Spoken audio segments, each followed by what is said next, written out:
Test, test. Hello, hello. Okay. We've been doing pretty long replay analyses lately. We're going to try to do a little bit more rapid fire again. That's the goal today. Oh, I forgot this said late game questions. It's been on there for ages now. Specific questions. Let's try to emphasize this today. I completely forgot late game has been up here since we made that video. Specific questions. Do I need to chest anything else on here? How many text options do I have, actually? Taking a look at this. Background color. Can we make our little text field here look a little nicer? Let's see. Hey, Colonel Pike, how you doing? What are my options here? We can select font. I mean, Arial's fine. Kind of want to add a space here. It feels like there should be an indentation there, you know? Hey, Z, what's up? Roya, you've won 11 games in a row. Let's go. You know what's funny? I don't know what changed. The multi-chat used to show me your...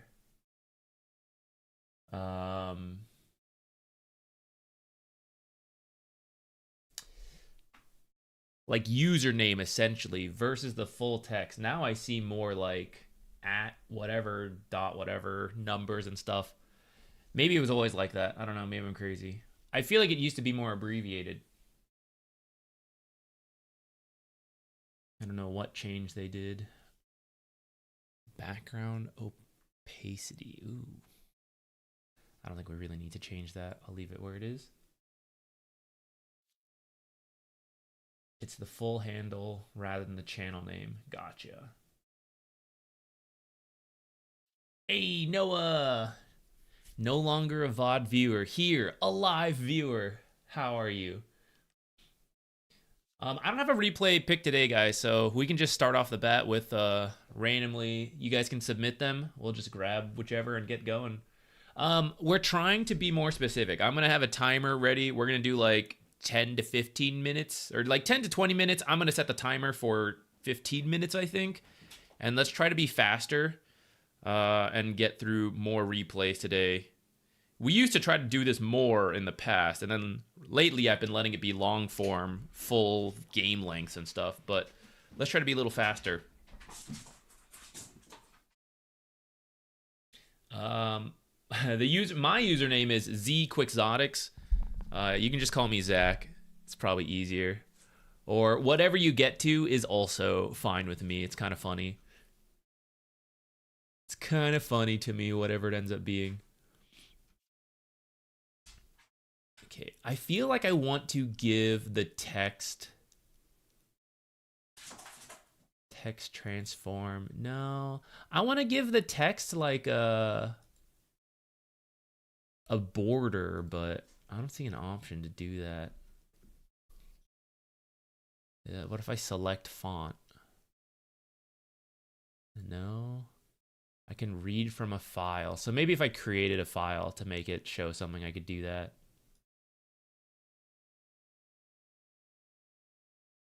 Enable gradient. Gradient for the text or gradient for the background? Oh, wait, outline. I already have it white text with a black background, though. Maybe I don't even need an outline.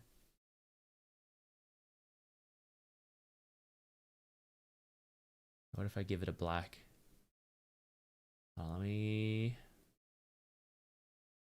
hide the background for a second. Can you even tell? I can't even tell there's an outline.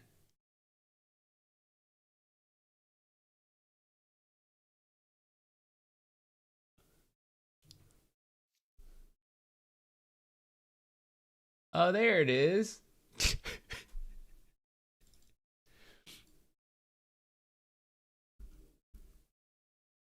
I guess it's because it's so small, I can't even tell it exists.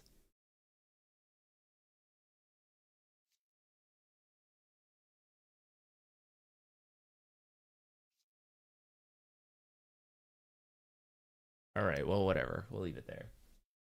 All right, let's get started. Let's get started. Rapid fire mode. Let's do this. Okay, Colonel Pike, I'll tell you what. You were the first one here to message and the first one to put a match ID. Let's just start with yours. Position 5, Ogre. I'd like you to check the laning, please. Is our lane just a survive lane? Okay, that works out perfectly with our roughly 15-minute time frame here. Oh, who's that? Thank you. Oh, who's that? Hope life's been treating you well. Still love the content as always. Keep it up. Cloudy, thank you. I am doing well. I feel like I've been busy lately, but better to be busy than, you know, have too much free time. I say that. I think we would all just like having free time, but I can't complain about being busy work-wise. So that's good. Being busy personal life-wise means there's just a lot going on, so I guess I should also be happy with that. Okay, so this is Ogre. Magi. I hope you were doing as well, by the way. I will assume 5, because I think you're paired with this drow, and you said is my lane a rough lane. Unranked. I'll just type unranked for now. I forgot to do anonymous mode. Don't worry, we haven't started your timer yet. I'm not wasting your time. The limited time.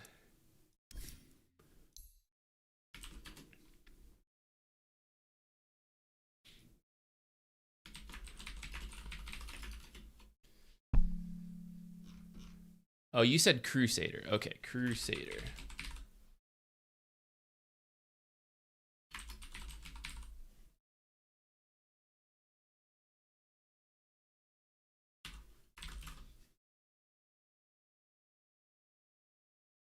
Okay. Okay, officially ready to go. I should have pressed download. Oh. I should have pressed download. Anyways, you said check the laning stage. How does it look? Let's see. Ogre and Drow. That's actually a decent lane together, ignoring whatever your matchup is. You got to get to level 2 if you're taking Learning Curve. But then Ogre at level 2 has 3 spells, so it's actually pretty strong. Plus, then you have slows from Drow as well. You are versus... I'm going to assume Centaur and Dark Willow. How funny. Look, the item is like going outside the screen. That doesn't usually happen, right? Oh, fourth wall being broken here. Maybe there's actually a couple different possibilities it could go. Let's get into the actual lane and find out. But I would assume Centaur, Dark Willow, I suppose. Or like Centaur plus 1. Because I guess you don't know they're partied, right? So I would assume Centaur plus any of these 3. But then it's probably Slark carry. And then mid-natures makes the most sense. But you never know with a pub game. So any of that could be the combo. Hey Gandalf, what's up? Thank you for the cheer. Oh wait, okay. I see some random questions coming in. I'm gonna answer the questions, and then we're gonna start the timer to go through this replay. Actually, wait, let me swap that, because actually I already did the timestamp for the thing, and people are gonna be like, I timestamped to see this Ogre replay, and then he's not even looking at the Ogre replay. Okay, 15 minutes on the clock. Go, go, go, go!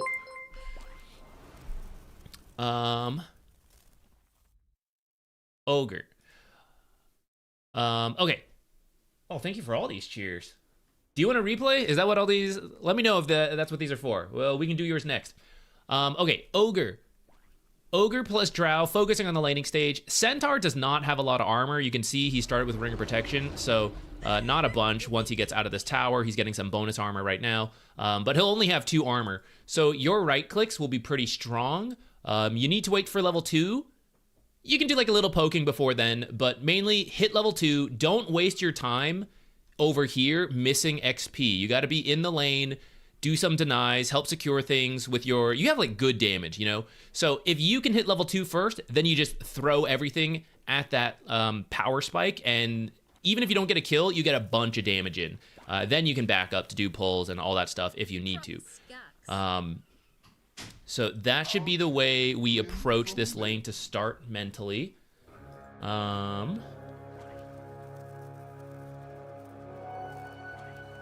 I think you can actually win this lane. Not that you're meant to, necessarily. Like, I think they also have some stuff they can do. They have some strong spell combos. If it's these two, even if it's Pugna, Pugna can poke for free a lot because he's so long range, and then Centaur's got good follow-up damage, even into Decrepify, if they chooses to go for that. So they have things they can do as well, and it'll come down to how the lane plays out.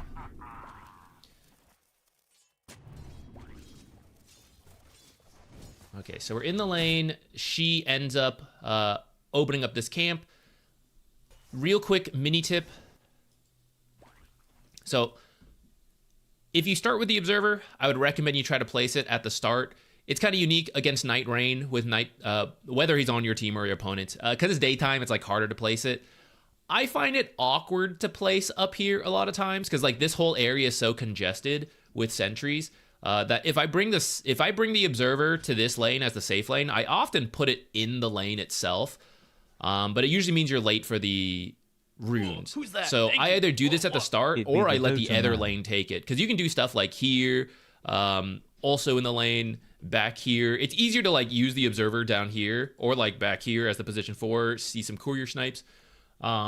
It's kind of minor. It doesn't matter that much. The sentry, which is why we came over here to talk about. So if you want to unblock your camp and you're running in from this way, back here will be very hard for a lot of pub games to de-ward, and so you'll open up your camp for free.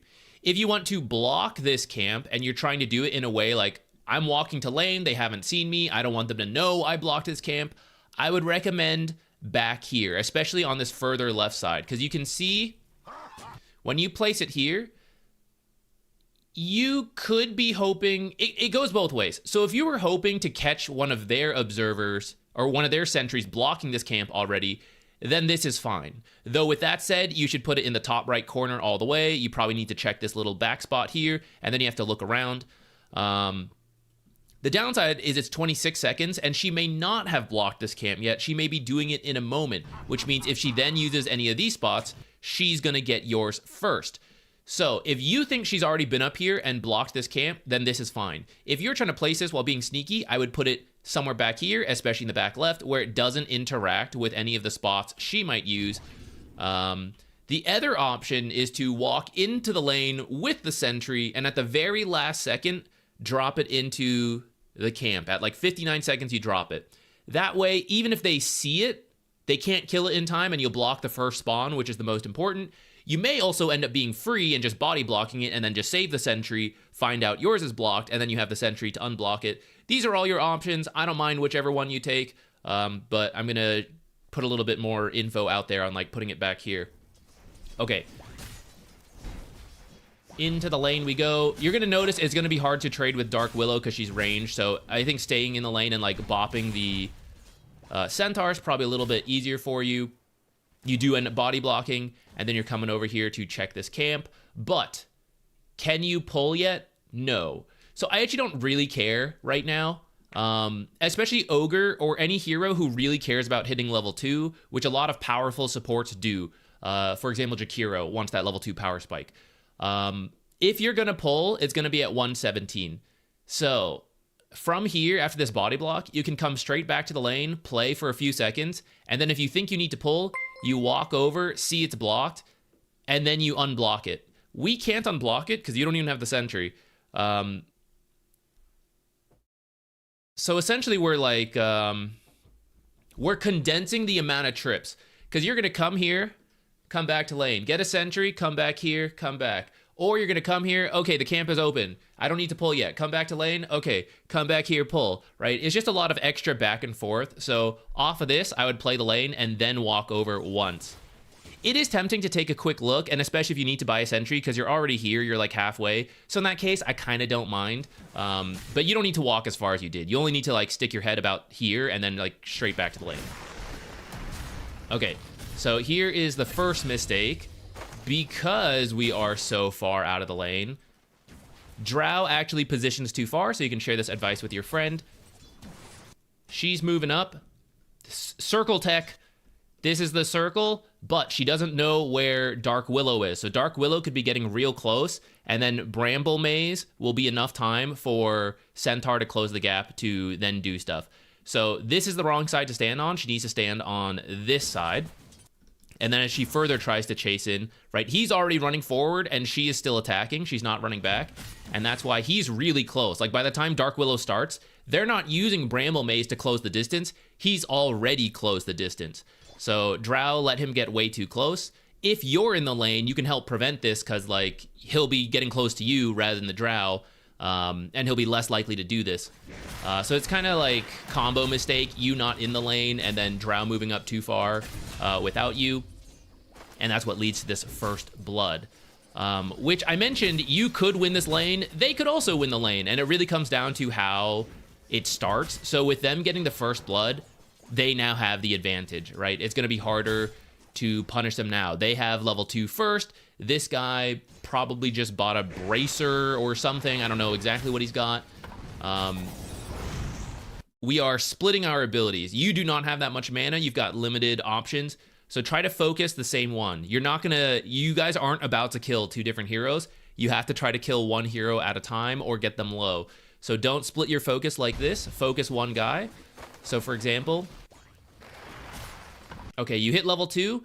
Notice how far you are from Centaur. So Ignite is mostly going to be a slow, which could be okay. Combined with Drow's slow, you could then get close enough to stun him. But I would love to use the slow time right here. Your slow gets him to 236. You have 290 move speed. So I would love to use this slow time to actually hit him with my 77 damage now. But I'm actually going to have to use like half the slow just getting close to him. So I would prefer get closer and he either backs away, in which case he's not hitting creeps, which is great, or he stays close for the creeps, and now I can point blank ignite him and then start hitting him right away and use the full slow duration to get my damage in.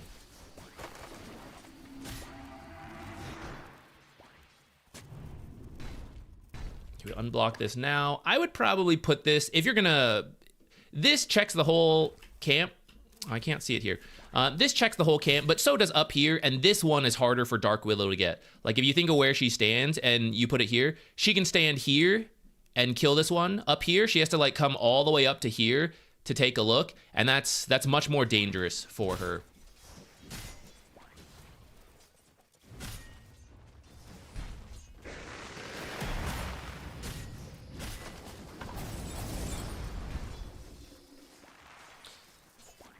Okay, as we approach 3 minutes, I haven't seen you guys, like, just focus one hero yet, which is a lot of the strength of this duo. The double slow and then, like, the stun and everything. So, I think that's where you're feeling this lane is harder to play. Because notice, when Centaur and Dark Willow are winning these trades, it's them using their abilities together. They're brambling, they're stunning, double edging, whatever. So they are focusing their abilities on one hero, and so far you guys have been split focus. Drow pretty much has to be in the lane because she is the carry. She's got to go for last hits. So it's more on you having to, like, weave through the lane from whatever side to get close to the Centaur to then get the 2-on-1. Like right here, this would be perfect, but we've actually used so much mana prior to this on split attention that now I don't have it.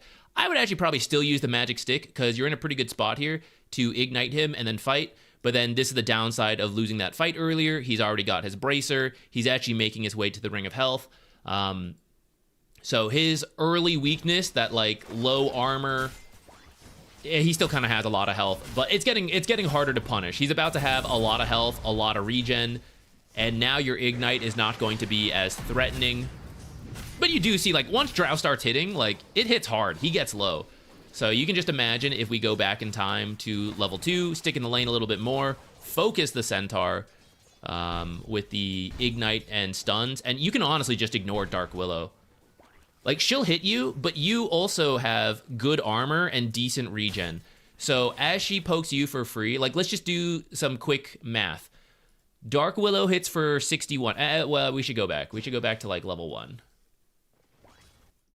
Okay, Drow hits Centaur, Dark Willow hits you. Dark Willow has 54 damage, Drow has 61. So Drow's got more than Dark Willow, and Drow even has frost arrows. You and Centaur are both melee heroes, so you have the innate damage block. You have 6 armor, which translates to 28 physical damage reduction, and then 4.5 HP regen. He has 6.2 HP regen, so a little bit more, but he has 0 armor to start, had to buy this Ring of Protection, so he only has 15% physical damage reduction. Math. Essentially, when she hits you, it is less than Drow hitting Centaur. So you are also the support compared to the melee core. So when you take a lot of harass, it's not as important as this guy taking a lot of harass. So that's why you two are like the bodies in the lane and everyone is free right-clicking. But it's generally better for you. Rather than you try to chase Dark Willow on your own, that technically still gets the, oh, it's better for her to hit me and Drow to hit Centaur. She is free to only hit you in that kind of situation when you're playing around here, whereas Drow has to focus on some creeps at the same time. So Drow is never going to be able to harass Centaur as much, but when you then get close, it's easier for you two to then combo onto him than it is for them to combo onto her because you're in the front. And even if they use their spells on you, it's like, I'm the support, whatever. But when you use the spells on Centaur, he's like, I'm too low to last hits, and I'm going to back off.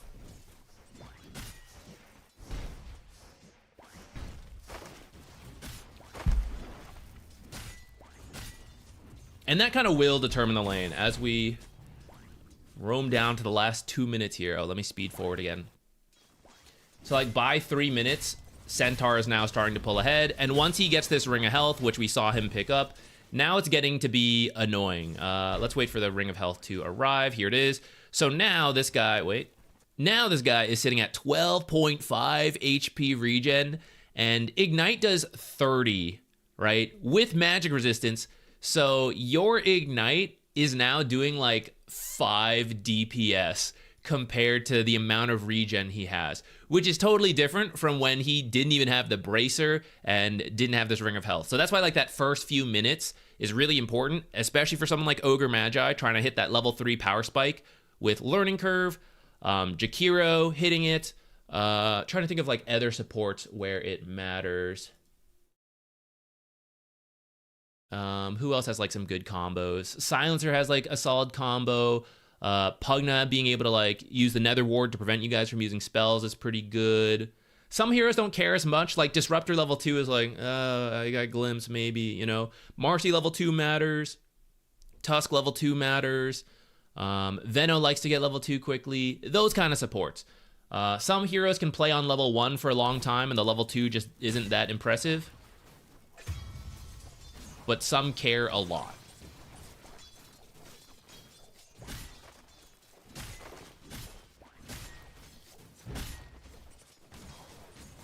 Hey, Valkyrex. It be the Dota Man. That's me. I am Dota Man. This lane is actually still recoverable, even though I said, like, okay, we kind of missed the mark a little bit earlier. I would recommend a Mango. I don't mind a Clarity, but definitely get a Mango if you don't have enough mana. The plan is the same. We still got to focus this Centaur, and when Dark Willow walks way too far, we hit the Centaur. It'll get him low. He may have a lot of regen, but it still takes time to regen. So in that time, you'll then have space to farm. And for everything I nitpicked, I mean, Drow is still last hitting fairly well. Oh, that's so loud. That probably went straight into the mic. Can I reduce the alarm volume? Volume. Low. All right. Drow is still last hitting okay. So at any point you guys just like start focusing down one guy, it will generally go better. Okay.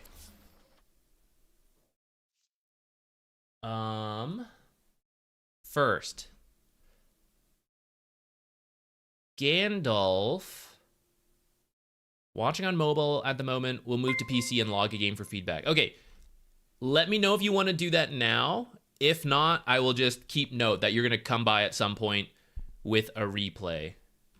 And while we wait to see if Gandalf wants to do it a little later when he does get to his PC, then we'll continue randomly picking people. But let me now go back and answer some of the questions that we had earlier that I pushed off till now. Where is it? 350 bits on Twitch. Actually, I didn't even verify it myself. I forget who said it. I just trusted them. I was like, okay, 350, I'll put that in. Yeah, $5 in whatever form people care about. Bits, donations, whatever. I will probably change that down the line. For now, I'm going to leave it. But yeah. Okay. What else? Is Clockwork meta right now? To some degree, you'll see him an okay amount in Pro Dota, but it's more like, okay, other supports were banned out, so now we'll take Clockwork. So he's solid and he's playable, but he's not like, ooh, we're really hoping to get first pick Clockwork. But for pub games, I think he's fantastic. I think he's one of the best for pubs because he offers so much. Solid lane, early roaming. I think all that's good. Void Spirit position 4, is that griefing? It's doable. You're seeing it a little bit at pro Dota level, but mainly because they're trying to flex it. So it's like, oh, it's our mid Void Spirit, counter it, and then it's like, haha, position 4 Void Spirit, different mid matchup. That's a lot of the value. It's not strictly them wanting like Void Spirit 4 is our go-to. It's the swap that you then get kind of a subpar position 4 that is good enough, but a really good mid matchup, and that makes up the difference for having kind of a weak position 4. It's doable. For your pub games, I don't love it. I have lost to it. I've also lost to a position 5 Void Spirit, right? So it's doable if you love the hero. I personally have never tried it, but I've done stuff like Ember 4, OD 4 when they're a little bit like better. So it's doable if you're interested in that. Otherwise, he's mostly a mid hero. Sometimes people like to goof on him on carry, which I'd say is probably a little bit more viable than support, but yeah. Okay, I don't see Gandalf's response right now, so we'll assume he's going to come back later to PC. So if you guys want to just start adding in type in your match IDs, and then try to throw in a specific question, because we're trying to keep it to 15 minutes this stream and see how that feels. So if you have a specific question, it's easier for me to give you the useful feedback in that time frame rather than just like pick something and go, which we'll do. If you really don't have a question and we end up picking like someone's game like that, then I'll just like do my own analysis of like, I bet there's a learning moment here and go check.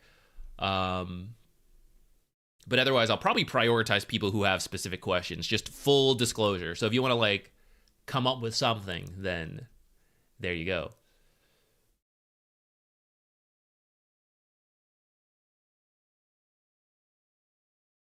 I don't know that meme, actually, NPR. This succulent Chinese meal meme. I need to go look it up later. Dota's been daunting to get into, but I've been loving the videos. Thank you. Just nervous to get into it because I don't want to ruin people games. I totally feel what you're saying. People flame new players all the time, and I'm sorry you're going to have to deal with that. If you can find a community of people to play with new players, that's probably like the most ideal. Otherwise, don't worry about it. Just like mute people. It's not your fault, right? You're a new player. You're playing unranked. If anything, it's Valve's fault for like if you get matched with more experienced players, that's not on you. Like, what are you doing? You're like, yes, Valve, force me into like high rank games, high rank relative for a new player, right? It's not you. So people who flame you are deluded. Just go ahead and mute it. And I don't know if this helps. People will flame me. I am a very experienced Dota player, and they'll be like, you know, this is garbage. You're the worst support ever. Like, it happens no matter how much you have played, whether you're a new player or an old player. So it's best to just learn to mute and then, you know, be okay. But if you want to start with like, definitely, I mean, you have to start with unranked games. But you can also do some arcade games, like I think it's called Overthrow, which is just like endless team fighting. If you want to like practice some heroes and buttons, the heroes are rebalanced a little bit, and obviously the game mode's a little different. But in terms of just getting used to playing in a MOBA perspective and pressing your buttons and using items, I think it's a very chill way. Granted, funny enough, I feel like some of the silly game modes, arcade games, turbo, ability draft, they have some of the most try-hard people who will flame the hardest. But it's literally the most casual mode you can like enter into the game. So what can you do? What can you do if people still flame there?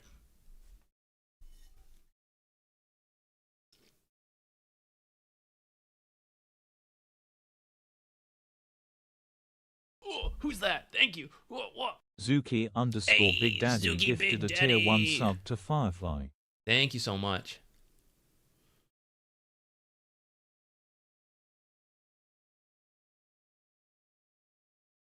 Oh, okay. Let's start with let's do this one. We have another pretty good good laning question here. And I saw there were 2 replays requesting Zeus. I may not get to both, but that way at least both of you and anyone else interested in some Zeus feedback can maybe get something from here.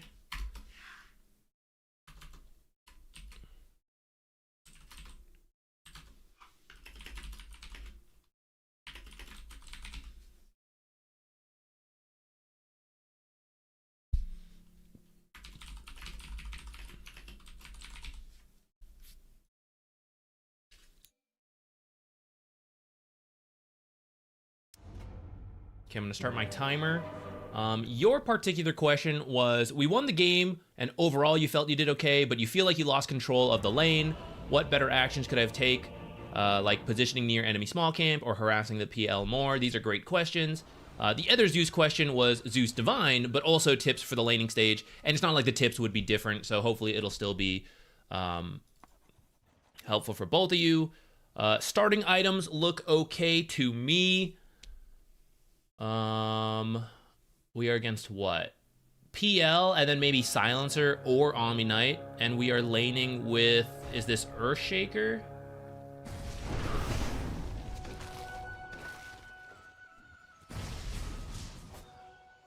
If blood grenades were available, I would get that. Otherwise, oh, we're with a Huskar. Okay. If you had a blood grenade available, I would get that, but maybe someone else bought it. So, downside to harassing a lot at these fights and then having to TP to lane is, as you can see, we are now mostly out of mana. So, rather than 2 tangos, you could start with a mango, and potentially instead of a fairy fire, because your damage is actually already pretty decent, you could also get a mango for more spells. I don't mind the fairy fire for the record, but as part of this, when you are Zeus, if you could encourage your team to go aggressive onto the side of the lane you are in, that can help you and any mana-intensive hero out there. Nature's Prophet support players, rather than have to like play somewhere else for the bounty rune, TP here. That then limits your ability to use teleport for an early gank, and then TP back to lane because you had to use the TP scroll to come to lane. So for those type of supports, if you can push your team towards the side of the lane and the map you want to be on, it's better. It's not the end of the world if it happens, though. Now that you are low on mana, though, we're going to focus on right-clicking creeps and enemy heroes in the laning stage. Block the camp with the sentry, most likely. Yeah. There we go. Usually, I would say stick in lane a little longer, but because the creeps actually push under the tower, you actually are good to go to do this. With that said, you can also just stick in the lane longer, because it didn't go into the creeps right away, so we start in the lane, we hit PL. The other support's not even here yet, right? So, pew, pew, pew, whack this PL a little bit. At 1 minute is when we need to block this camp, and potentially body block instead, especially depending what happens. And then, so you're in the lane, you hit PL once or twice, and then this happens. You could intentionally aggro his creeps, he aggroed their creeps, your creeps, and so at this point, now I know, as the position 4, I'm good to go. This lane will push up here no matter what. So at 1 minute, I just need to body block this. So then you won't feel like, oh, I'm going to come sentry block this and then come back to lane. They're going to know your sentry blocked it. And then what if the support who is late to lane is watching you, saw you enter lane with a sentry, walk over here, walk back. Obviously, you blocked his camp. So when they come to the lane, they unblock it. It's early enough that then by 1 minute, you're like, oh, I got to go body block. So now we've walked over twice, and we only have to go once. This actually happened in the last replay. We talked about like, oh, he came here to check the camp, but then he's going to go back, and then he's going to go back to the camp, right? So support gameplay to streamline your movements. Every time you have to walk to a jungle camp, we're essentially losing at least 10 seconds. And that means if we sat in the lane and attacked 10 times, we're doing 5 billion damage. And that's obviously very good. So the less we have to constantly walk over it, the better. And so right here, right, you would just have harassed, you would help get to some denies. And then as this creep is about to die, either, depending on how safe this guy feels, you either back out now to come body block, or you help get the deny, de-aggro the creeps to your offlaner, and then you come over to body block. And even if the position 5 were here and he tried to stop you, depending on which position 5 it was, some are really good at it like clockwork, most of the time you should, especially with like, you're fast on Zeus, so you like take a wider path and then just like come into the corner here. You walk through here, you like tango through a tree line, whatever. So at the end of the day, you did block this camp, so that part's good. This guy could have unblocked it. You see him entering the lane in time. He actually could have opened up this camp, and then the camp spawns, and you can't get here in time. So it worked out this time, but ideally, you combo those moves together. If you're full mana, you can do this. You are low on mana, so we should be conservative with our lightning bolts. So right here, not only are you affected by Arcane Curse, so it's not a great time to do it, but this is a nice chunk of damage, but it's not like, okay, that is my one spell, right? So is this the best time to do it? Or maybe when Huskar hits level 2, maybe there's like a kill attempt possible before he hits level 2, then I want the spell. And if I could kill Silencer because we weakened him, sure, but like this guy's preferable. So I would hold this spell, just like right click harass. You got a lot of tangos, tango, walk over. And then right now, so far, you haven't really messed with PL nor these creeps. So that is where I would point advice to you. You hit relatively hard for a support. Plus you have like static field. So your actual damage is even higher than this. And to make use of that, we have to hit the... I don't think you have actually hit PL yet. Despite him starting 2v1, we haven't hit him. All right, so then lane control. Your pull timings are 147, about 152-ish nowadays. Now they move this camp around. They can pull 155. Actually, both of you. You can both pull this camp diagonally 155. Whether you're playing 4 or 5, you should relatively know those timings. The numbers can shift a little bit. But right here, I'm pretty happy. Look how many creeps they have. So I just don't want them to pull. Right around now, you can walk over here and just make sure Silencer can't really use these camps.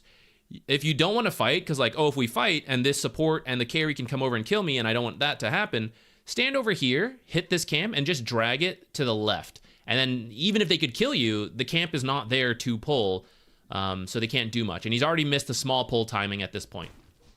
So here, start moving like this way and like stand here. And then I see Silencer move down here and I'm like around here. So now I'm walking in because this is the time to pull. And when he tries to pull, I aggro the camp to me and then he can't do it. You at least hit the creeps while you were here, which is not bad. If you're really low health and you would just die randomly, then that is what you should do. Otherwise, it doesn't mean that much, right? Compared to stopping this pull, which has now changed the way the lane is playing out.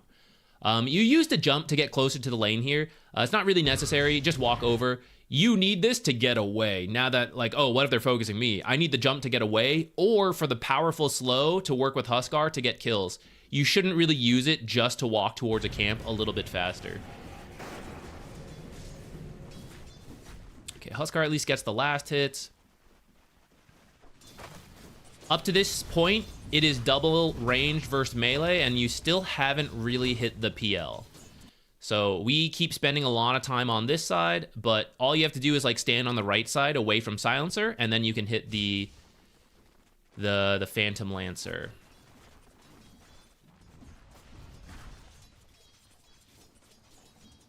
We had... I'm trying to remember what stream it was. I could probably check soon. Here's another pull from Silencer that we could have helped stop. I played Zeus 4 recently. I think a couple times, actually. And I'm trying to think of like which one is the best example. We beat an anti-mage in lane, even if we ultimately lost the game. Maybe that is an example of like how you can use Zeus. I'm not saying like I'm the greatest Zeus player out there in the world, but you can see more harass potential. Even though Zeus is a short-ranged hero, I get that. But there's a lot of chances to still harass enemy heroes.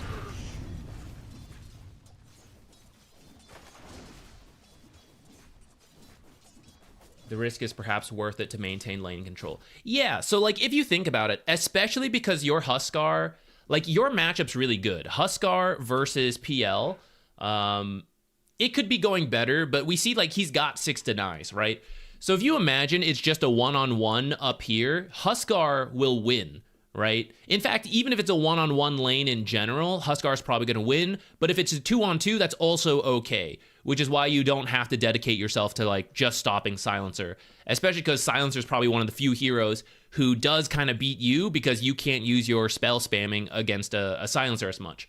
But that's why in those moments where there's a little bit of risk, but it's pretty worth it because, one, as long as you have Heavenly Jump, you actually have a decent escape versus most heroes to just like jump over a cliff or something, or just jump away while they're slowed and then continue to run with 315 move speed.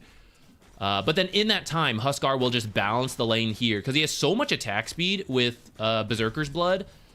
Sometimes you can't control a lane because you can't attack fast enough, but he actually can, you know, like he can do it on his own. But he can't control a lane where too many pulls happen. So, I guess in summary, I think Silencer has gotten 2 to 3 pulls off, and I think we've done very little damage to PL. So that is what I would recommend you focus on for your laning stage. Don't forget, static field, right? You do a percentage of their health with your attacks. So the more you're hitting heroes rather than creeps, the better.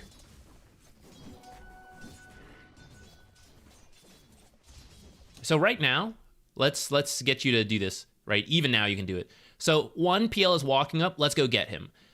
They don't have a lot of control, and Huskar's here. So even if they throw every spell on you, you'll turn away, you'll use Heavenly Jump, and then we have a bunch of regen as well. So we'll tango a tree, they commit, I have a wand, I have a Lotus, I have a Fairy Fire. So we can be pretty aggressive, especially because we have full health. So right now, I'm just going to walk up and hit PL. Okay, maybe we're going to go for the deny because this one's close. But, you know, let's pretend it's healthier and he's just running in. Like, just hit PL a couple times here. You're kind of backing off here, but I don't think you should be scared. I think you should just be hitting the Phantom Lancer right now, and then if they try to do anything to you, run towards the Huskar. Like, you keep going for creeps, but if we change it and you hit Phantom Lancer, you would have just done 150 to 200 damage, even with reductions. Like, look at your damage right now, plus then static field. So no spells, only right clicks, 3 auto attacks, almost 200 damage at this point. And that's pretty crazy when you think of it like that, because Lightning Bolt is 200 damage. So every time you get 3 auto attacks, you're pretty much saving 125 mana and doing the same amount of damage. And then you use Lightning Bolt, so now we do 400 damage in that time frame. And then that is what keeps carries really low, and then Huskar will just finish the job after that. Right here, after this happens, this lane is in a pretty good spot for Huskar. I don't really care about the Lotus at this point. I would recommend you come over to this camp, and especially stack the hard camp on your way. If you have enough time, you could do a double stack, and then go for the rune. Earthshaker mids really need the stacked camps so that they can echo it to get to the Blink Dagger.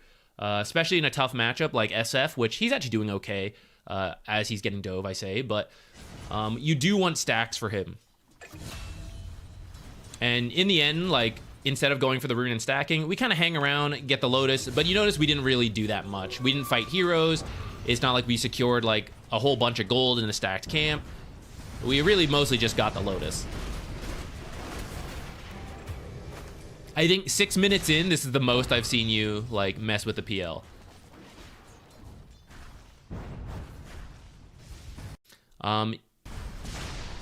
If you need to start with Lightning Bolt, that's fine. Shock range is just, so Lightning Bolt reaches a little further than the cast range. 697,889. I was pos 5 silencer. 1 lane lost game. Actually, it doesn't matter, I guess. Itemized to beat him, we broke his will, made him DC. Break his will! Anything. I can't talk on my cause calm score. Don't worry, I won't count this at the time. What could we do late game to win? All right, we'll definitely cover those in a bit. I see Safaku, you also donated, so we can cover another Zeus game after this. Lightning Bolt reaches a little further. That's what I was gonna say. So even if you Lightning Bolt here, let me go back actually. Why talk about vague things when we can show it in action here? So you want to get close enough for this Heavenly Slow to hit him, but you're trying to get close. So right here, you can actually Lightning Bolt, like right here, and it will just about reach him, because Lightning Bolt has a little bit of a search range when it lands. Does it say here? Affecting the closest enemy in 325 range. So when you drop it here, it will hit him, do the mini stun, which might give you enough time to get close and then do the Heavenly Jump. Or if you have a blood grenade, you could throw the blood grenade and then do the Heavenly Jump. This one, you were just like just out of range. We're kind of nitpicking on what was ultimately a very close. You were like just at the edge of Heavenly Jump. So, I mean, we were just a little off. No big deal. I would probably get 1 point in Arc Lightning, by the way. I think being 1-3-1 is pretty good in most games.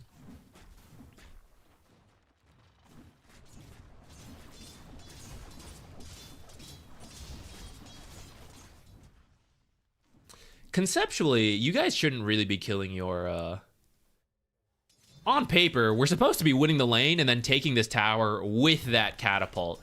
So it's kind of funny to see you guys slow down your own push to kill the catapult.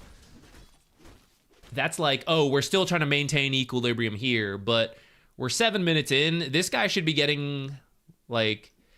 The lane ideally goes better up to this point, and we should be looking to... What in the hell is this shit build? We should be looking to, like, take over the tower and kick this guy out of the lane. That's not fully on you, because, like, you know, you got to work with this guy, but...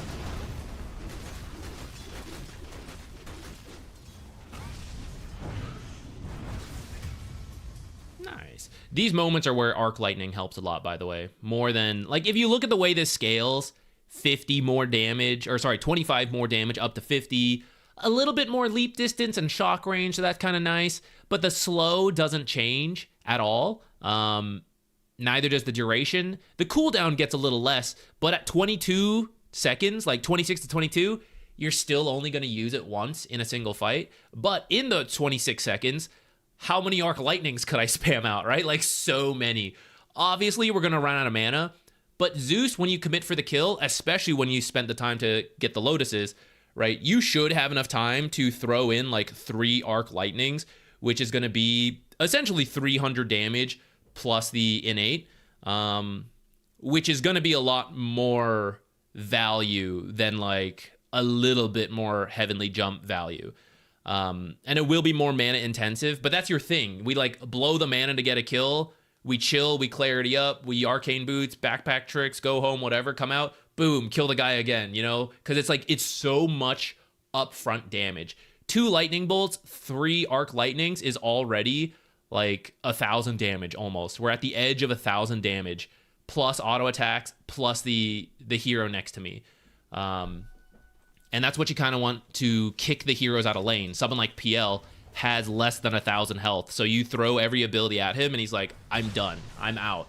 I'm gonna go jungle, and I'm not a good jungler. Okay, so that will be for that one. We're going to move to the other Zeus replay for this donation that just came in. And then there was an anonymous one, which for a second I was confused that it was anonymous because I was like, oh, how am I going to know who to do the replay for? But you have all the information we need. So actually, it's fine that it's anonymous. I kind of forgot for a second. I thought I was going to have to look and like ask someone and be like, it's not going to be anonymous at that point because they're going to have to share more details.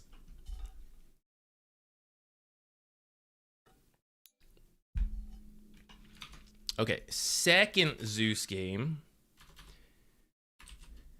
Keeping the speed going here. This time, Divine. So pretty much everything I said is probably still true. So I'll try not to repeat too much so that we can actually cover new stuff, but maybe it'll still... We'll have to see what we see, because maybe it is still the same stuff. Like, let's see if you focus the damage a little bit better in this game. Okay, and Gandalf is here, so now we also have his replay. Okay, let me do this Zeus one first, because it pairs the best with the Zeus one we just did. We'll do Gandalf's from earlier, and then we'll do this anonymous donation, and then we'll be back to the random raffling. How is it you Wait, where's my timer? All right. Your build. This is fine. You're choosing the circlet. Maybe you're gonna get a null talisman. If you're not gonna get the null talisman, I would probably just get 2 iron branches, or like 1 iron branch and a mango. But otherwise I don't really mind. But usually you get like circlet because you're like trying to be slot efficient with like, I want as much right click damage as possible.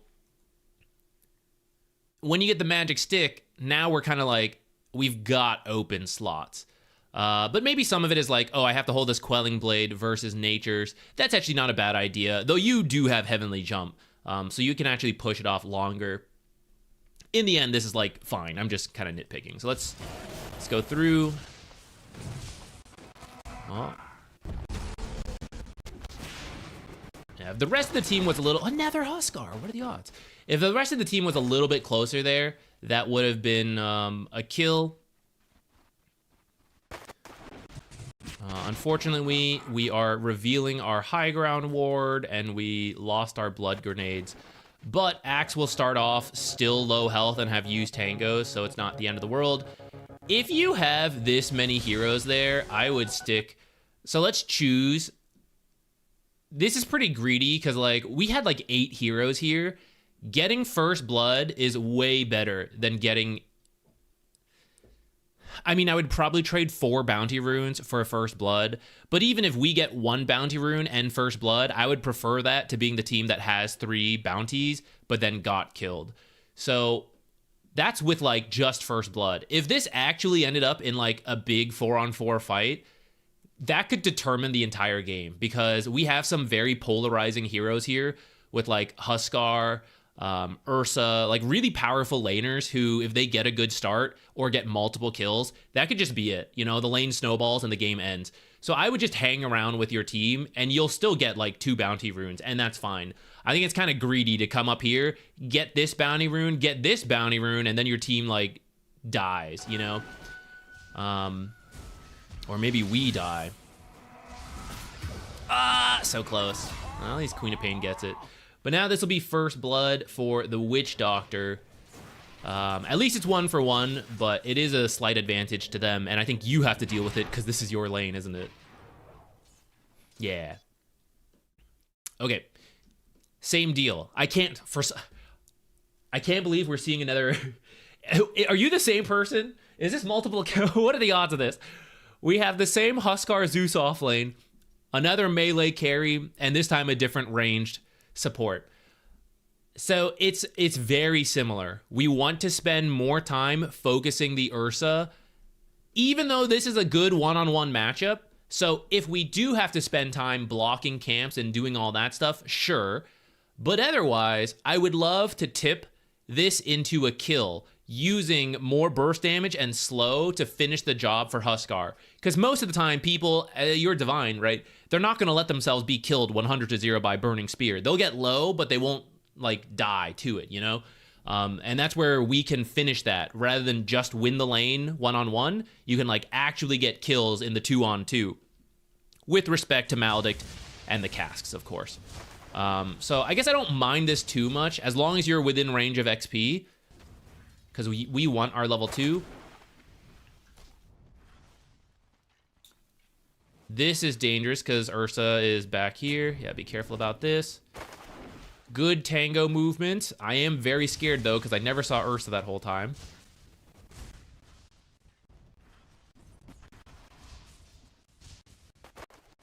All right, so notice 0 XP so far.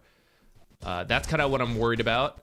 But, I mean, you did get a lot done there, but we do need level 2 to actually finish off the kills. So here, we're just going to sit in the lane and now get CS. Or denies, don't, like, steal them from your Huskar. There's creeps to hit, but you're being real far back.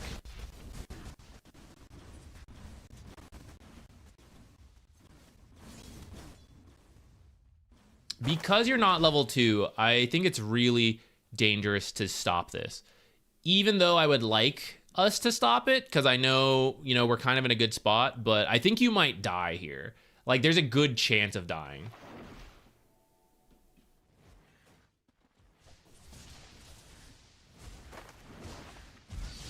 We're in another one-on-one. Fortunately, Witch Doctor's also only level 1. Why am I surrounded by such peons?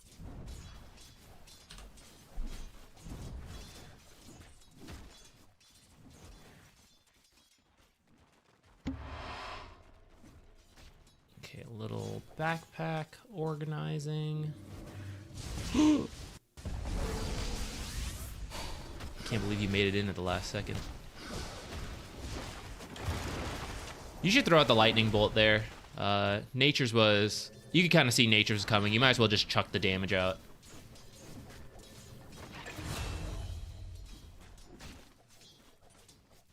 Okay, there was a little bit of a Lotus fight there. But notice, just like in that first game, up to now, Zeus has mostly just fought the support. And that last fight was like the first time Ursa really got involved. And then now here you're like looking at a little bit to harass the Ursa, but in a really dangerous location where the Witch Doctor might combo you from the Fog of War. So you should be on the left side, focusing the Ursa.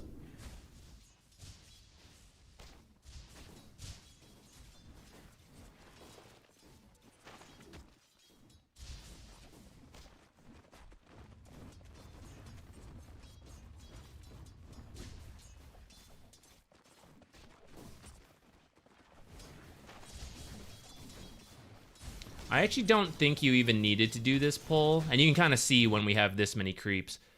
Let's go back one more time.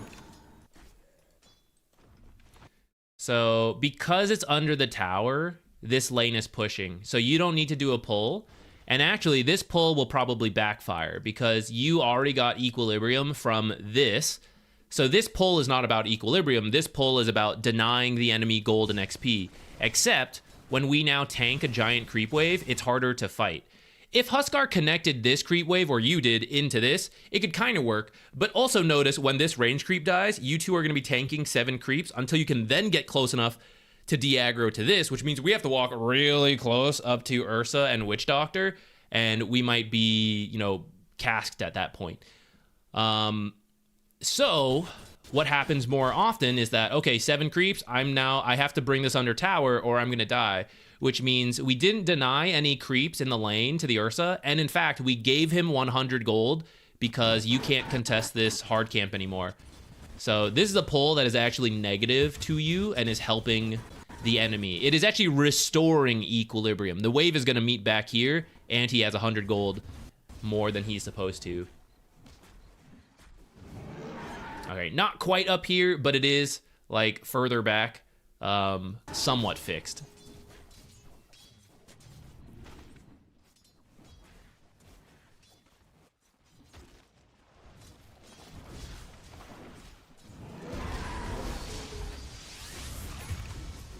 Here you should hit the Ursa. If you can keep Witch Doctor out of the fight, that's one thing. This guy's already used his abilities, so there's nothing to do to stop him. So now we just need to kill Ursa as fast as possible. So you should like bolt, heavenly jump, throw everything at the Ursa, and try to kill him before Huskar gets killed.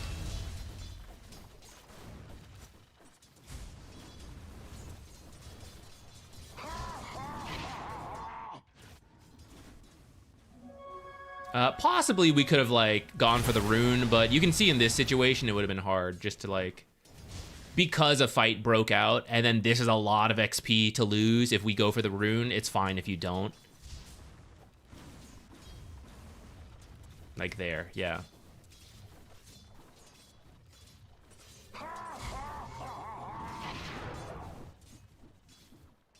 I love the circlet, never gonna cheat on it. I respect that.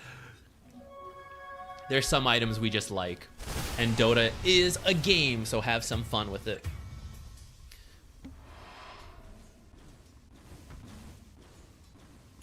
Okay, very similar advice to the laning stage from last game, so I'm gonna jump ahead because I think you also mentioned, should I have rotated before minute 10? I don't know. Okay, so the 6-minute rotation is nice, but in this game we see why, okay, we couldn't rotate. The next one is 7 minutes for this, and the question is, should I come early enough to stack it? And that decision's about to be made coming up here, which we don't have equilibrium, but there's also no creeps here at the time. So I think you do look to be heading over. This seems good to me. We will then return to the lane for about 30 seconds, and then we will consider the 8-minute rotation. Oh, especially with this many heroes, Venge just like running in ahead of time, kind of revealing this. If this kill happens, we then go for the 8-minute rune. Diving is a little extreme. You guys didn't actually need to dive for that. Okay. So that could have gone a lot smoother. You guys could have backed out sooner. You guys could have waited more for like the rest of the heroes to show up. So a little bit of a botched attempt. Off of that, you should go for the power rune. You're walking around here, but I don't think we're gonna get much out of it. We should come over here for this rune and like stack and get the rune. You can kind of see in the end we didn't really do much after that fight.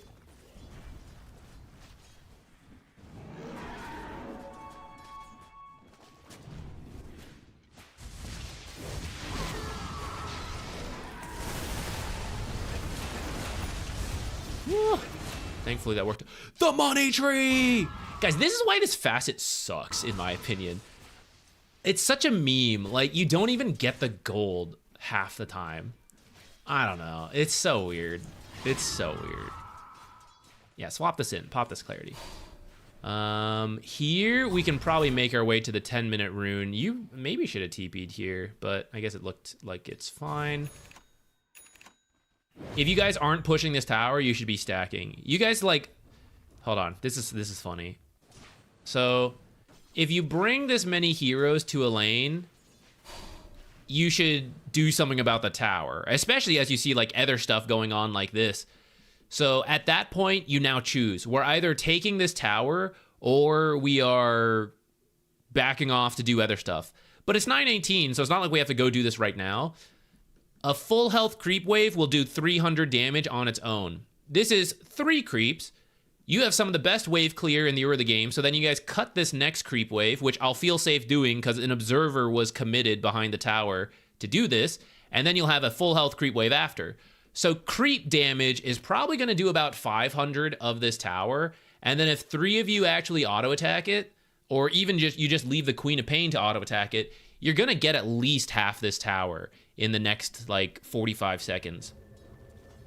She leaves, or like, maybe she could have left, but then you can come back and do it yourself. You can grab this creep wave, bring it into the camp.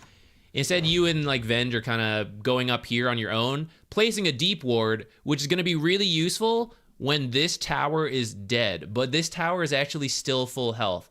So this warding is actually bad, which there's a couple of you warding, so it's not like one person's fault. Huskar put a really defensive ward that I didn't love, but that one's there. Venge commits a tower taking ward, which If you think you can take the tower in one go, then this kind of ward that you placed is better. But this kind of ward, when it's like, oh, I think this tower push is going to be really hard. It's so hard that we need to commit a tower taking ward. That doesn't make sense. You know, like then we're not going to be coming in here because we're committing to sieging up here. So these wards all do like very different things. This is like where we're stuck at our tower. We're stuck sieging here. We've done it and we've moved in. These are like 3 different observers and they're all down at the same time. All by 3 different people who may have different reads of the game or are just putting wards in spots. So for you, I think yours makes the most sense in my opinion. Yours and Venge's both kind of make sense, but when you see Venge has already placed hers there, I'm more hesitant to put this. I kind of don't mind because you still have the Queen of Pain, so at least she can go there on her own. But I do think there was a chance to push the tower harder to then make sense of your observer.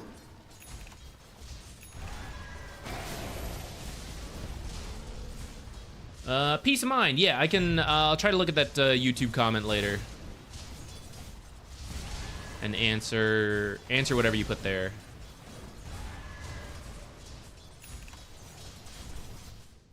Okay, we're down to like the last 10 seconds, but I believe we answered your question. Talked about the lane and then talked about the stuff. This is a little bit of a bonus for you and other support players. Let me see if the match ID is still downloadable. Oh, it's the last game we played. Is this the one versus Anti-Mage? No, I actually don't remember. Is this the one I was like super rich, but my team was having a horrible game? Oh, yeah, I remember. It was really weird. That's not going to be a good example. Hold on. Let's see if... Is this the one? Is this within the last week? No. Did I download it? No. Okay. I am not going to be able to show you this, but it will be in the VODs. Maybe we can. What in the world? That's over a week ago. This is what I'm saying, guys. Sometimes it's funny. I don't get it. All right. Compare and contrast. God, I hope I do it this game. Compare and contrast the Legend and Divine Zeus gameplay we just saw now with my own. So this one we had like First Blood. We like stuck around. I think we even got the second one here. And then I TP'd a lane. So I have like no mana. I have some regen and I'm buying more consumables on the way.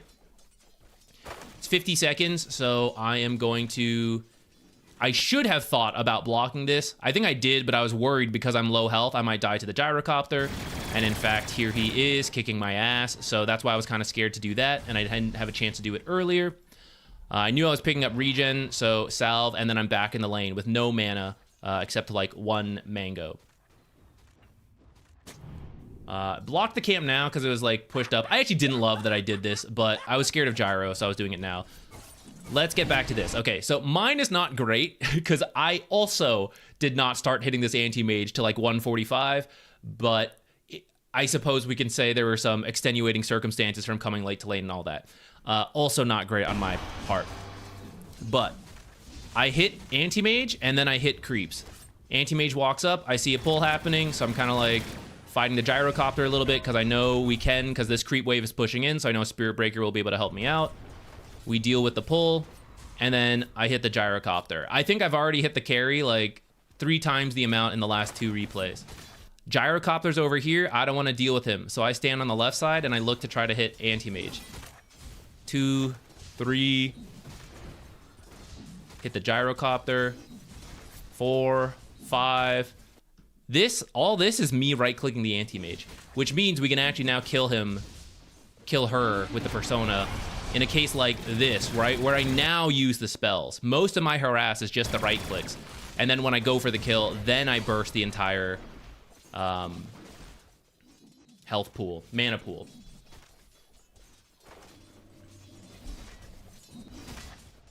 There was more to it than that. The VOD is somewhere in the channel. I'm gonna be right back.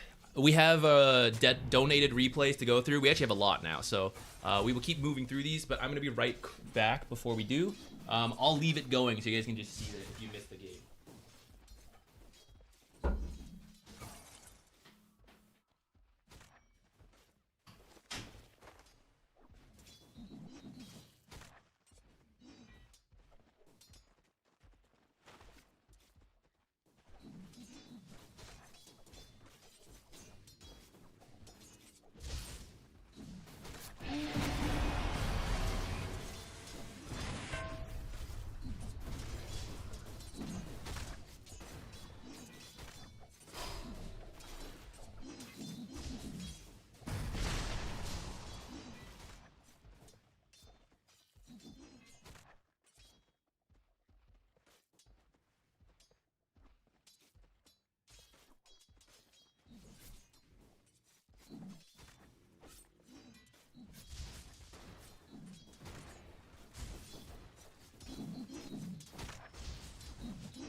took my chair.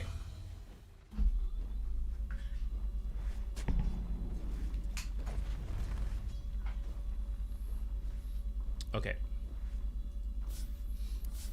We continue along the queue.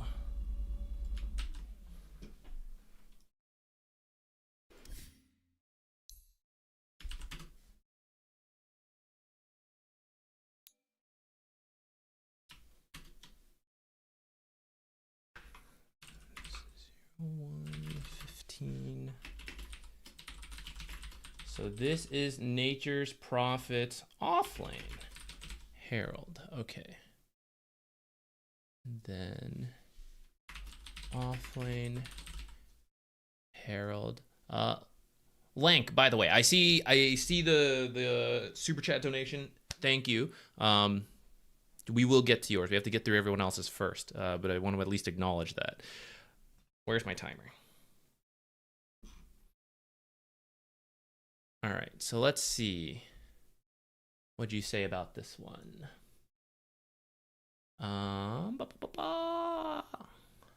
Were my items right? Felt like we won the lane, but then dropped off. Felt like the lane was okay. Didn't really win or lose. After laning phase, we had about an 8k lead, but then 1-2 fights and it was game over. Was the item build optimal? If not, what should I have got? Feel like maybe BKB, but with NP, it rarely saves me because I'm so squishy. Looking at farm and KDA, our carry didn't have the best of games, even though they started well. Is it a small combination of all the above? Either way, my main question is about what I could have done better. Thank you. Okay, cool. Let's do it.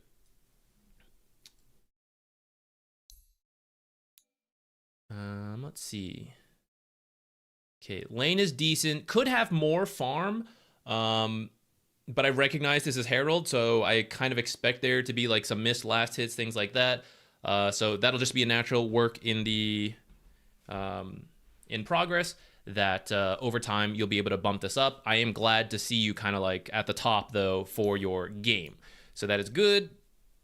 Let me see. I kind of moved in without fully absorbing the draft. Okay. So Nature's Prophet as a core typically plays pretty greedy. You like show up and you bring the damage. That's the ideal. That's the weakness of playing him in the off lane, which is the most likely need to bring utility and control, which in this game, I'd say you need a little bit. Like your supports do have some, so that's nice, but they need blink daggers. They're not gonna be able to offer very much prior to that. So potentially we could think about needing like Atos or an early Ags, because those are control. With that said, this is a pretty good Spirit Vessel game, and if you're getting Spirit Vessel, you're getting Shard, and then after that, you can get the Ags. And then you're off lane, so you can get Power Treads if you want, rather than fully skip it. Though I probably would in favor of the Spirit Vessel. I like that idea. If you're going for a more farm-oriented build, because it's Herald, and you're like, I need to scale more, probably something like Maelstrom into typical right-click items, or Maelstrom into, you know, the other items we talked about. If I was you, though, I'm probably hoping to have a good lane into the Spirit Vessel, into Shard Ags. Uh-oh.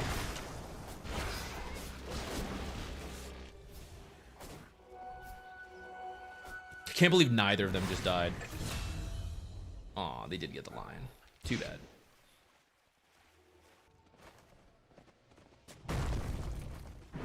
I would leave already. Just go to your lane.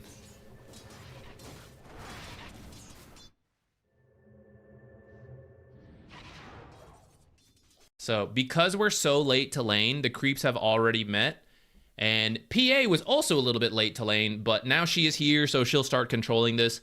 So the first wave, she's going to be in a good spot. You're fortunately not missing anything. You made it in time to like get within XP range in case one of your creeps was dying. But this is where if you go to lane sooner, you could do some creep aggro stuff, and then this could be under tower, and you could be laning here for the next 2 minutes, and you're just in a better spot. So I really recommend for a lot of lanes, just try to be there sooner. This is reverse, which if you're getting used to natures, you know, maybe you thought it was enough. Attack and then use the spell. One, you might line up the projectile with the spell landing, so instead of 50 damage or 70 damage, it's actually 120 damage all at once, so there's very little chance of it being denied. You don't want to use like the spell first and then have to, like, look, you almost missed it, right? Because the range attack hit. Fortunately, you did get it, but you can see like why it's more of a hassle. Spells typically have more damage than right clicks in the early game. So right click and then use the spell. It was pretty close though, nitpicking over small stuff.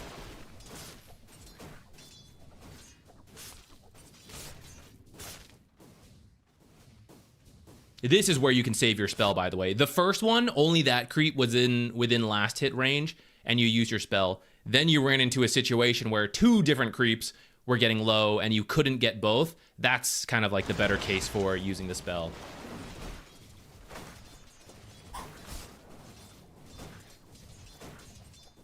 So you don't have to kill this.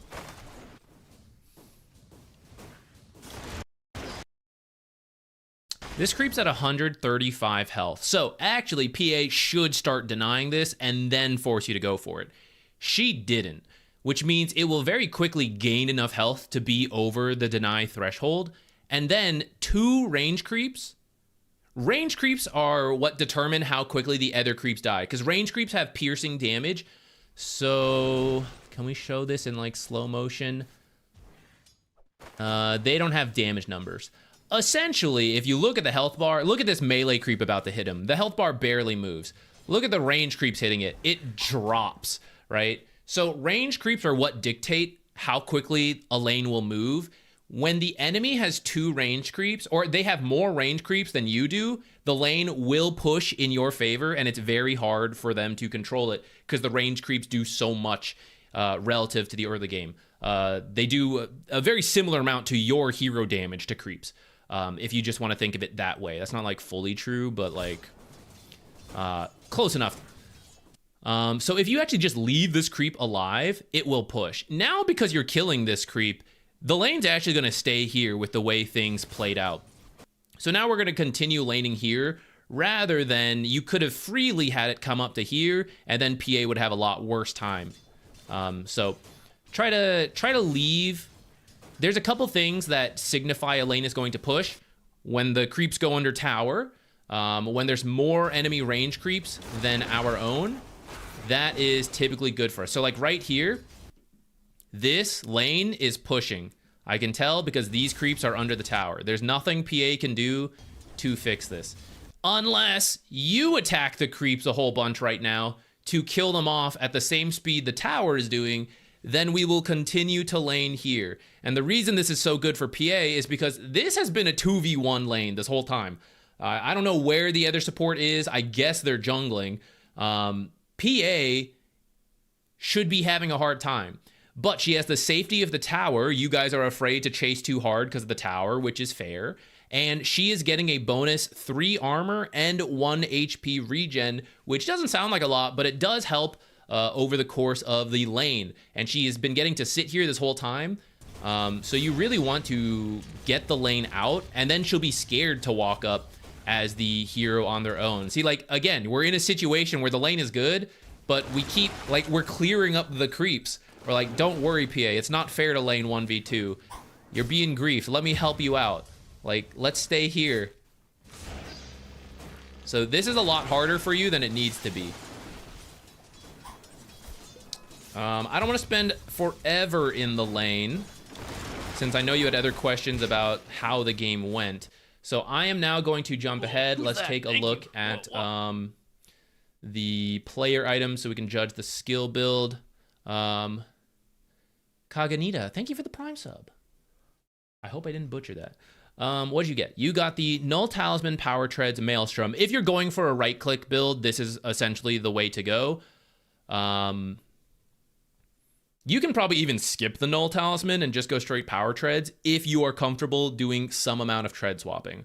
I don't mind the early Null Talisman, especially for a Herald game. I think getting these early game items to smoothen out your gameplay, because essentially you skip them because you're good at the timings and the numbers to like not miss last hits.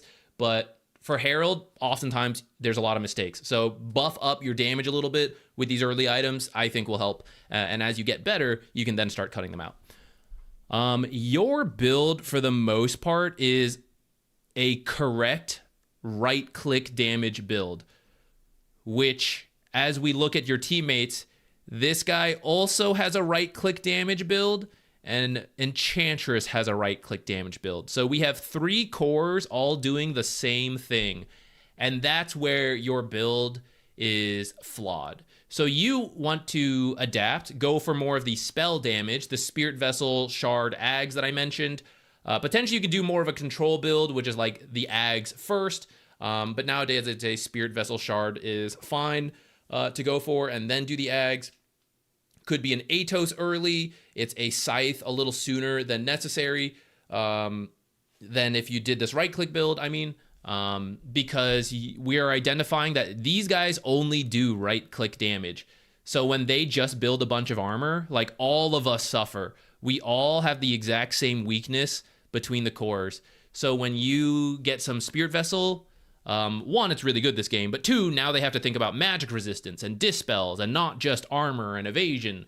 So it'll help diversify your team. So the build is technically fine if you know you can go damage. But in terms of adapting to the game, should be the one I talked about. Let's jump to... how would I know they're both right-click, or does that just come with experience? Yeah, that is just like over time, you'll know what builds different people do. So carry heroes pretty much only ever do right-click builds. Any standard carry, which if you're not sure who they are right now, that's okay. But as you get used to it, any carry essentially will do some form of right-clicking build. The mid lane is where you usually have some kind of spellcaster build, but there are some heroes who do more right-clicking builds, especially if they also don't really know the hero roles and everything that well. So Enchantress does not have a spellcasting build. That's just the way this hero works. She will play off of Impetus, which is a right-clicking build. So over time, you'll just learn that. Other mid heroes who kind of play that, I hope we'll be able to keep downloading stuff. Other heroes who play right-clicking builds from the mid lane are Sniper, Alchemist, Lone Druid, Kez. That's not to say some other heroes can't also do right-clicking builds from the mid lane, whether they should or not. People like Queen of Pain. You'll sometimes see like Void Spirits do it. Lena's and ODs kind of have right-clicking builds, but they also have more hybrid magic damage. Over time, you'll just learn, but then you can also click their heroes to see like what are they building and also get an idea of it. And as the offlaner, so generally speaking, not talking about specific heroes, position 1 carry will be doing right-click damage.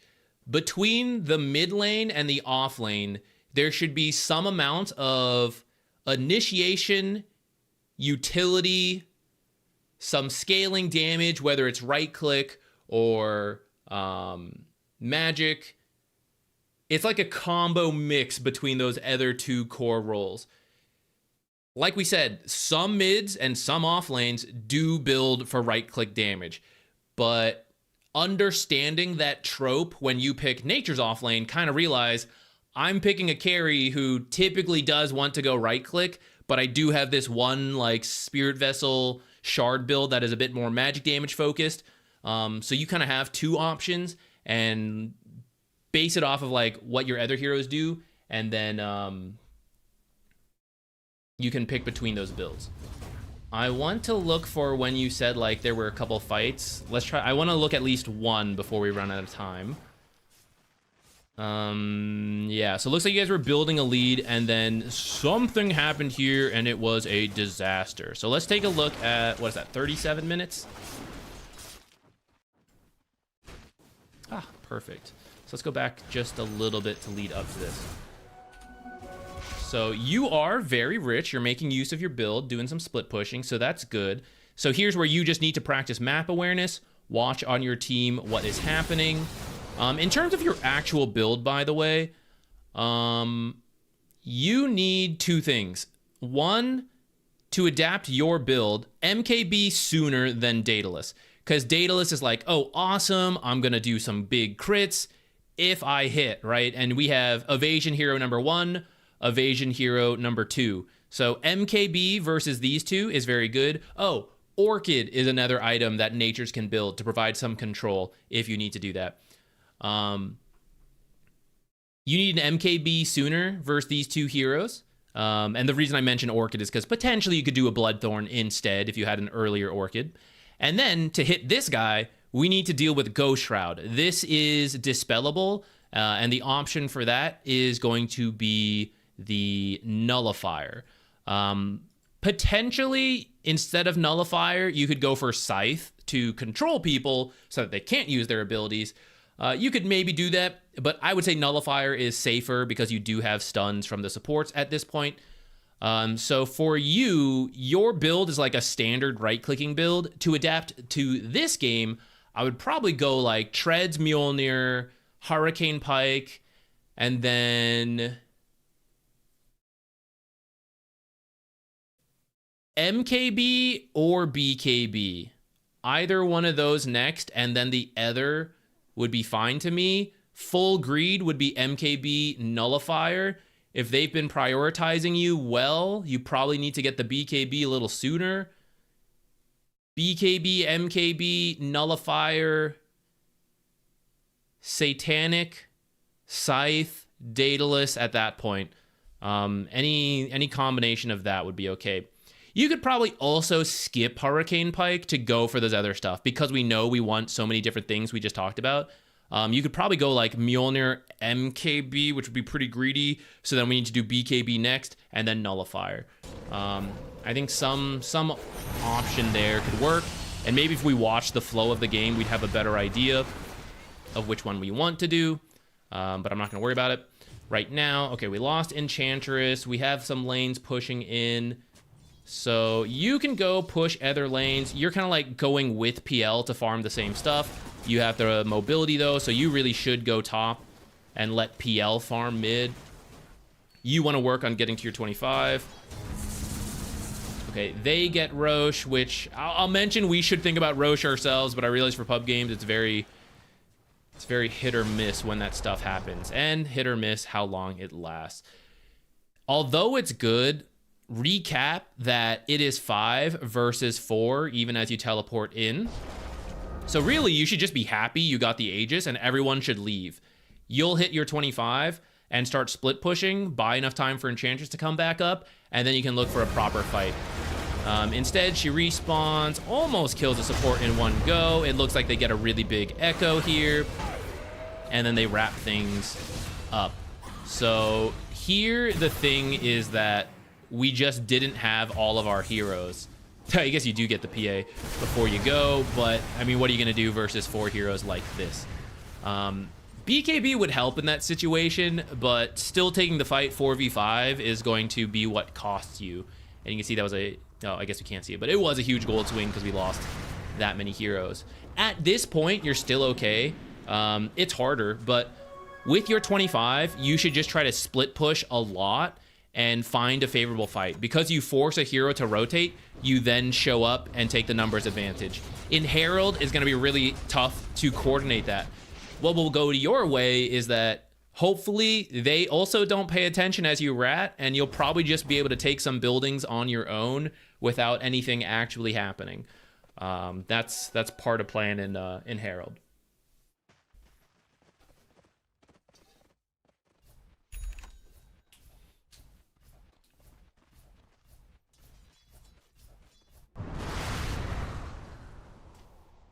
Okay. Yeah, I mean, trying to help with that PA kill is like, I get it. And I often say on this channel that it's better to do things with your team suboptimally than without. So I don't mind you trying.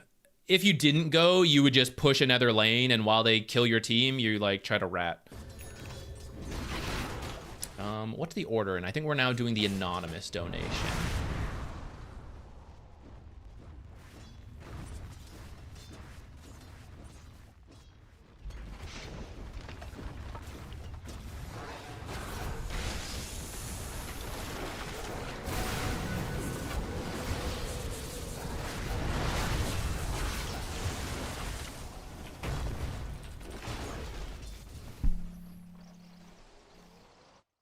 Okay.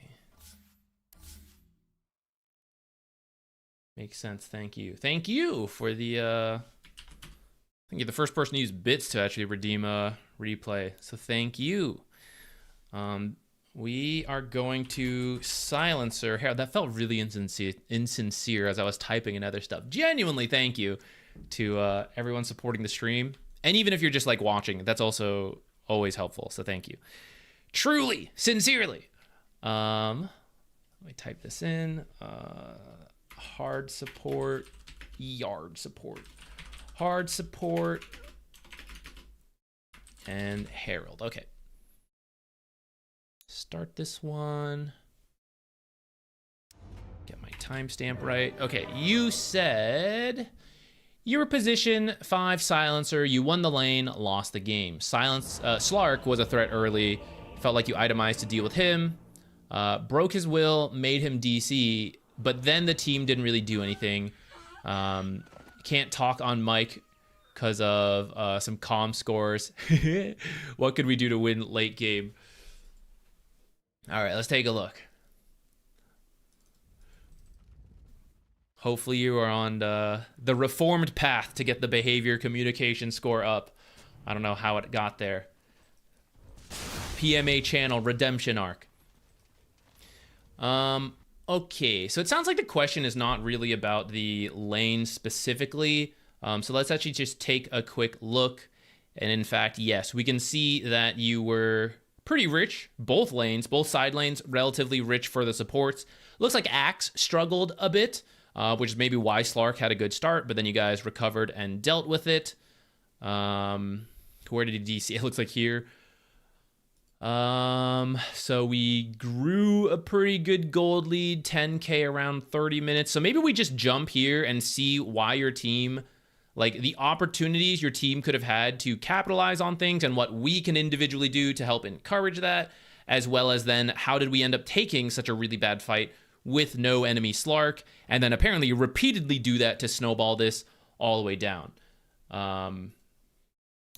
So let's go like 30-ish minutes. Yeah, somewhere around here should be good. What are we doing back here, guys?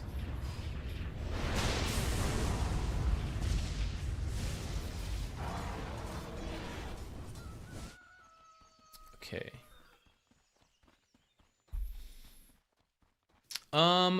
For your build, by the way, you should probably just do, so Ghost Scepter and Force Staff are fine items, and then I would just go Refresher after that. There's probably some like overconfidence of like Slark DC'd, you know, let's have some fun. I get that. Your silence is insanely powerful versus these heroes. So Ags, usually I don't love Ags first, but actually it's so good versus these two heroes. I think Refresher and Ags, whatever order you ultimately get them in, I would say Refresher first, Refresher into Ags. Don't really care. I think that's way more impactful this game than more right-click damage because you're already going to have Juggernaut and Lena. And really, if we look at it, the only way they win fights, especially without Slark, is through spell casting. So when you Refresher, you pretty much completely remove their ability to take fights. Compared to, I will do more right-click damage. We actually don't even have that many brain drain stacks. So yeah, I would recommend a shift in the build. You do go for it now. We just spent like half the money on a Hurricane Pike, though, so it will just be slower. Okay, your team is in a good spot. I noticed there are no deep wards right now.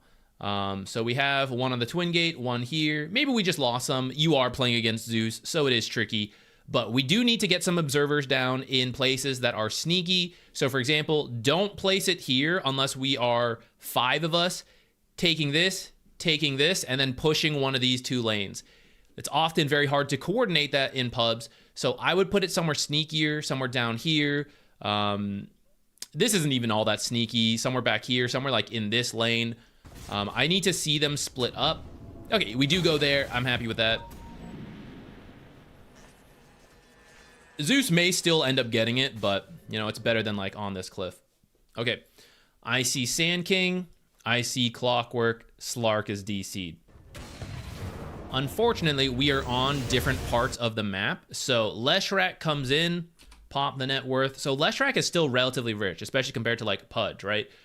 So although it is technically 5 versus 4, and in fact, I even knew Sand King was here, with only 3 of us here, it could easily become a 4 versus 3. And then because Jug is actually over here, this is one of those cases where I often say, if you can't make a difference within 1 second in the late game, which is where we're entering 30 minutes, you're too far apart. So Pudge is way too close. Juggernaut is here, but in the 1 second, he's dead. In fact, Jug needs more than 1 second. He needed like 5 seconds to join this fight. Pudge is dead, and it looks like you're about to be dead as well. Aw, damn, you almost made it up here. I won't worry about that, right? So he was there. It was technically 3 heroes, but you guys were far enough apart that he couldn't actually do anything. Who you want to blame for that doesn't really matter to me. For you, just standing back further so you're out of sight is probably the best you can do, though I think you walked up to try to help Pudge, which is fair. At this point, your team really just needs to do Roche or go with whoever's pushing. So it looks like Lena has been trying to push top and Axe was there. Rather than you guys go for this, like I would just follow her potentially if there's no coordination going on. Trying to get all the outer towers is like also kind of fine, but at the end of the day, we just got to do. Oh, does this guy have chainmail? Oh, he's got hookup. Thank you, Pudge. Thank you. Okay, what are we doing here though? Let's go back. So in terms of like, how can we end the game? You guys are in that territory, so there's no reason to jungle your own half of the map. You should be moving out to join your team and then farming. One, at least farm closer to them or push into the enemy's half and then farm here. You are like as far away from the action as possible. I know you have the global silence, so like that's cool, but at the same time, this does not help your team whatsoever in terms of pushing multiple lanes, which will punish a team with less players. It helps you get money, but you could have gotten money anywhere else. And you will then contribute more. Like, we didn't build a refresher, we built a hurricane pike to right-click enemy heroes, and then we're nowhere near enemy heroes. So you can't be over here, you have to be with your team, because they're going to take stupid fights like this. Whether they should or not, this is going to happen. It's a pub game, and we got to know this, so we need to be with them, especially as a support. Which you now switched over to Witchblade, so you're doing like the full right-click build. Again, I get it.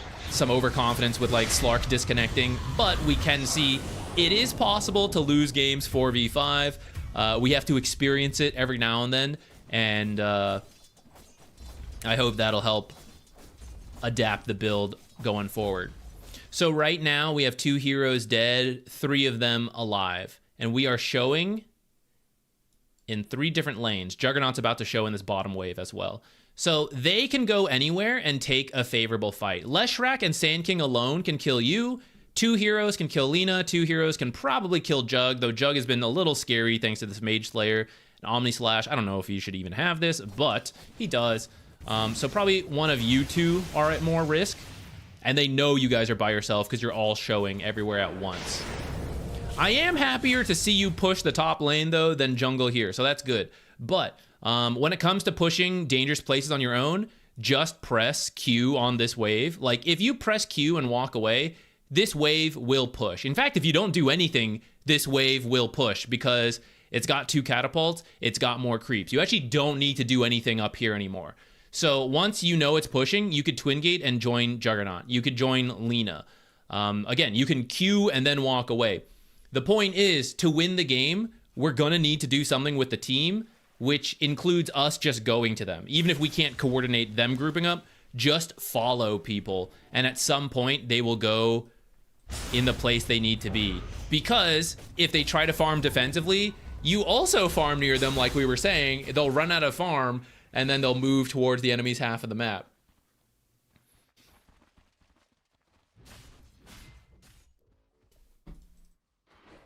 Despite it being 5v4, right? Like you mentioned, like no one on your team is playing together. as a full group, which you kind of mentioned. Like, it feels like the team's not doing things together, but it's also including us, you know? Like, we also are not moving towards the majority of the heroes. And we can't, especially as a support, but in a pub game with not a lot of communication and coordination, we can't also say like, well, I'll wait for the team to group up and then I'll go. And if they're not going to do it, I'm not going to do it. Literally every player has that mindset, and so no one is doing it. So someone, us, the one that wants to win the most and is a support player, so you're the most likely one to have to do this, you need to be the first person to just go and stand near Juggernaut, to stand near Lina, and start the trend of like, we've got to go. You got to kill this one first so that he can't complete the teleport. Otherwise, this will happen, and then this guy's gonna go, okay, I need Silencer, and Silencer's not joining, so I'm gonna go push whatever lane. Like, everyone is in the same mentality. You may ultimately lose, like, you might try to follow Silencer, or sorry, you might try to follow Jug or Lina as the Silencer, and maybe your team still never groups up, but you will be doing the right thing. And in games where you have other players who kind of recognize what's going on, like, you'll win those. If you have some players who recognize like what's good to do and they're trying to do it, but you don't have the habit of doing it, then you'll lose with good players, you'll lose with bad players. How do you get a rapid fire coaching session? So they are free. It's just random. I will pick from the chat every time we need a new one. For $5 or like bits on the Twitch, like $3.50. I'll do one guaranteed. There's a couple guaranteed ones that are queued up that we have to go through, and then we will do it.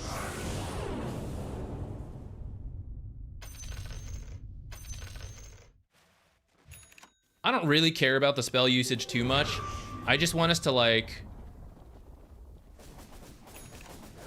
I just want us to look at this minimap, and for the last like 10 minutes since we've been watching, there's almost never been 3 heroes together, but that includes us. Sometimes you are with the heroes, sometimes you are not with it. Like, why are we coming now? You know, it's like way too late now. So this is why it's snowballing out of control, because the game is never as formulaic as like, oh, we have 5 heroes, they have 4, so we lose. Because even if a Slark wasn't DC'd, Slark could just be dead. You still shouldn't play the way your team is playing.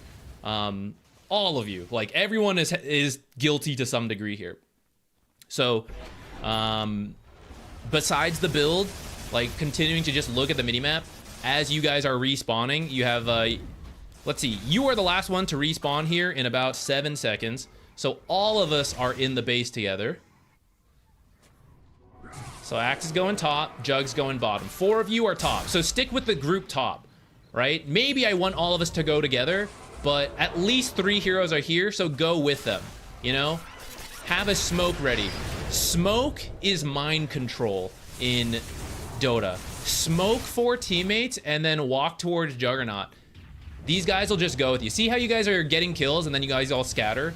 It's 5 versus 3, so pick your favorite hero and go with them. 2 heroes went bottom, go with them. You think Roche is better and Jug's there, go with Roche. But you like also are splitting off from the rest of your team, which means then stuff like this can happen. Leshrac can come in and kill you. He would not have been able to kill you with Jug and the Pudge or with the Lina and Axe. Now they're chasing Leshrac and the other 2 are down in the jungle, right? Like, everyone is taking their turn, just like doing their own thing.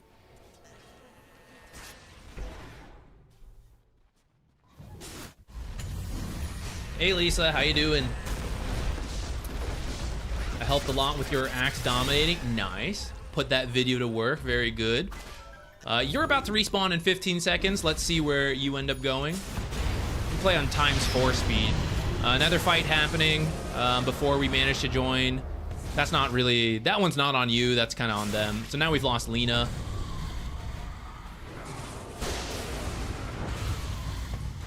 Also, I'm not showing it, but we have 2 right-click items now in, like, the Orchid and Hurricane Pike, but you haven't really been able to right-click, which... This goes back to itemization. That's a separate issue. Can only see the minimap. All you need to see is the minimap. The fights breaking out don't matter. What matters is looking for where to go and grouping up. So with so many people dead, now we should just wait. Jug and Pudge, I mean, they're just probably going to wander out. But if we were alive, we would be very cautious. We're avoiding top because Zeus is up. We're avoiding mid because Leshrak's up. Leshrak has Boots of Travel, so we have to avoid all the side lanes. I've now seen 3 enemy heroes in 3 different spots. So we as a team can go anywhere and get kills. But when we scatter like this, right, like Jug's bottom, Pudge is top. They should have stuck together if they want to move out on the map. Instead, they're also splitting up. Lena's probably going to go to a 3rd location. Look, TP straight mid, walks straight out of the base in case she wants to get Blink stunned or hook shotted. Blink Leshrak. Look, here he is. Right? So before anyone else can respawn, we keep losing heroes. Now they're dead. Now let's see if we also come up too far. Like, you're hitting a clockwork right now, but they can dive you guys at this point. So we all just need to, like, wait for these heroes to be up. We just need to lose the mid lane. So you guys should actually be pushing side lanes rather than try to fight. Instead, you guys are trying to fight, so we're gonna lose this one as well. This has just been kind of the course of the last 20 minutes, which is that all of the players are taking turns splitting away, and they're probably all thinking, once my team groups up, I will also go. But then we all just never do that. So we end up losing, even though it's 5 versus 4.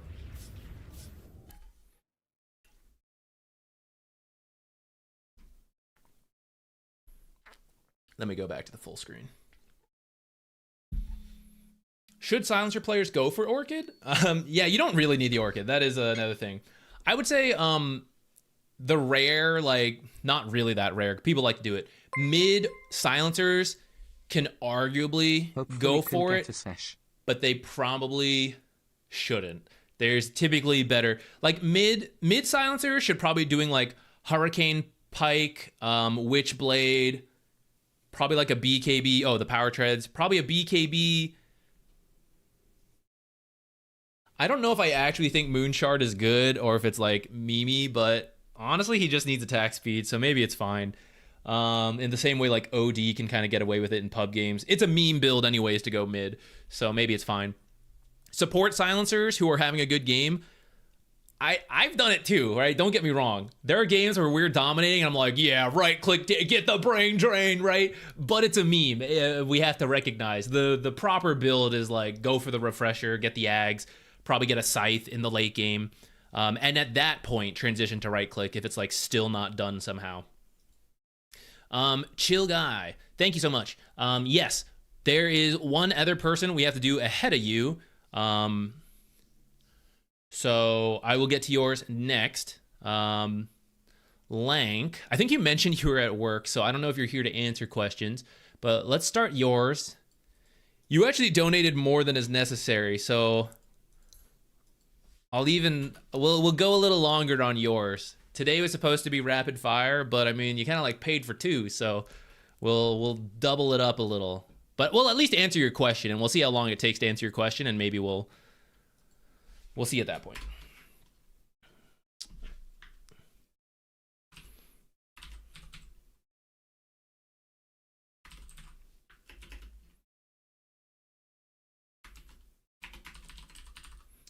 So you are playing Weaver.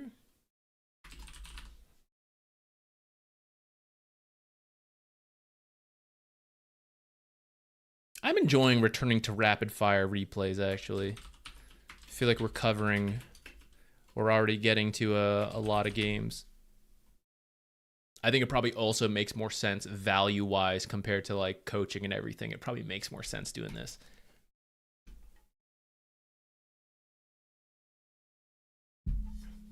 Just to time it, about how long do you think it'll take?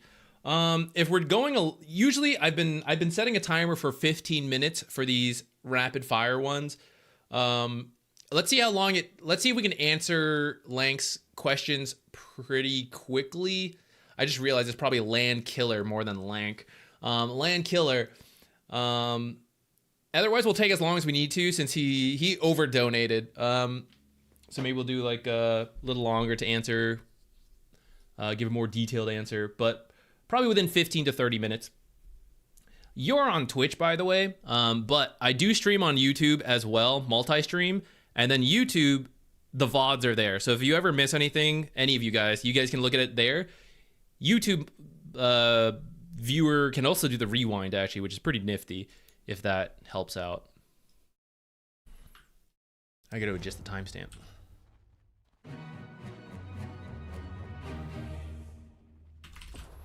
Okay, Weaver support. Insane 80-minute game. Converted into a 6-slot carry, no boots. Couldn't 1v1 the drow, even though she was 6-slotted, no boots as well. Was there an item or fight issue? Okay, so you have a ultra late game question. So it sounds like we're gonna jump. I'm back, perfect timing. Yeah, nice. So you have an ultra late game question. And actually, since you're here, I'll ask you, we can simply jump to, I suppose, 1 hour and then spend the time breaking down all the ultra late game decisions. And that's probably the best use of this because we don't often cover those situations. I will say, let me look at the draft real quick. Most games of Dota should not go that far, and there's typically a mistake that happens earlier, which is usually what I would recommend. So for example, at 30 minutes, clearly there is something we screwed up, and if we had kept this momentum going, you probably could have just ended the game around here. And then, okay, we screwed up, we got it back, right? Same deal. We probably should be ending the game around here. Same deal, you know? So usually I would recommend earlier, there's mistakes to clean up that would be safer and more consistent, but I do know we do get to this point in games eventually where we make mistakes. We're humans, so we do end up in ultra late games, so we can focus on that if you want.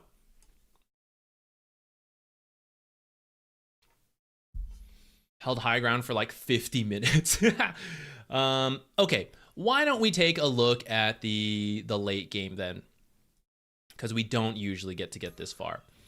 You said you were Weaver. Let's come over here. Where was the first big dip? I think it was around here. 30 minutes. Actually, this isn't even accurate. Am I dumb? What is this? It says you guys are 18K ahead. Oh, 48 minutes. I am dumb. You guys are over here now. No, wait. Let me go back to... Let's go to here. I didn't realize I successfully jumped forward. Let's take a look at each of these big dips. And go from there. All right. So you guys got a kill. You have very good vision bottom. This looks like you guys are in pretty good position. Top 3 core values. This is the biggest issue. One of your top value guys is not here. So even though it's a 12K lead, it's actually like 5K deficit because Sven is not here. You guys killed Silencer, so technically then, okay, now we're 5K up. But 5K up 4v4, that's actually like, that's kind of close, right? Which is pretty much what happens here. You guys get the Silencer kill, but I'm guessing they now take the fight.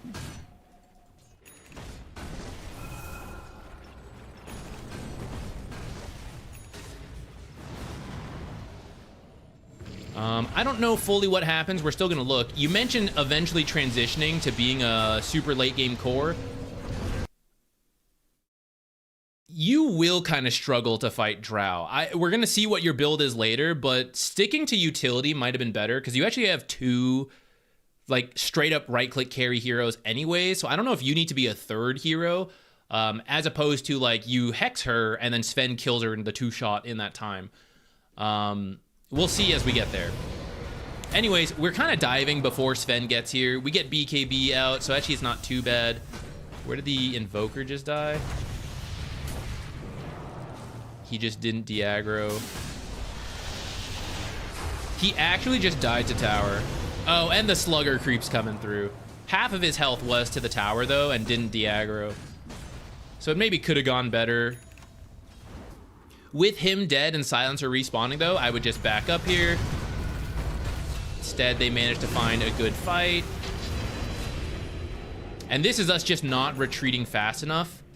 And especially pushing too hard without your Sven. And we can say, so isn't it Sven's fault? He should have been here. Yeah, I'd give him like 80% of the blame. But the last 20% is you guys still like, we should be pushing, so we're going to push. but you don't have Sven, so you actually shouldn't be pushing, and so then that is your own mistake. You are making a mistake off of Sven's mistake. So what if I So that is like, I guess, the first instance, and you only need to make one mistake. So now look at our minimap. We had great vision down here. We're starting to lose it, right? The cliffs always get dewarded. We'll see if we lose this one later. The mid one setup, like, we end up losing vision every time we throw these fights. And now when you come into this area, like, she's still going. She is going to put an observer somewhere in this area. So now we have to redo what we did, which is to break into an area and set up vision. Now we have to break into an enemy's controlled area to reestablish our vision. Adjusting to that, and depending how many wards you lose, you should now go top, actually, instead. Because there's probably old observers here that might just expire on time. And there's definitely new ones in this area that we may end up losing. Okay, so Wraith King House now stuck around too long. Grimstroke has died along the way.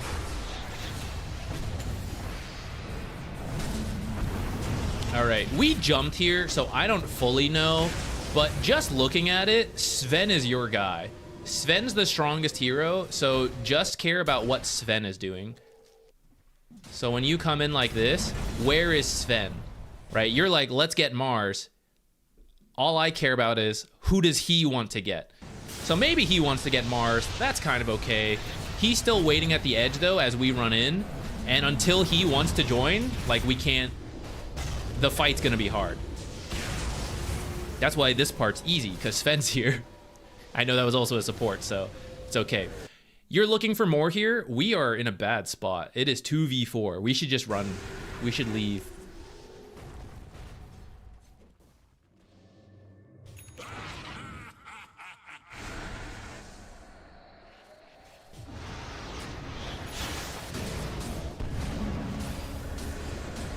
Sven, save me.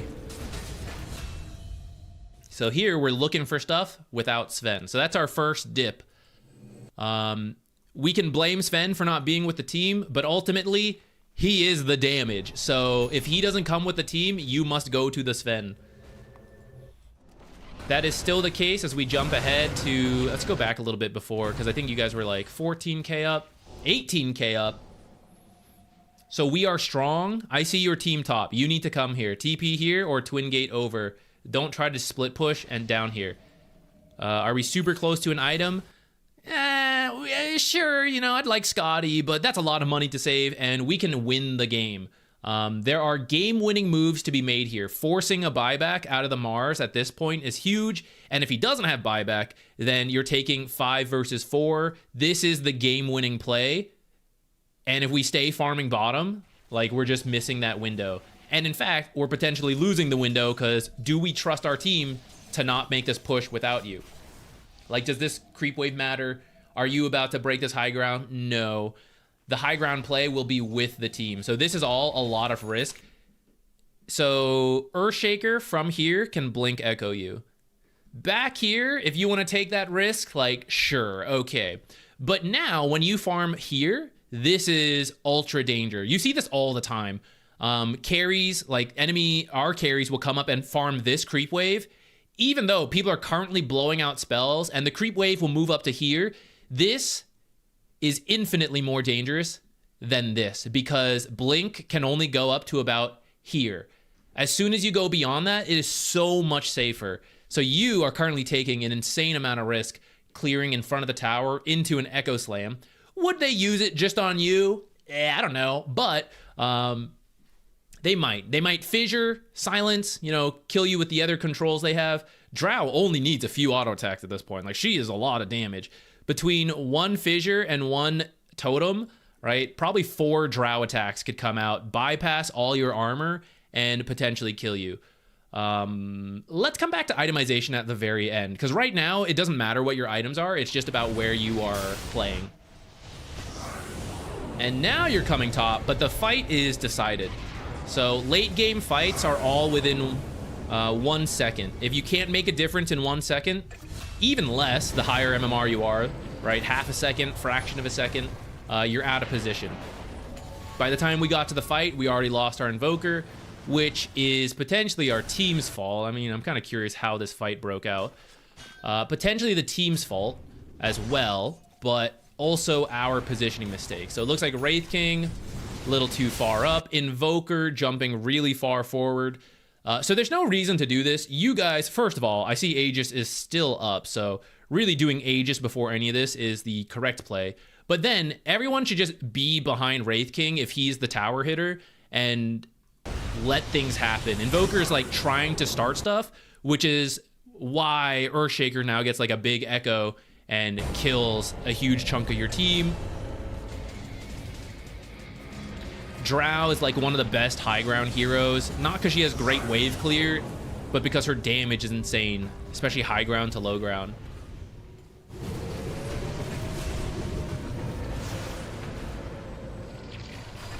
I don't actually know if you need to buy back here, by the way, but buying back there is like, if you're buying back at this point of the game, I think this is a game winning or game losing moment. And in hindsight, if you felt that way, should definitely be with the team instead of split pushing bottom.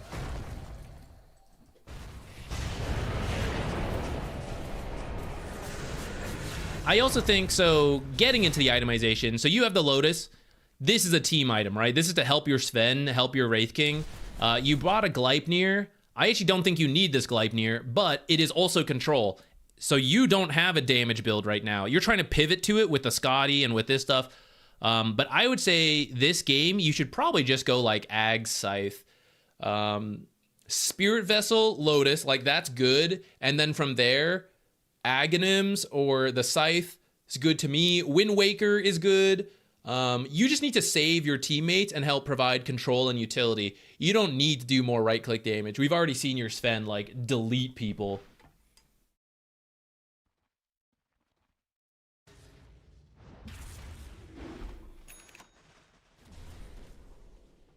Would you have bought the rod and not go full Gleipnir? You can buy Atos, but it's usually your first item. It's your first or second item if you're going to do it. You're either going straight Atos to provide control, or you're getting the Spirit Vessel, and then you get the Atos. But usually, by the time you get the Spirit Vessel, especially as a support, even if you have a great game, which actually you had a great game, so your Spirit Vessel is at 10 minutes. So now if you go for Atos, just comparing it to your other item values, it's probably around here, right? So Atos around 22 minutes, which if we now come over here to their team, so then the BKB will be a minute after that. The Manta is already done, right? This guy has a blink to dodge the Atos. This guy's got a blink, actually, to also Crystal Maiden blink, sure, right? So by the time you get Atos as a second item, there's usually a lot of answers to it. So the issue is Spirit Vessel is the same. Like if you got the Atos first and then you got the Spirit Vessel, you would then also deal with a bunch of dispels. So usually you only get one of them and it's your very first item so that it comes online before all the blinks and the dispels and all that stuff. So usually if I don't get Atos as a first item, I just skip it at that point. At that point, if you need control, you're probably going for a Hex or a Yule's. You can buy Nullifier for your team as well. Sven doesn't like to build Nullifier. So if you need a Nullifier, because there's like Ghost Scepters, Glimmers, Aeons, you can also do that. Ghost Scepter here. And essentially the way you're going to play, I am going to go with Sven, and then I Lotus him, I Nullifier his targets, things like that. You know, that's the way you kind of want to play. As the game gets late, like if you're having a great early game, you kind of can do more dangerous stuff as Weaver. But at some point we go back to being a support before then going back to like being a core again. But I would say we're still in the like I could have just been a support territory. We're kind of, yeah, here's another like fight that is going a bit rough. So we are officially into the ultra late game. Lost our megas. Wait, let's go back. When did you lose these?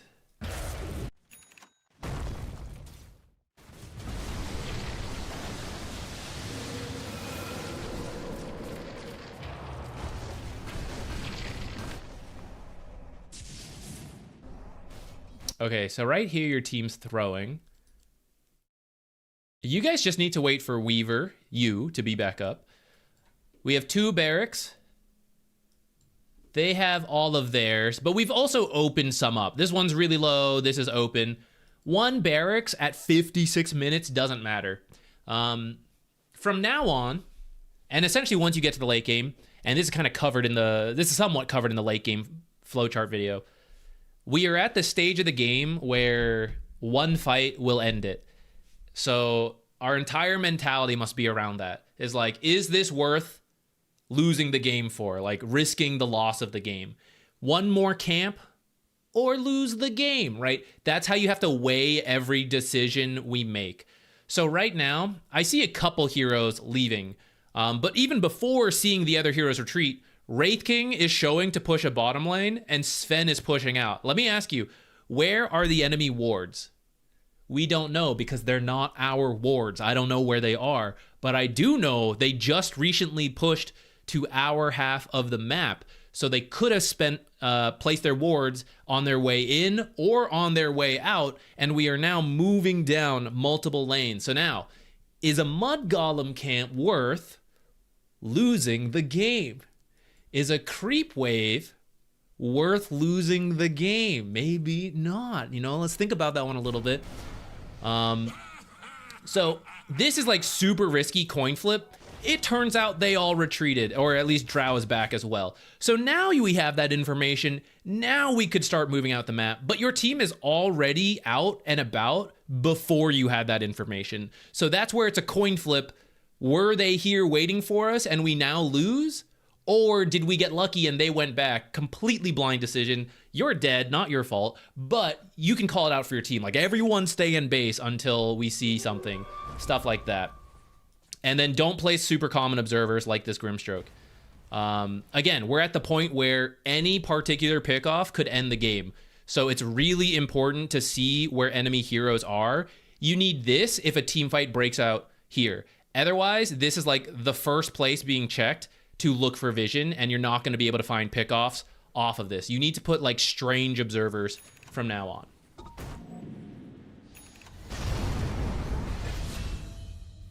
It's a little bit of a warding issue. Because we jumped here, I don't fully know how things got here.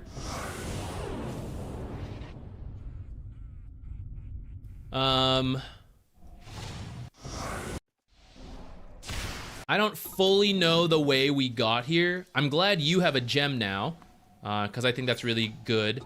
Right here, you and Wraith King have to join your team. Like, they're too scattered. Mars is dead, but if 4 heroes fight top, it's a 4v3. If 4 heroes fight bottom, it's a 4v1. So there's no winning situation for you right now. So you have to fix that. You have to go to your teammate so that maybe Wraith King gets picked off down there, but maybe you guys take a 4-on-4 top, or you get the 4-on-1, 4-on-2, because they are also probably split up, because their vision is probably also not the best if we like go back in time, right? These guys are back here and Earthshaker is up here.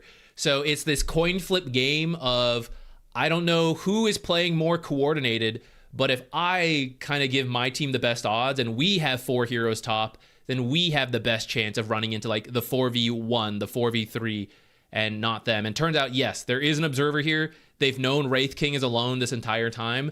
They should be more grouped together, either going for Wraith King or going for heroes top as a group and not like up here like this. And here you can see why, yes, technically being a Weaver with a bit more damage could finish this Earthshaker, but also if I amplify the Sven a little bit, I have a Solar Crest, I have a Scythe, right? Something like that. Then Sven will finish this on his own. Like, 1 more attack is all he needs.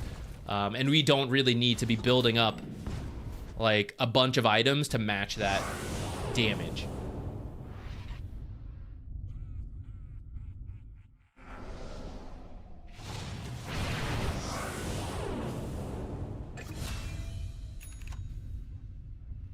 Same mindset. Where is the Sven? Should I jump this Drow? Maybe you thought your team would come help you. Understandable. But yeah, you need to be thinking about like, is Sven actually here?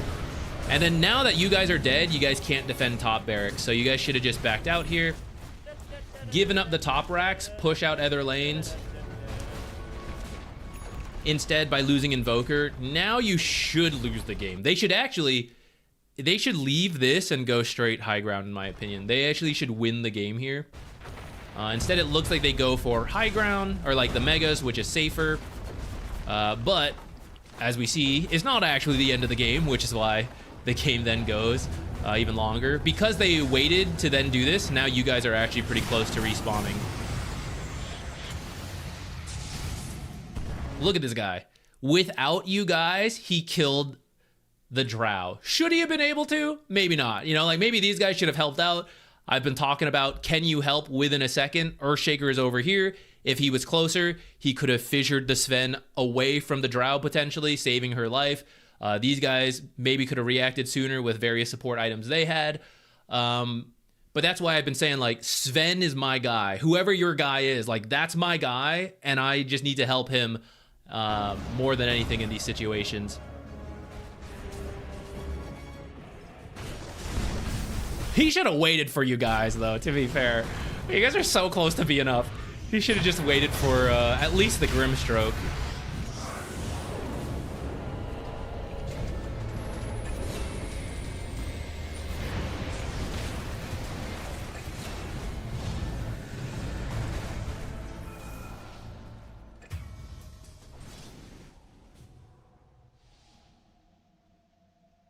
Okay, we got a bunch of kills. Roche is pretty close to being up. So at this point, you need to safely push. If you got speared back into a silence and Drow is standing right here, would you live before these guys got here? Probably not. So then this is another case of now it's my turn to push too far without knowing where everyone is. But anyways, from here on out, it's really just about getting vision down, finding the favorable pickoffs, or forcing really good fights. So that's playing around objectives, playing around vision. Did you reclaim the gem? I don't know what ended up happening to the gem. Oh, look, it's happening, actually. Fortunately, they didn't spear you back. So actually, Invoker did make it in time. Here's where having a bit more damage is like, if I could hex her so she can't BKB, that actually makes a bigger difference.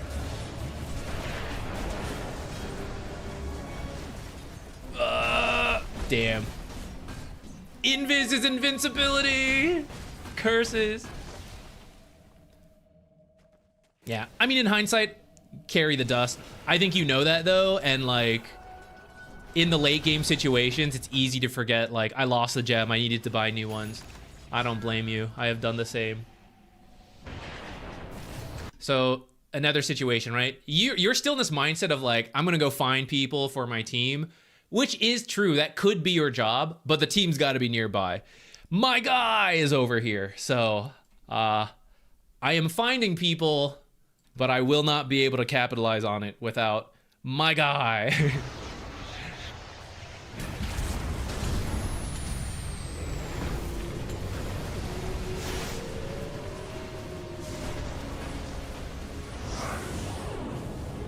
Unfortunate tornado there.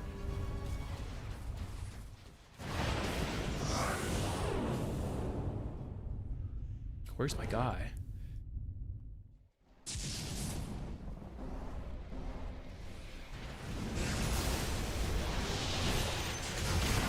Here we go, my guy. He made it.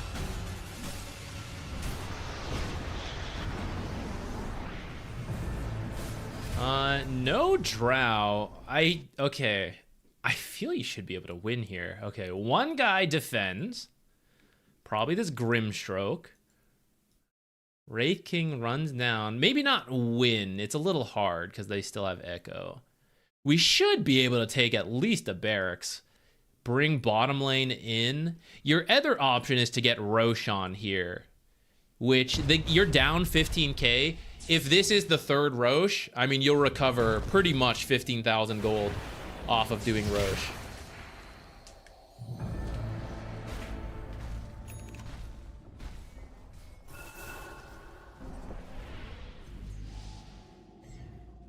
Never started the timer. Look at that. That's okay. You like double donated, so I was planning to go long anyways. Okay. We are going for Roche, but my guy, where is he? Guy.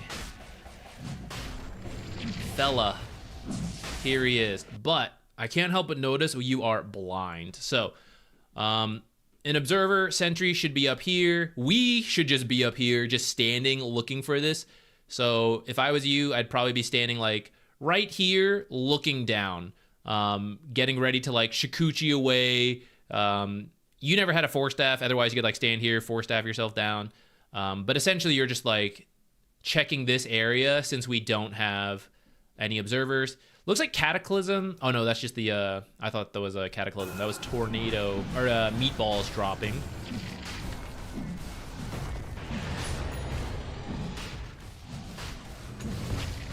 Don't actually chase, just buy space for Roche. All right, I still don't see enemy heroes. Wraith King's going to a jungle camp, guys. Hard camp or lose the game, right? You gotta weigh all these decisions. I don't know where he's going, but where is my guy? He's over here. So keep in mind, can he join here?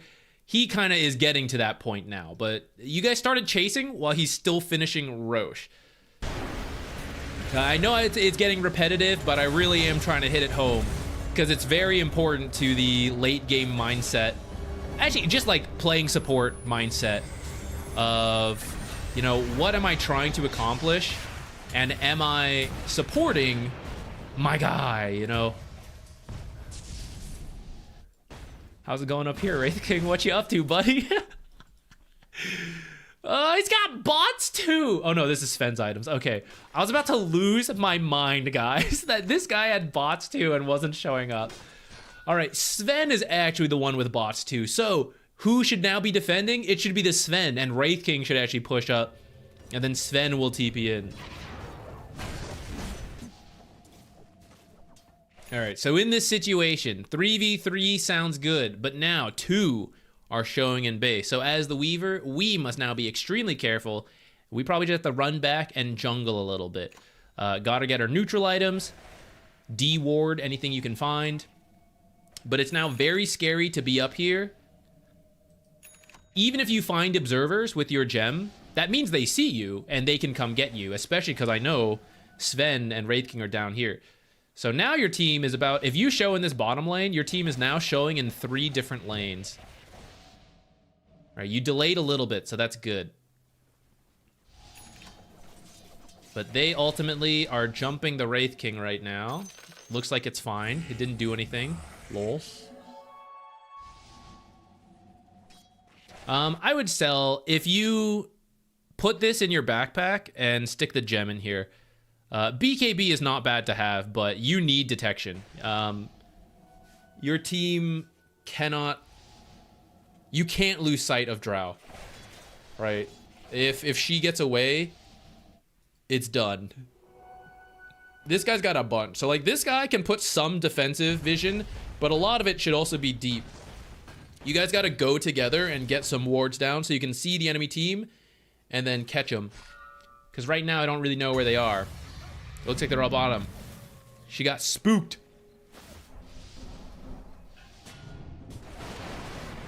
Yeah, at this point, there are so many Dispels and BKBs that Spirit Vessel's not going to do much for you.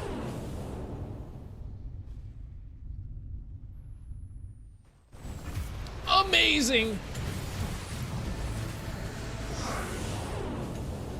By the way, she has a butterfly, doesn't she? So if you did need to build damage, you should get an MKB. Oh no, where is she? Hindsight 2020. Where's my guy? Here he is. Get him, guy.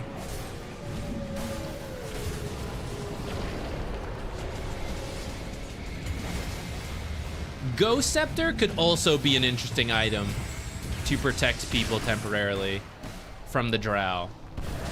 Who's that? Thank you. 5 months. More like 5 months. Hey, Bayo, thank you. Actually, I can't believe it's been 5 months. Time flies. Definitely can't lose this gem. we should just beeline down a lane. Sven! Oh, it's fine, I guess. You have bots too. Okay, let him do it. Head out. Go push mid. It's 30 seconds to go from here to here. When your creep wave spawns, takes about 20 seconds to get here and then 40 seconds to get here. I say 30 because it's easier, but it's actually closer to 40. In 40 seconds, she bought back earlier. You'll have 20 seconds. This guy's items, right? Wraith King's items, your items for we're critiquing it, but you do have it. You got the Stygian Deso. Are you telling me in 20 seconds we can't like take one barracks, maybe even two, possibly end the game depending like what our build is, right? So that's why as soon as you win a big fight, shove it straight down like wherever you need to go. And this creep wave has to be dead. It's 40 seconds for the creeps to walk nonstop. If they have to stop the fight, then it's not going to work. But you guys actually just split and jungle right now. So that doesn't really make sense, right? Sven should be the one dealing with it. Someone else fast should push down another lane. And then one of these people should be beelining it down. It's only Earthshaker. So 2 people down, 1-1. We aren't pushing as fast as we could have. And that means Drow is going to be up for this high ground defense. Oh no, he killed him. What happened? You don't have God strength, my guy. Dude, this guy took like 5 totems to his death. Oh no. Disaster. Should I have been with Sven? It's actually not your fault. Sven shouldn't have been trying to get that kill without God strength. Can you do this? Amazing. Okay, run. No, run. Don't be here. All right, just finish the barracks then at this point. The barracks, the boys, the barracks. Oh my God, that's the scariest time lapse in the world.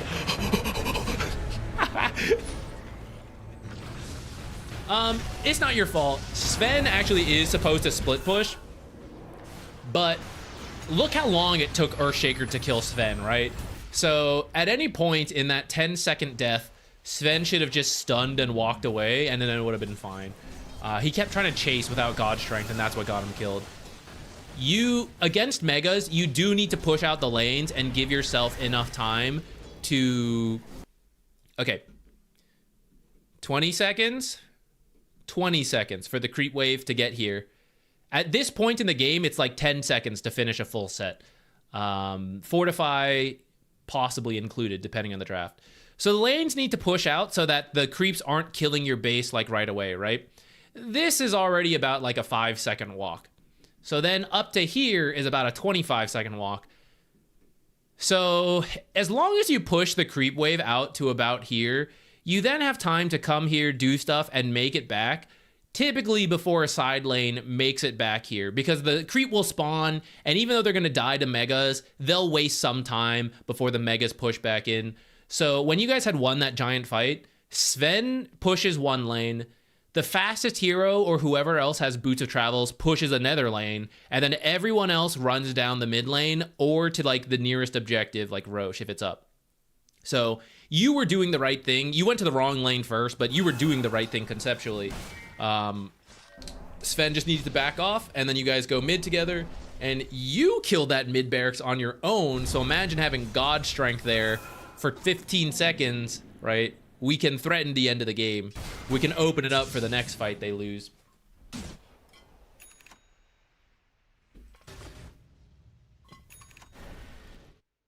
I think buyback should still be down for Drow. Yeah, she actually... Oh, she used it again. I didn't even realize. So, I mean, again, the game plan doesn't change. We keep... We're looking for a pick-off. Need to see them split. And we need to not be split ourselves, which is currently, once again, all across the map. And as chill guy, I'm gonna go find your match ID if you already posted it. But once again, I'm just gonna show the mini-map, and you can see like how often your team is scattered versus knowing what information to work with, and we have no information to work with. So then it's not that surprising to me that it looks like a fight is breaking out where we didn't have the numbers, and Sven just joined, but you already lost several heroes. And it all just comes down to like constantly looking at the map. In the late game, I look at the map probably 95% of the time, and then like 5% at my screen.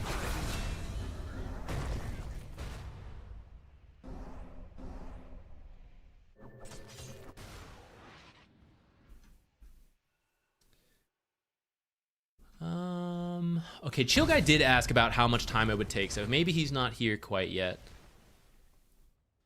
Can I enter the match? Can I enter a match into the raffle? You have to wait a second. We no longer have like an ongoing raffle because now between Twitch and YouTube, there's no way to do that. After we finish, for a donation, I do it guaranteed. Like Qubits is making use of right now, so we have 2 people to get through, including Qubits. And then we'll go back to the random raffles, unless anyone else donates in that time. And by random raffles, you just post your match ID, and then I just like read through and pick someone. Test. I see your test. If Chill Guy is not here, we can move to Qubits. But I'll wait a second to see if Qubits is here. Thanks for the longer recap. No problem. You over donated for it, so I think it's deserved. I think it's value. I haven't been seeing what's been going on. What's happening in this fight right here? Oh no, we lost Sven. GG. This is where the Ags matters a lot, by the way. Late game Weaver Ags is pretty good for this reason. Notice we're like way up here. My guy. Ags. Save his life.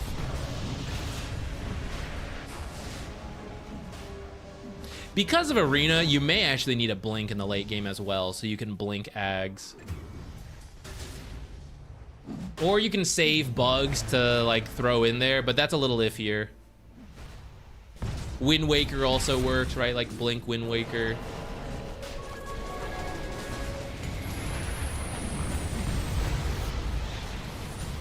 Vision!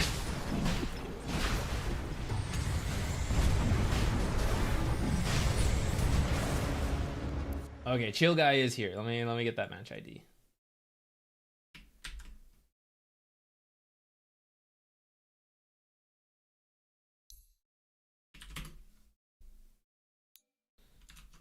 Who are you playing here in this one?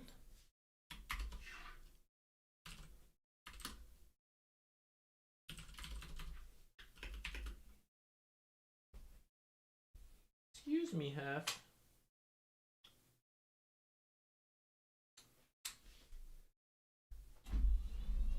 Excuse me. He's in my chair, but I want to sit. My back kind of hurts because we went to that friend's wedding this weekend. So the flying and then late night driving and then sleeping on a hotel bed that's not mine. My back is messed up. Ugh. Okay. TA, okay. Templar Assassin 1 Divine.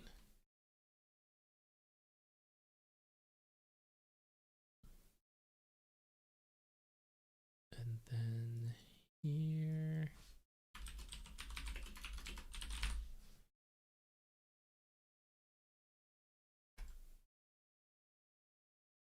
And then timestamp. Where is it?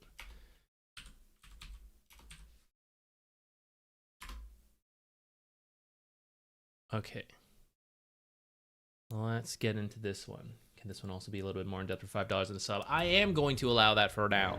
In the future, I'm going to maybe adjust that a little bit because it is getting weird with between Twitch and you, like Twitch subs kind of counting, kind of not counting. I don't know. It's like weird. I'm going to allow it for now. In the future, I think I need to resolve it because it's a strange point. That's not any of your fault though. That's like my own fault because I whimsically put this in as a system.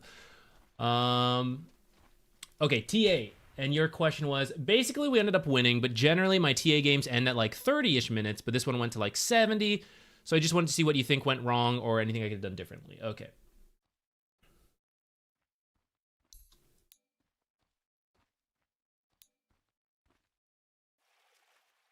It looks like we threw somewhere here, so maybe we can take a look at what happened there. Draft-wise, you look to be in a great spot to simply walk up and hit things and then be swapped out. So, if you had a good start, like you won your lane-ish, and then it looks around this window like you are top net worth. So to me, especially, you have the most power to say this because you're the carry player, but if you just sit there and say, like, I'm going to hit the building, just watch me, and then swap me back, people are the most likely to listen compared to me being the Venge player trying to say that, and then the core players are like, I don't respect a support player with less than 10k net worth. You know, but, like, you're the carry, so you have a little bit more power to say this stuff. I think that's where I want to just jump to. It's like proper high ground sieging knowledge is what we're looking for here. Looks like Aegis actually did get taken earlier.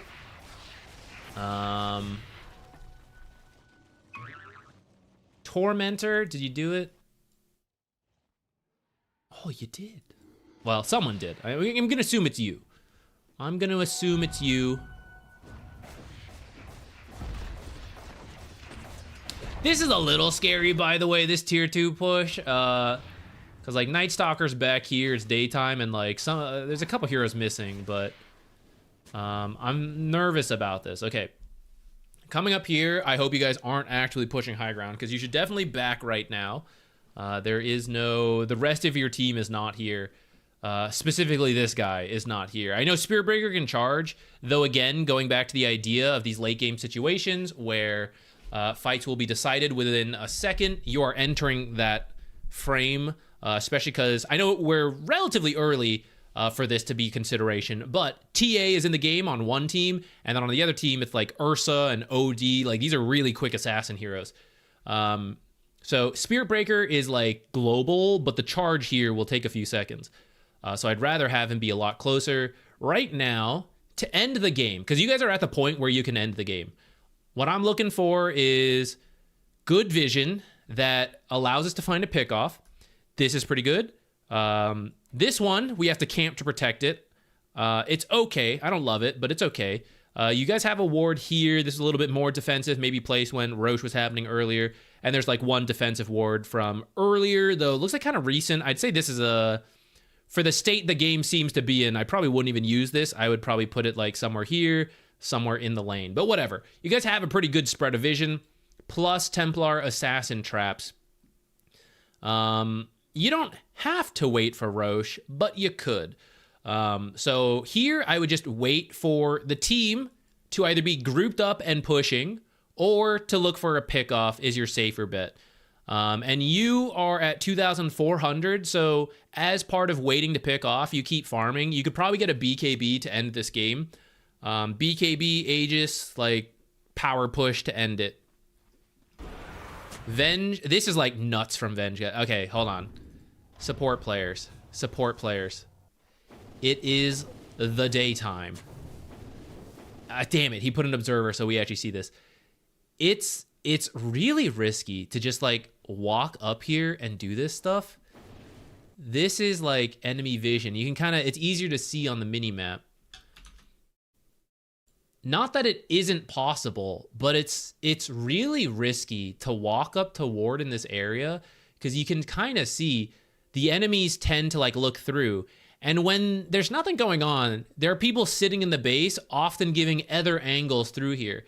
It's usually quite tricky to place wards in the base. Same deal from, like, the other perspective, right? Like, to walk up and place it here in the daytime is very hard. So usually you only do these at night, or when it's a bait and you are dropping it and it's like, I know you see this and I will kill you. If you can't threaten that, you shouldn't be putting this type of stuff down. Which is why Venge, like, instantly loses this ward, and I think she dies. And if she's thinking about swapping aggressively, that is incorrect, because Nightstalker is not here.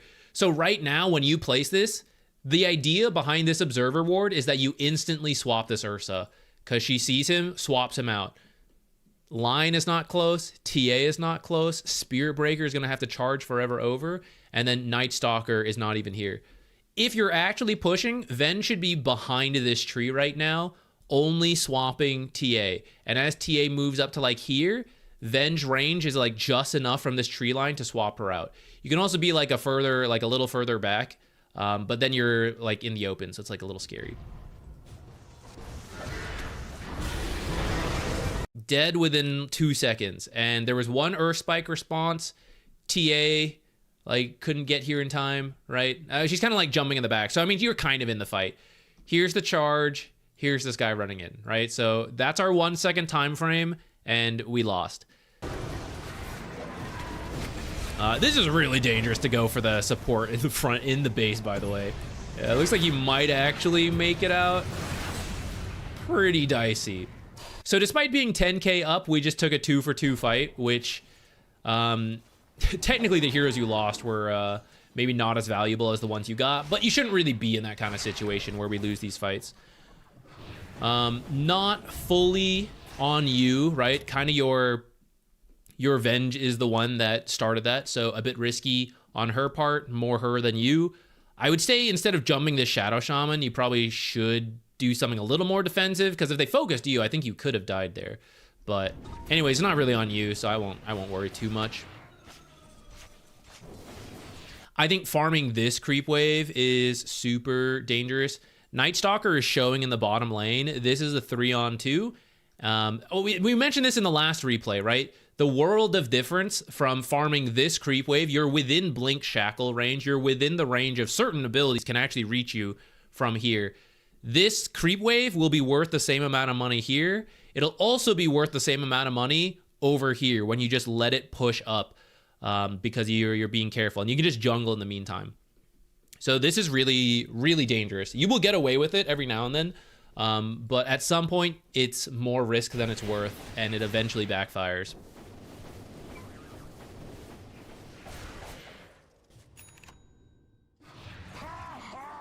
Like, this is way safer. I still think it's a little risky, but it's like way safer because it's farther from the base. You're at least out of blink ranges. It's a little scary in case they were like over here, but it's fine. Trap-wise, by the way, I think this is probably from a tier 2 push earlier, but thinking about I need to look for pickoffs to end this game, this is a very common path to escape the base.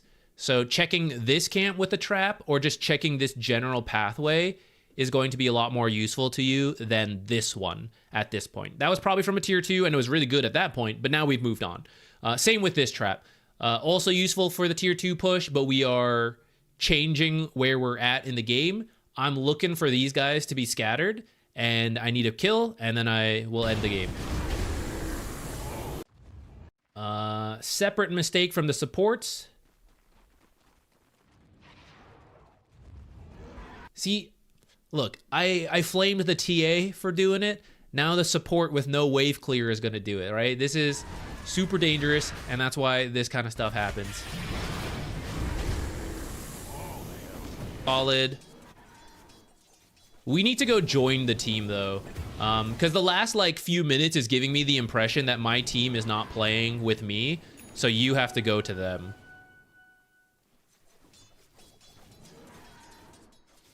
Because, like, you're not really going to try to, like, solo kill this guy.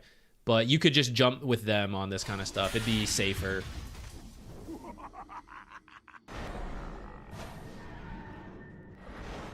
Where did he go?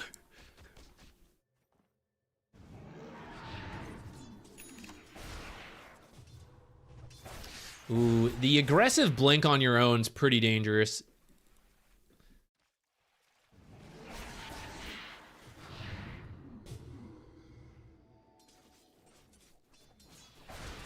I mean, these guys are ready to go. I think you should have left, like, after this Dragonite kill. Whether it was risky or not, they did get the Dragonite kill. And then Venge is respawning. Yeah, I think you guys just come here and go push this high ground.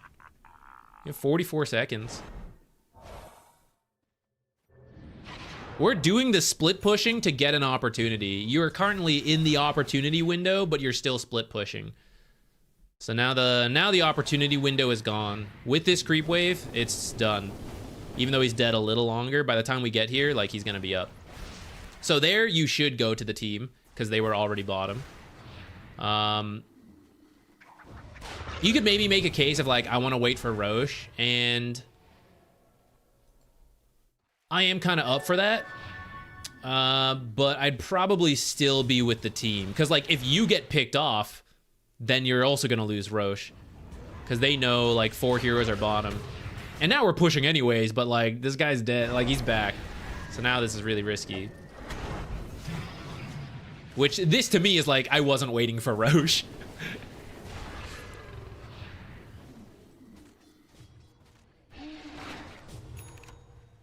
Oh, you're TA. I mean, you know the Roche time anyways.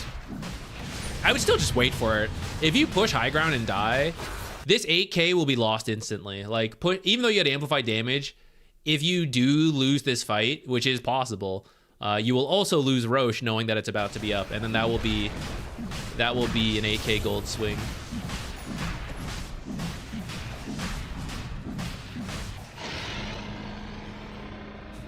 Okay, we have Aegis. Let's get Spirit Breaker in. They know he is dead. I don't know what this is, but even if they assume Nightstalker is with you guys, it is a 5 versus 4. So I would be very careful of beelining straight from Roche to an objective. They should actually be looking for a fight right now. And you guys should not be pushing right now because Spirit Breaker is not here. Let her die. Leave her. Leave her. If you guys just leave, you'll be able to try again with 3.5 minutes on Aegis.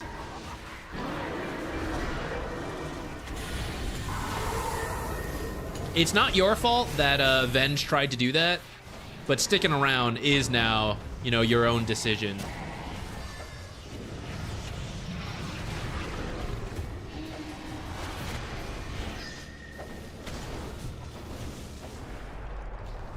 So this, when we lost Aegis, we had 4 more minutes of waiting for the right opportunities, waiting for our teammates to do the right thing. She did not do the right thing here at the 4-minute mark, but you can wait for the 3-minute mark to see if she'll do the right thing. You wait for the 2-minute mark for the right thing. Yeah, I only need her to do the right thing once, unless we lose the Aegis. Now that part is gone. So, although I do think this was more on Venge again, one, this is where a little communication goes a long way. Setting it ahead of time. Don't say it when you're here. This is like way too late. It's got to be said while you're doing Roche of like, okay, wait for everybody and just watch me hit and then Venge swap me out if I'm in danger. The plan must be established well ahead of time. If it's as you walk up to the high ground, no one will ever listen to the plan unless they already know that should be the plan. And if they already knew it should be the plan, then there was no communication necessary. And we're only communicating because we're trying to help the people who don't know the plan. You guys shouldn't be fighting, but I mean, that's not you. Good thing Ursa was not here. What's Ursa up to? Let's find out.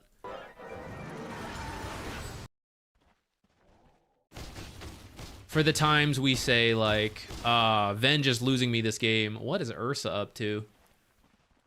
Ursa is split pushing on his own versus Spirit Breaker, which Spirit Breaker is also showing in another lane, so that's giving some safety. But Ursa should just be here, like, taking buildings with the team safely. And then they shouldn't start a fight without him. All right, this is our opportunity. For better or for worse, our team did it. Okay, we should get at least 2 barracks here. Like, you're about to respawn, you will TP in. I'm trying to envision why this game goes long. I can only imagine you guys dive or scatter right now instead of just watching TA hit the building. So let's find out. Let's find out. Going for the Ursa. You are TPing the farthest place you could go. These creeps right here. So team is doing this. You're doing this. The opportunity to simply walk down is now. And Ursa has just 1v2'd Nightstalker. Oh no. With that said, if you TP'd here, so you have pushed from here to here, which means you could have pushed from here to here. So even though my team just like died trying to kill Ursa, he did use Enrage and BKB. So if you were here, you would be taking the mid lane now, and then this barracks. 5 seconds left. Maybe they fortify. Looks like they don't have it. So even if they fortify, you would at least get the tier 3. Then Shadow Shaman's about to be up. You're honestly still fine because you have Venge swap. And you're like, Venge, sit back here. If she is looking aggressive, then you leave early. If she is sitting back properly, you can finish the barracks and get out. If she goes aggressive, you leave her and you get out. So that was a team mistake there. Definitely could have closed out the game. Or like helped to close it out. Get the first barracks.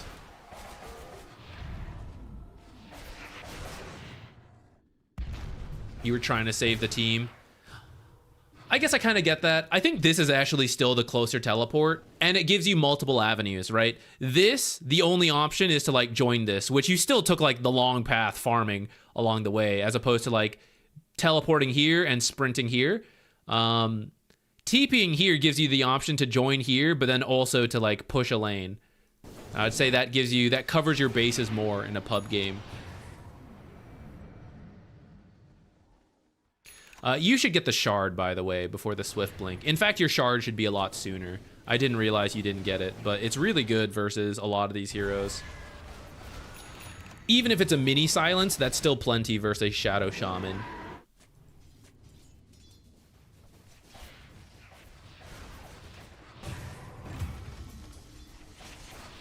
You should be really careful about these. You have some vision to work with here, but Blink should be your defensive tool, especially because you have Refraction. You're like one of the best heroes at doing this. You should be walking up to things and then saving the blink to get out. When you blink in, every time you blink into something, blink into farm, blink in to like get to a jungle camp a little faster. Like, I wonder what's at this shrine. Blink in. Turns out 3 heroes are here. And then you go, ah, shit, you know? And then you have to like force staff yourself away. Maybe it's enough, maybe it's not. But again, we're entering that period where 1 kill determines the game. So taking these kind of risks to like, let me check this 1 second faster. It's really not worth risking like the end of the game. Anytime you're like feeling a little scared or on the enemy's half of the map, it should always be walk into the risk and blink out. Because the blink is instant, the walking is not. The walking is like 5 seconds. Abandon, abandon, abandon, abandon, abandon.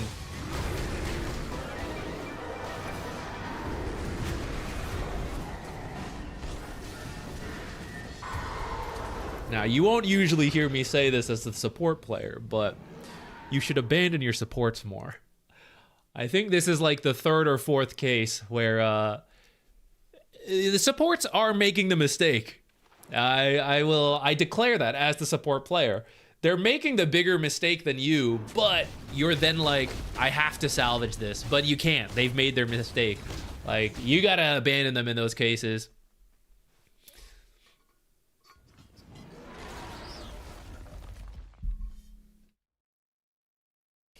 Can we submit replays via YouTube? You can, but we do have one other guaranteed one we have to get through before we move on. This one, actually, we are kind of wrapping up on this one. We've identified like many opportunities now for our own individual improvement, but also we've established the appropriate team way to end the game, which is like TA push, Venge stand behind. And if we communicate that with our team, you know, we win like 6 out of 10 times, and that's enough to gain MMR. We've also identified cases where, okay, the team is not doing like the ideal stuff, but here's stuff we can adjust. You got to be real careful of this.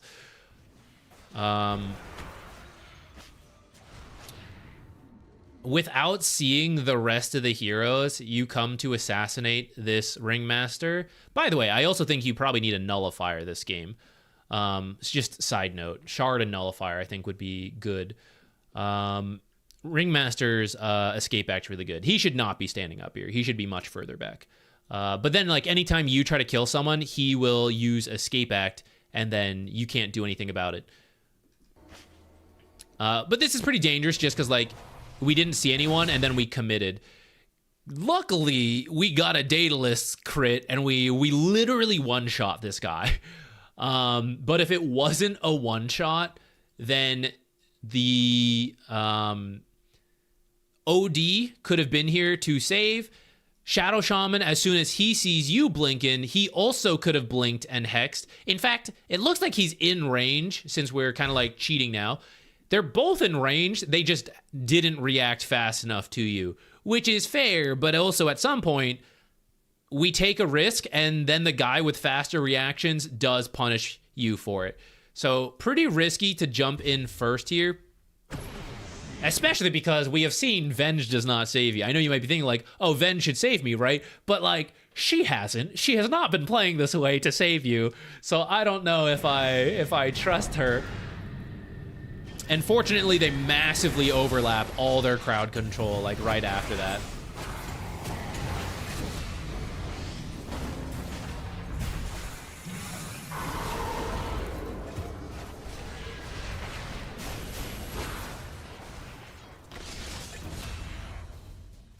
All right.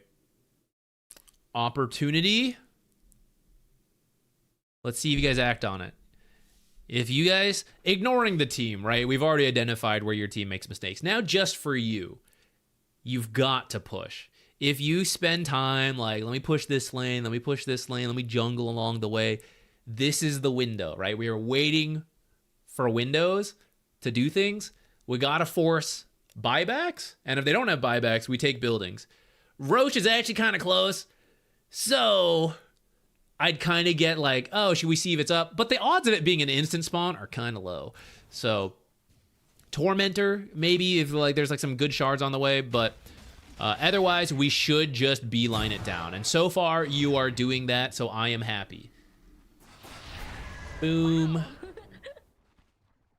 This is, by the way, guys, believe it or not, thinking of time it takes to travel. Even though we have 4 heroes in this bottom lane, and it makes a lot of sense to just push this lane because of that, if you're really pressed for time, especially like the last game, mega situation, right? It's really hard to leave all the lanes. The time it takes, the time it takes to kill creeps is instant, right? You have a super farm TA. At 38 minutes, you typically have a carry, a mid, an off lane, even supports. Killing the creep wave is not the time issue. You will pretty much insta-kill them. The time to push is how long it takes for these creeps to move down the lane uninterrupted because we're clearing the path ahead. Didn't clear this path, so some extra time here. And then the amount of time it takes for these creeps to walk here, these creeps, if you actually TP here and start pushing in mid, these creeps can make it here a lot faster because this time to travel is about the same as this. So then these creeps have an extra like 10 seconds of travel time. So if you're really pressed for time to push, even though you just won the fight down here, teleporting mid and pushing this lane might be the play. It depends on where everyone is, so like that's not always the case. But like this is one such instance where actually coming to the mid lane and pushing would be faster. The most important thing, though, is that you did push, and that gets you a 99% mark from me. Okay, what if they bought back, though? Again, just walk in. Just walk in. Walk in, use your stuff, blink out. Especially because the creeps are not here yet. So there's actually no need to do this. We're now sitting around waiting. So actually, after you push the lane, that's where you then jungle a little bit, or you go catch a nether wave. So for example, cut the mid wave. Let me go back. So right here, we are still waiting for this creep wave to get here. So you can jungle, like instead of walking forward, you jungle this way. Supports should be warding and dewarding and capturing this shrine. And then you, or any core, anyone, can be waiting here to cut the mid wave and then come back to the bottom push. Rather than like this. They actually fortify, sure. I don't know why they fortified. They still had backdoor. They still have backdoor. I guess this is why, because you guys were able to do it without the backdoor. But they should let you hit it first and then fortify, not instant fortify.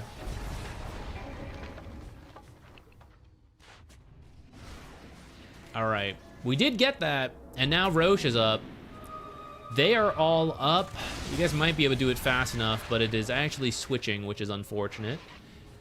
This is okay. From here, all we do is play top. I see Ursa split up here, by the way. All we do is split top, or play top, and we have some good vision here. All right. I reestablished the game plan. Please just watch me hit buildings, and I'll push. But you don't have to. You don't have to beeline to this. You don't have to push with this creep wave. You can wait 4 minutes to look for a pickoff and then go. And in the meantime, you can farm up your Lincolns. If you wanted to force, catapult wave is actually a great one to do because you can put the banner like back here and the catapults will stay alive as they push. So actually, if you wanted to push this one with the banner, I'd kind of be open to it. But in general, you don't have to force it. If you guys try to force with this creep wave, it's a mistake for 2 reasons. One, because of the Aegis thing we just talked about, and then like, yeah, banner. 2, this guy's over here and showing in a creep wave. So you should not push mid right now. Oh, thank goodness, we go top. Support Venge players. This is psycho shit. What is she looking for? TA players, frustrated with your Venge for not just sitting behind you. You just gotta recognize this is a killer Venge. This is not a saving Venge. So we have to adjust the way we think. I will not push this high ground thinking I have immunity and the save, because I do not. I do not have the save. So I'm actually not gonna hit high ground. When we push up, I'm gonna let the creeps hit it and I'm gonna sit in the back. Anytime Venge moves up here, I back off. We are inversely related. When Venge is back here, I will be here. When Venge starts to move up, I will retreat. And your team may be like, why aren't you pushing? You can then be like, Venge is not ready to save me. I cannot push. Don't let other people's mistakes affect you.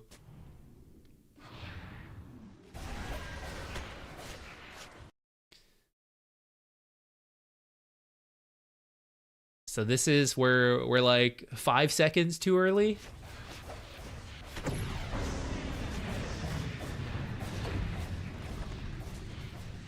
Venge players, you should be like back here right now, and you shouldn't fidget. Just sit.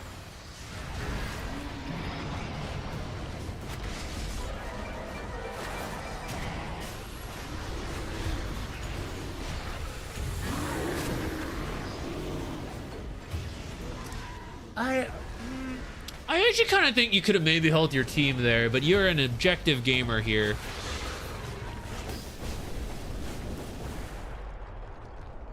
Just do it. Just at this point, just go for it. You probably can't. She saved us. I think here.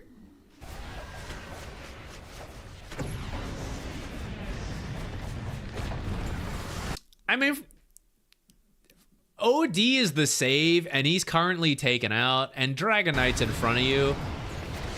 And then, like, he's losing a lot of health. I kind of think you could maybe just, like, get this guy. And then right here, as this fight is starting to lose, I think you should just be, like, if you're not willing to help your team at this point, I think you retreat rather than go for this. But, I mean, you are a TA. It is pretty close, where moments like this, like, you maybe could have gotten megas if the teammates live a little longer. Oh, she almost got us before we lost Aegis. But anyways, we do see why we would prefer a pick-off rather than force the issue, right? Because even though we had Aegis and we had Banner, partly the team still dove. This was not the organized push we wanted, but that can always happen in a pub game. And then if we had gotten a pick-off first, it would have been a lot better. I actually don't think you need to take this risk. You have 1 barracks left. You have 2 tiers. At most, they can take your mid tower. The issue is if you die and then you're forced to buy back, that's going to be a major loss. Like, I would just lose the barracks at this point. Who cares? If you lose mid barracks, the only one you have left is the mid lane. All you're going to do is push the mid lane. So it doesn't even matter if you lose this barracks. Plus, you need like 10 seconds. So this feels a little risky to me.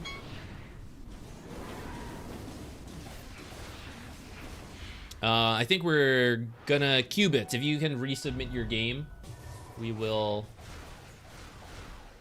move on back to our rapid fire.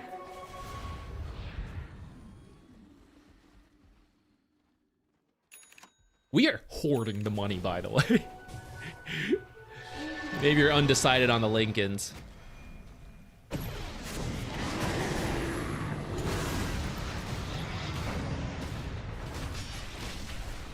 Great. For context, could still have like 2.5 minutes of Aegis right now.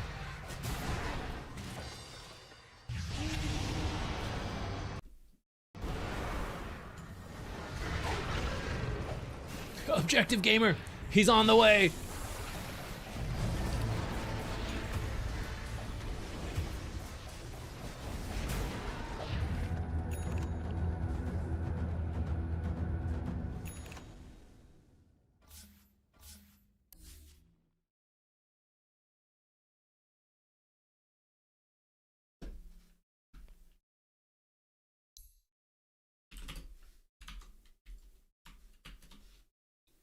Okay, after Qubits, we are back on to our random picking.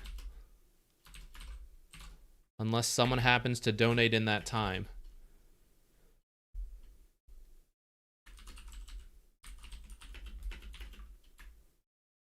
Is this Guardian? Crusader.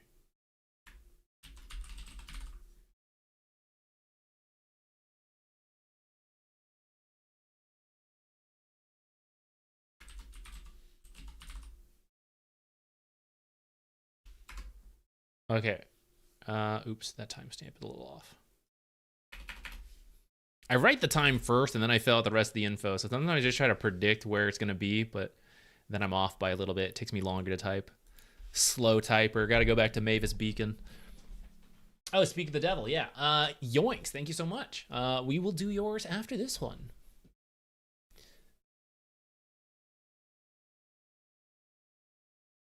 Any tips on partying with higher ranked players? Like, I'm around 2.1, and then my teammates are 3.7. I usually just play position 5 or 4, but we tend to lose in lane quite often. Yeah, pick, focus on strong lane duos.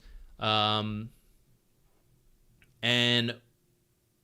work on either getting kills together or good equilibrium maintenance. This is easier said than done, but it's really just a good chance to practice fundamentals.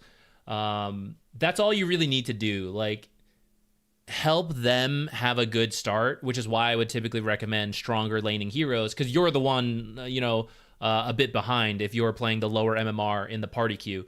So help yourself out, pick someone strong that has leeway, right? Not like I have to execute perfectly with this weak laner, right? Give yourself ease of execution, and you're partied. So rather than like, hey, I'm going to pick Medusa, pick a strong support for me, that's like, yeah, I mean, it would kind of work.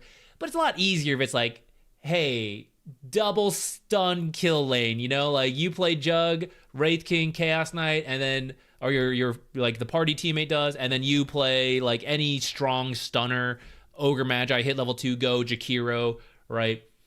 Make it easy, and then you're lower ranked, so maybe you have trouble identifying like, oh, should we go here or not? That's where the higher ranked guys like, go here, go now, right? And it's easier to do that rather than I'm maintaining equilibrium, like you go do a pull, oh, check here for the ward, right? Like, he can't do that. Like, that's too much for one guy. But like playing the lane together, okay, throw abilities, right? That's much easier to align when there's an MMR difference. And of course, you can also feel confident to make the calls if you see fit. But if you do feel outclassed and you're like, I need a little help here from my teammates, then that's something that I think can help out. Okay, Juggernaut carry. I'm adjusting the timestamp again because I rambled about something else one more time. Okay, Juggernaut carry, and you... Wait, where was it? Here. You asked... You usually play support, but this time roll Q got me safe lane. We lost our lane badly, and that's where I want some advice on what I could have done to prevent this. Recovered late, and we won, carried by our mid Meepo. Now, I love Meepo for good on our side. Smurfs are bad on the enemy team, but on my team, they're A-okay. I'm just kidding. I'm sure this guy is a perfectly legitimate account. For you, if you're not used to playing carry, I do think Juggernaut's a relatively safe carry. You have good equilibrium management because you have fast attack speed. Who's your support? Zeus or Natures, which is a little weird. That's not the easiest lane to play. I wouldn't skimp out on regen if you don't usually play carry. I think starting with the tangos is okay. Starting with some extra stats. You don't have to finish the Wraith Band, for example, but just getting like the Circlet and the Slippers to start can make your life easier.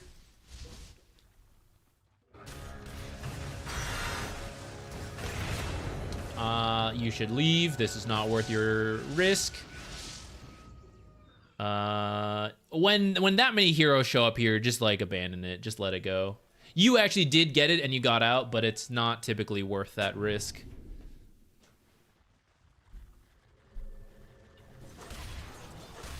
Okay, you can body block like one creep if you want.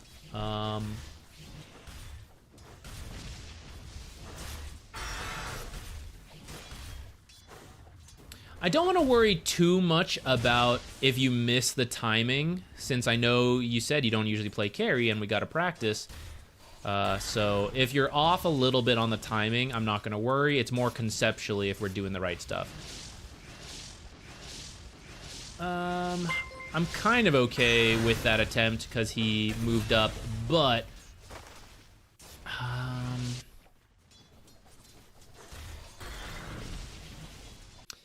So the issue is,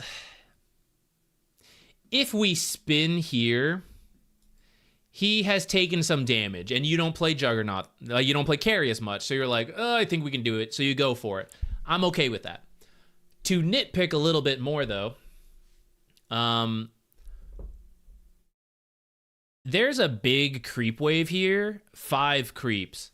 We have 0 last hits at this time. So any amount of last hits here will make a very big difference to our net worth. And by using spin to get the kill, you are going to have to chase the offlaner like so, right? You are chasing past him, which means we weaken the entire creep wave and then we continue to leave it. And so you may end up missing a lot of farm here. If you're not usually a carry player, I'd probably recommend you default to just focusing on the last hits more so than going for kills. I mean, you can always use your best judgment to try to like to choose when to do it, but you kind of see it kind of backfires, lose the Zeus, and of that 5 creep wave, we end up getting 1. So we're now on to the 3rd creep wave with 1 CS, and I don't expect you to get every CS, but even at 50%, we should be at 4, which is already your first item, right? Like 100 gold extra would let you finish whatever you're thinking of getting. You might be thinking about getting boots.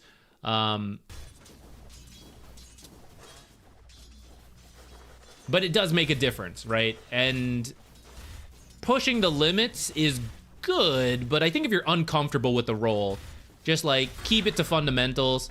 Here you should you can creep aggro this. Walk up to like where your range creep is and then draw the aggro back.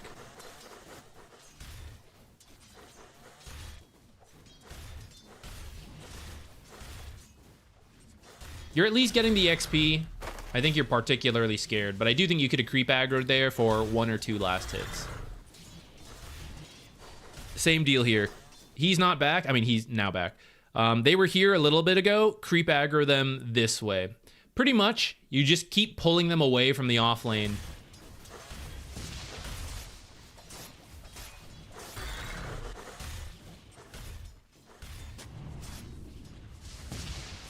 This is also why I mentioned you can buy like the circlet components and stuff like that. There are some last hits you're just like a little off on the timing. Not blaming you, because I'd do the same thing if I had played core suddenly. But yeah, don't be afraid to buy some like early game item to smoothen out that process, because it's not our main role.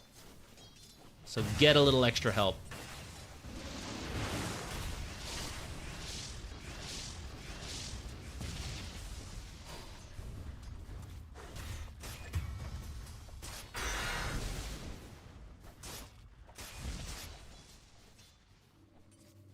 This feels like a weird push. So at this point, you just shove in your lane. It's messed up, so shove this and then do your own pull.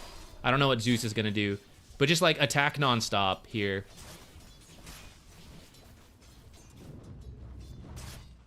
Yeah, you should like kill that one faster and then you can retreat. And if you do it faster, then these creeps can, you'll have time to do a pull. So kind of minor, but a little trick you can do if you want. So if you're scared of walking up and this creep it's getting close to dying, right? I don't want to like face tank Timber Saw doing this. So this is where you walk up to here, aggro the wave, and then this creep will walk towards you away from the Timber into a safer location. Even if Timber wants to walk up to deny it, he's going to have to chase after it to attack, and it will be coming towards you, so then you can just like slice it as he gets into range. Kind of an advanced trick. She missed. Nice.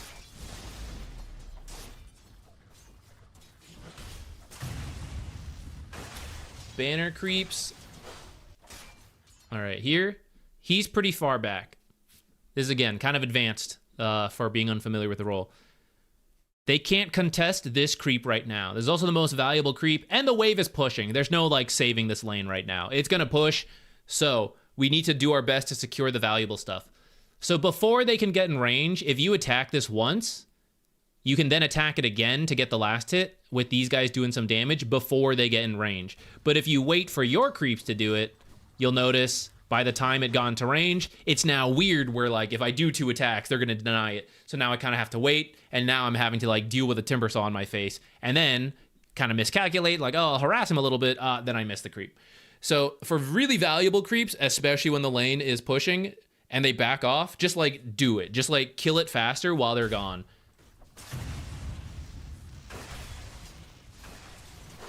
And then if we push faster, we'll have time to do these pulls.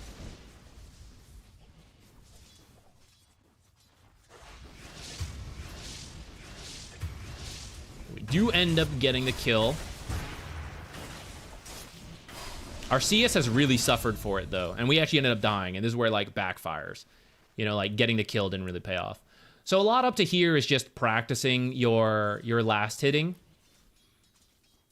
and toning down the aggression a little bit. The Blade Furies are what push the lane out. Oh, thank God we've got spin. The Blade Furies, it is good to, like, go for aggression as Juggernaut. But again, if you're not used to the role, just prioritize the fundamentals. No.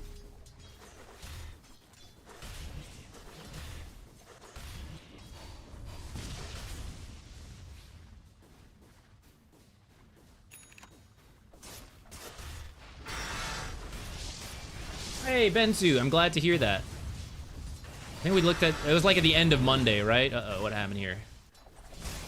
Happy to hear it helped out.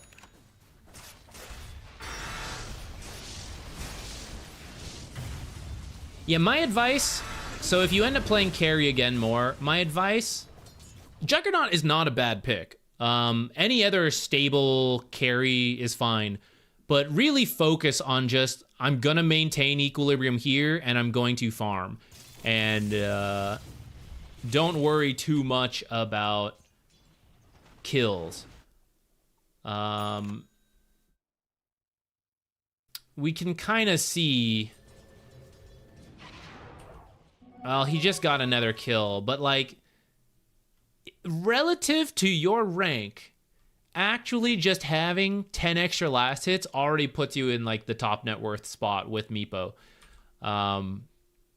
And like worrying about kills, yeah, they could also put you there, but we also see the risk of like, I messed up the lane and I got killed, or my support got killed, or now we're laning up here and I don't have my spells, right? There's a lot more variety and risk towards going for kills as opposed to I attack fast, I attack hard, I hit creeps. You know, it's way more secure. And Juggernaut, although he can be aggressive early, you also have a good timing later on once you get items. Other good heroes are like Luna for this kind of stuff. I think Gyrocopter's pretty safe. Sven's pretty safe.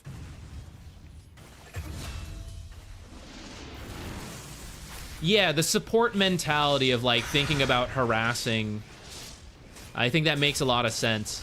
And that's one of the hard things about switching between roles, right? Is like you have to play a different way and you have different worries and mentalities. So again, no flame, totally understand why you're struggling here a little bit. And I think the best way to fix it will be just a return to fundamentals. You can even let your supports know ahead of time. It's like, I'm just gonna focus on farming this lane. Whatever. This small camp, by the way, you don't actually need to spin it. Juggernaut can just, like, farm it. Pull it out like this. Like what you're doing to the hard camp, but you do it for the small camp. Oh, did you already do it? So just hit the camp, drag it out, and then just hit. Or because you have the Quelling Blade, you could actually cut one of these trees, stand, like, in the back, so then it'll be kind of a choke point. Some will actually be able to run around because it's like right there, but they'll do less damage than like sitting here and tanking. You'll tank everything, max efficiency. If you either force them to like run back and forth or put them into a choke point, then you can just jungle decently, even without needing to spin.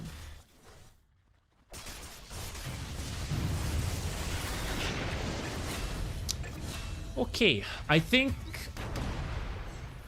I don't know. I feel like that's actually all we need to see and cover because it won't really change too much from here. Now it seems like you're going to be in recovery mode. Jungling up. Same deal, just drag it out. You'll take a little less damage. And this is where someone like Juggernaut jungles okay because your attack speed is just so good. But someone like Luna, Gyro, ranged AoE is a little easier to jungle early if you do mess up and lose the lane. Juggernaut does need a really good balance of lane equilibrium management into like some aggression is ideal, but flash farming ranged heroes are a little safer.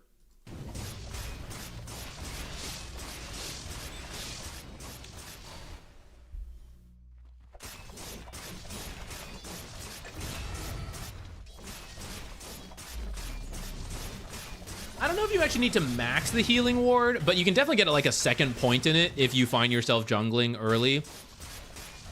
Because like going from 2% for 25 seconds is 50% of your health, and then the second point is like 75% of your health. And spin, you can't use it enough to like farm everything. So I am open to like the second point in healing ward. Ideally, you just like up your last hit practice in the lane so that by the time you jungle, you have better items. You know, like, for example, the Cornucopia. So you already have the regen, and then you don't even need the second point in healing ward. Yeah, you kind of see at this point, jungling on Jug is not so great. But jungling on someone like Luna or Gyrocopter is way easier.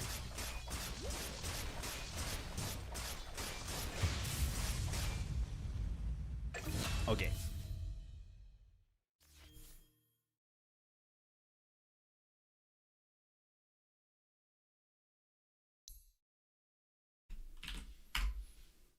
What is this one? No problem, Cubits.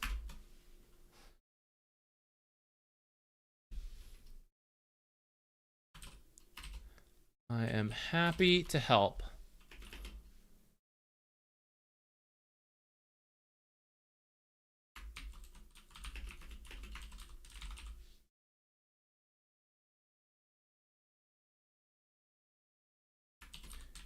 Okay, we're gonna move up to the next one. I need to get more water though. I am out of water, so give me 1 second.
Guys, guess what? I forgot my fiance cut some plums earlier. Plum snack.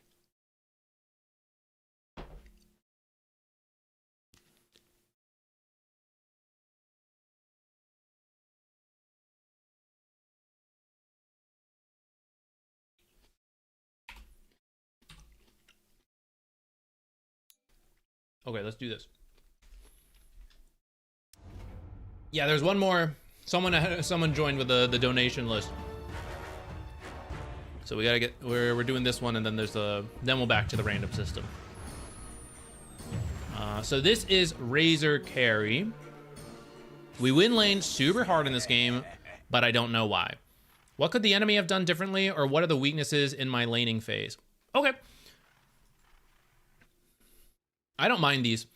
I actually think it's a good example, because I know sometimes people are like, why submit a game where you're doing well? There's still things to learn about games that go well, but also if you don't understand why it went well, then that's also okay. We want you to know what you're doing well so you can replicate it and not just let it be by chance.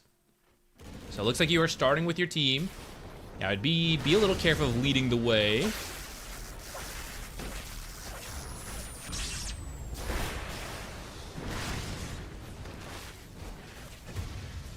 Fight's a little messy. Definitely messy. I don't want to worry too much about it. I would say if you start with the Link and you are leading the way, that's where the fight is maybe the hardest. I don't mind. So I actually don't play a bunch of Razor Carry. I'm not going to go like super into the specifics because of that. I think Q if you're getting into a big fight at the start, might actually be safer, because 1, it's AoE, and then 2, it's got the slow, which is better for killing people than stealing their damage.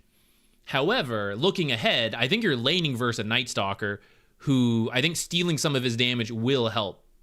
So that's why going back to that fight, I feel like you were kind of in the front with the link, and that's where it's going to be the hardest. If it starts and you're able to link with stuns and slows, then I think it's a little easier. Okay, good aggro there to keep him out of your tower. We do have to hit our creeps a little bit more there, though, because of the way things focus down, and we can kind of see it now pushing. So you pull it back up. Here is good. And here's where I think you drew the aggro a second time, hitting that Nightstalker.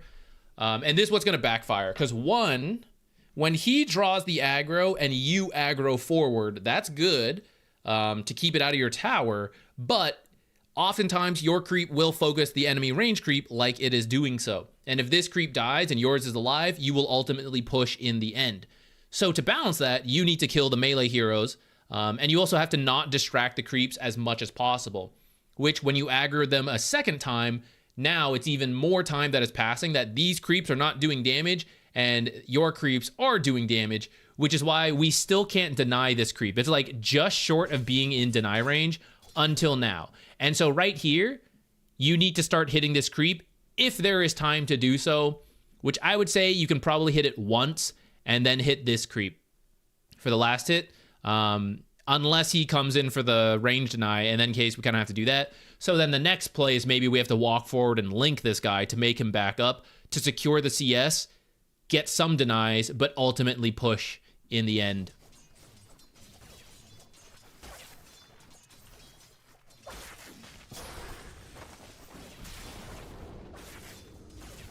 It is where Q can help to secure creeps, though that also pushes the lane. At this point, the lane is pushing, though, so, like, let's just do it and reset the lane. You're at least a pretty strong carry, so you're not the worst at playing up ahead.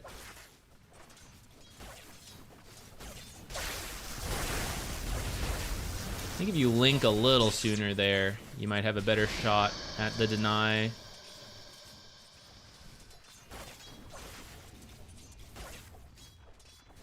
So here, so this is what I mean when, like, let's just shove it and reset it.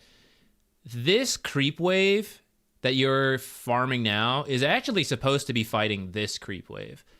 So even if this balances out, like, you'll have a whole extra creep wave pushing up, because this creep wave that is going to spawn in 7 seconds is going to fight this creep wave that's going to spawn, and they can't interact with this creep wave if we want equilibrium to get back here.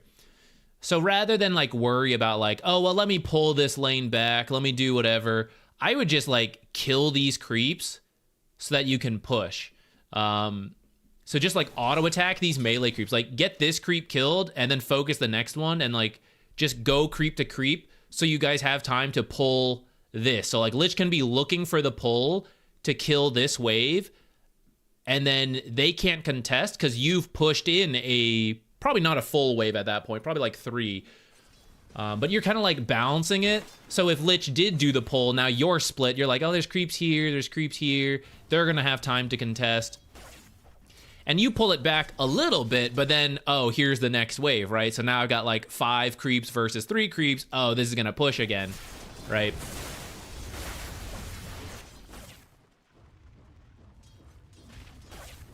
And then this creep wave is supposed to be fighting this creep wave, but instead they're fighting this one. So even though these guys are under the tower now, it's taken longer to get here, so they're interacting with the next creep wave, which means unless Lich successfully does a pull, right, here we are again, 4 versus 3. So what do we think is going to happen? We're going to be pushing up again. It's going to come back here, going to push out again. There's actually a video on this on the YouTube channel. I think it's called Pulling and Feeding. I think that thumbnail is kind of shitty and I should maybe redo it, but the video is actually super important because it happens all the time, and this is one such example. It pretty much covers different ways to fix equilibrium and how different players should act in those situations. But because we're not doing it, we've been stuck here now, right? Off the very first wave pushing up, we've been stuck here for 3 minutes. or entering 3 minutes, because I guess the lane started at like 0:30. Which you're at least doing well for it, right? You're like 17-5. I know I'm like nitpicking. You're 17-5. You're last hitting quite well. So then imagine if you were able to pull it back here or also farm a hard camp, right? Then it's like it's going even better. This is also why I sometimes tell you guys, if you aren't in the lane at the start, you can sometimes just lose the lane right away. Because off of Nightstalker doing that very first creep aggro and Razor actually addressing it fairly well, but then drew Equilibrium one time too many, it has led to this. So if you were playing a weak off laner who was like, oh no, I would get dumpstered up here, you know, and then they're going to farm me and I'm going to lose the lane. I do this one trick. Now I'm laning back here for the next 3 minutes because these guys haven't been able to solve the issue. And it just saves it can like fix your laning stage. Not that Nightstalker is strictly a weak off laner, but he still prefers to lane up here rather than lane up the front, especially versus someone like Razor, and then the slows on a hero like Lich. Like how many times, every time we're so close to killing the Venomancer and we have to stop chasing here. But if we do it from here, I can keep chasing so much further, and this would probably be our second Venomancer kill at this point.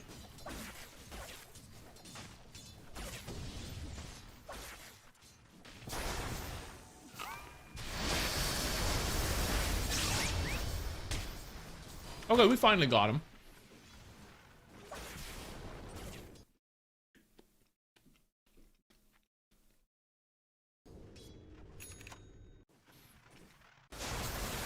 I was eating a plum, sorry. So, off of this, I think you could just drag it here, which Lich kind of does accidentally. I think you can just do it intentionally because these creeps are kind of damaged. The next creep wave is coming in here. So like these creeps are supposed to, I'll do free cam, that makes more sense. So these creeps are supposed to interact with these creeps right here. These are the creeps that are supposed to be fighting the creeps that just died to the pull. So I think it's okay if you drag these over together with Lich, and then you can farm and deny all of them at once, and you might even get hard camp stuff because of that. If you drag them down like this, it will help you with equilibrium in the long run, because 4 and 4 are supposed to meet here. Our creeps are dying to the hard camp. These creeps are extra, and so it should now keep the equilibrium pushing this way a little bit, and with a little work from you, you'll be able to keep it here consistently. But it will give Nightstalker a chance to come over here and farm these creeps, and then maybe even farm a hard camp, or if it dies fast enough, use this hard camp to pull this wave or the next wave after. So I feel like if you drag it over and farm both, you prevent him from getting close, and then once it's resolved, you will be here at equilibrium. And yeah, I mean, he could pull the camp for future waves anyways, but like, at least you would have dealt with it a little bit, and hopefully then Lich can maybe stop it too.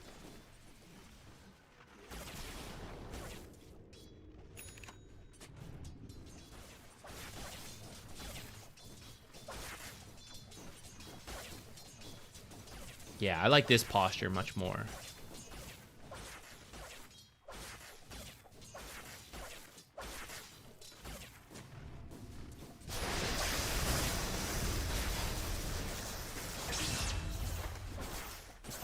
All right, that's pretty good. Now it's nitpicking time. I'm gonna go to free cam for this. All right. So up to this point, we're winning the lane, right? You're a little low, and so I understand wanting to be careful.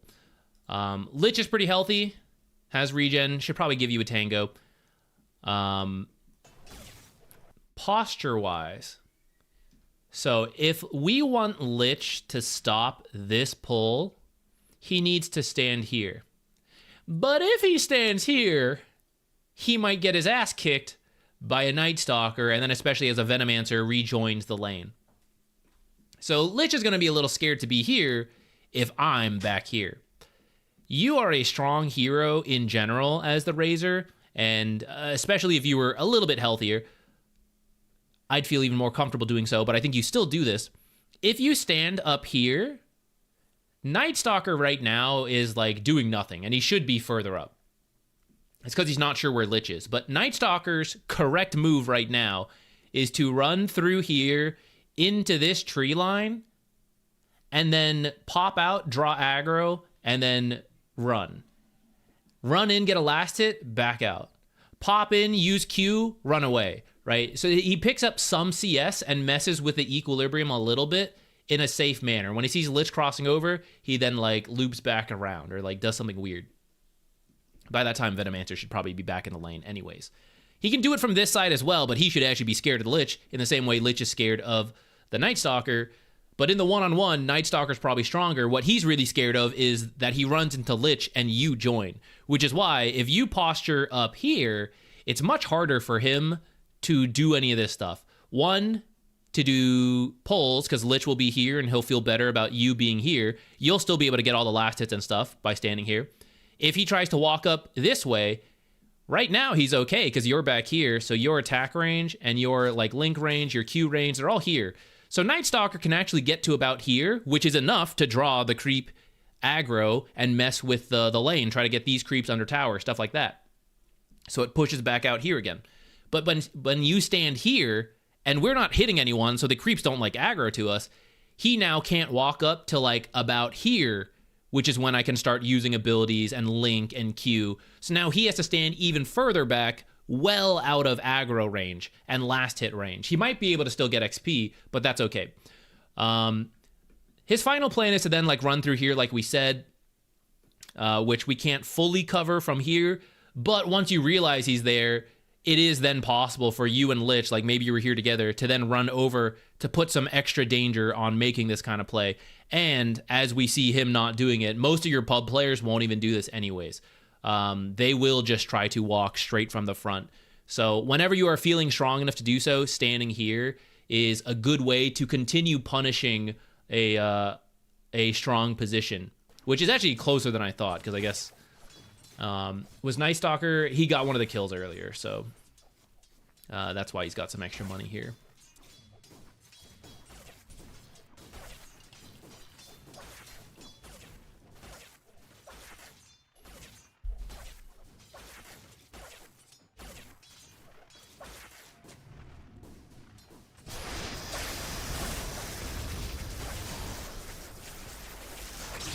Easy peasy.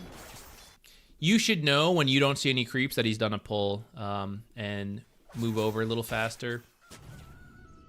Damn, this is like the best camp for killing things.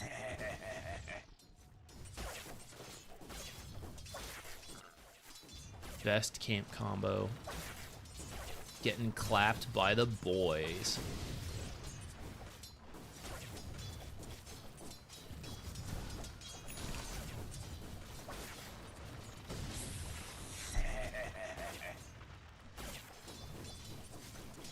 All right, if you're feeling strong right here, just to talk through it, same idea. You'd step further up, especially because you have this observer to know when people are coming. Because of that, I see Venomancer, so then I'm not going to stand up here. I'm going to stand like the way you are, a little bit more defensively back here.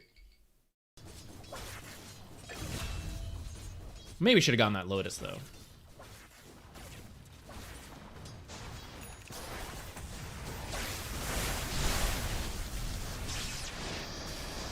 This is kind of far. This feels a bit forced to me. You're having to run through like a full creep wave here, and this guy is so far away. So most of your abilities are used to close the distance, and at that point, he's already into the tower. So here, I think it's better to just focus on pulling the lane back. Or you have to posture more aggressively so you're closer to him by the time you start all this.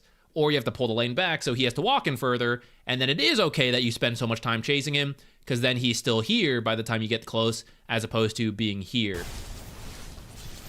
So your lane's going pretty well. Your last hitting for your rank is actually pretty good. And I think if you learned how to fix equilibrium faster in those first 3 minutes, your lane would actually go even smoother. Lich's pull timing is also leaving a little bit to be desired here. Without you doing anything, but your Lich being better, you also could have maybe pulled the lane back.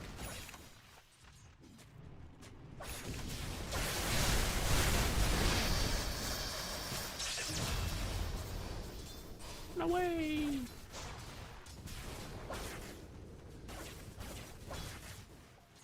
Okay.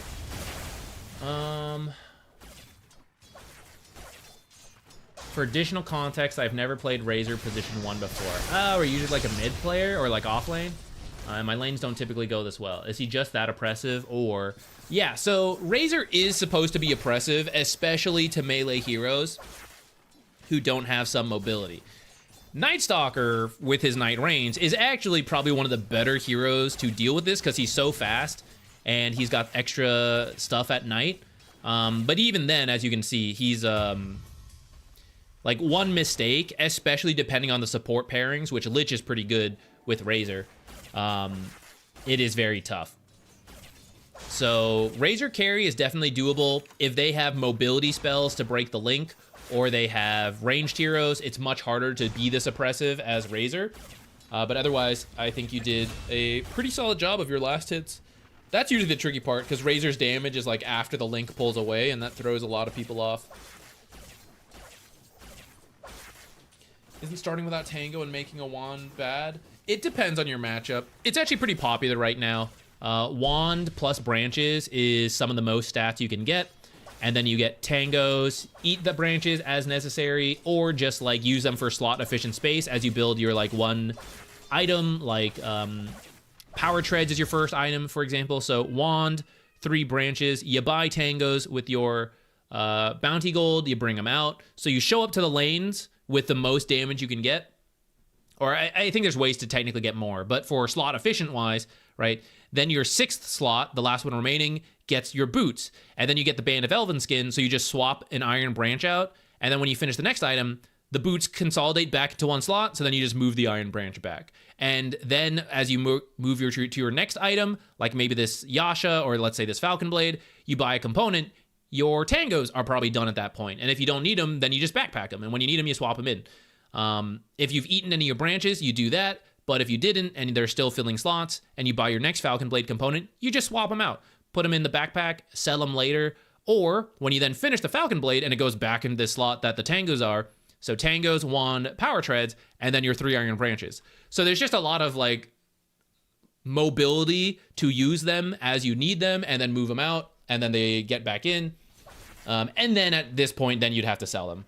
But up to there, it's usually pretty good. If you think your courier might be killed, I would recommend not doing this build. Bounty Hunter players, you see a Monkey King moving kind of deep at the start. Because if you start with Wand and 3 branches, and then your Tangos from the Bounty get killed, then you've got problems, unless your support has 6. So that's where you got to be really careful.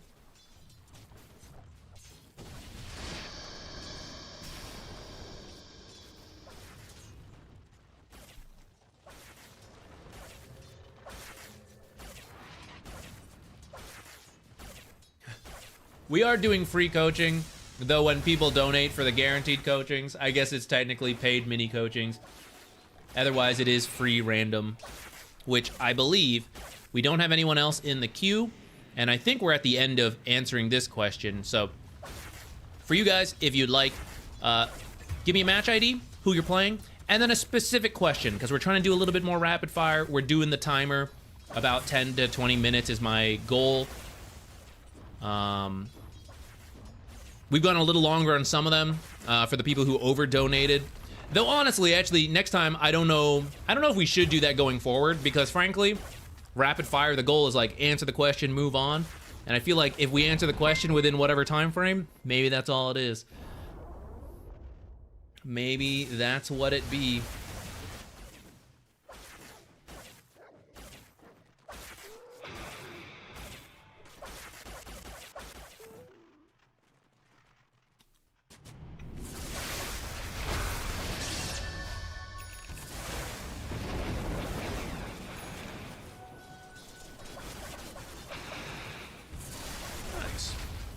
Well, for never playing Razor carry before, you did a pretty good job. I think your farming patterns are solid here. Actually, okay, I say that, and then you moved up in a way I don't think you should. Right here, this lane is pushed. I'm happy with that. You're going to get some information as this moves up and the enemy, like, it's either going to hit their tier 2, which means there's no one down here, or someone's going to deal with it. That's the information you need as the carry shoving this lane in while you farm. So your job is done. So you farm this way, unless you can see a bunch of heroes and you know it's okay to move in further and you're going to try to farm their stuff, then that's okay. But you need a lot of information to do that. You maybe need a deep ward from a support. You don't have that, so just fall back, farm this way, especially without mana, without a TP scroll. Take the safer path here. You're really close to Sange. So if you farm a small camp, farm this camp, right? You can get your Sange, you can get a TP, you can get a Clarity. And then at that point, you might have regened enough that, hey, I just finished a pretty big first item, a fighting item, SNY. Let's go fight, you know, through farming this way, potentially. Walking to join with a smoke, you could do that. But as you wait for items and you farm this way, you could then also pop through the Twin Gate. The enemy hasn't seen you in a while, so they don't know where you are, and then boom, you're actually top.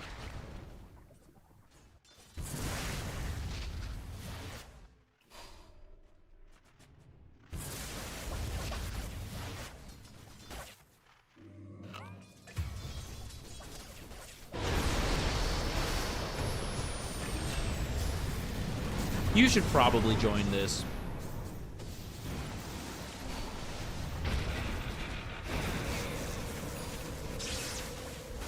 Man, Necro is like the hardest guy for you to kill without the nullifier. I think you did take a look at the very end, but same deal. You have pushed in the lane. You don't literally need to hit the tier 2. You need the lane to move forward. It meets here. You need the wave to be moving forward, and then that's all you need to do. And then you're very strong, so if you TP in, have your courier go top, I think we can participate in this fight and start making use of our top net worth, help my teammates who need some help, especially it looks like your Slardar is struggling a lot here. They are overextending, not really overextending, but they're moving to your half of the map, and if you could get some kills for the team, that could do a lot, as opposed to trying to kill a Necrophos on your own, which is like pretty tough.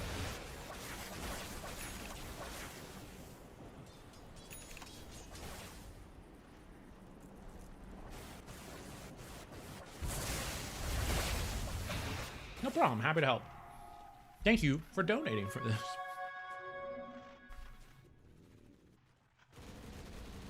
Okay, let me see. Let me try to read through some of the questions you guys put in.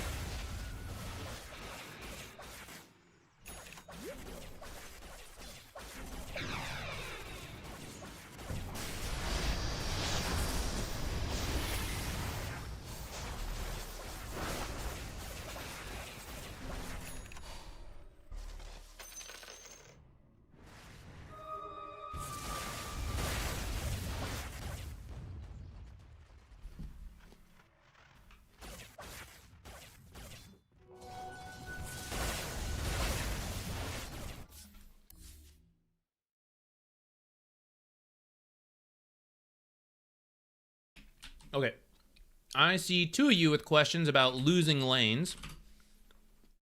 So why don't we try to take a look at that pretty quickly. We are resuming zoomy rapid fire mode.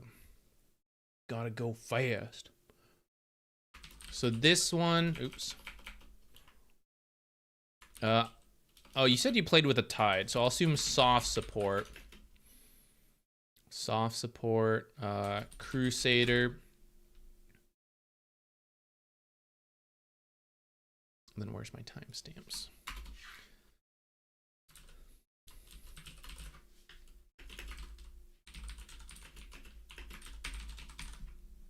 Okay, so you said your lane went poorly. How do we minimize the damage once we start messing up? Okay, it looks like it was close, and then it looks like some mistake happened, and then it got out of control. So let's go take a look. Oh, you're actually with the Morphling. Okay, well, same deal then. Okay, so we're playing with the safe lane then, right?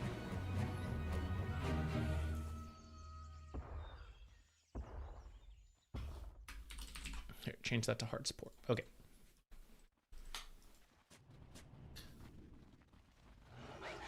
All right, let's see. Early bounty fight.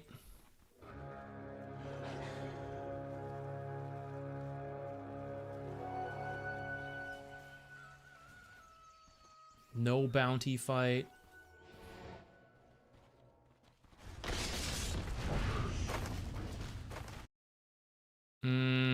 if you're going to curse, you should also chase and attack. Throwing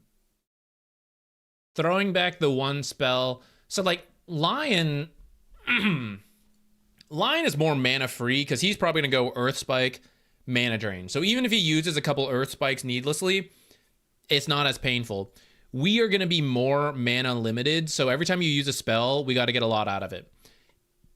Arcane Curse is AoE. So if we hit 2 heroes, that's pretty good. If we're only going to hit the Lion, we got to get a little bit more out of it. So auto attacks or use it before his stun. And the fact that he's already close to the tree line, I know it is scary to chase. And you might be saying like, oh, I was scared to chase because I didn't know Slardar. Totally agree. So then we just don't use the Arcane Curse right now. And we just go up and show into the lane. You and Morphling are both ranged heroes, so that means you can hit Slardar for free. You are currently trading with a Lion, and that means Slardar is getting away for free, because Morphling can't harass as freely because he's also worried about creep equilibrium. So try to focus the Slardar instead of the Lion here.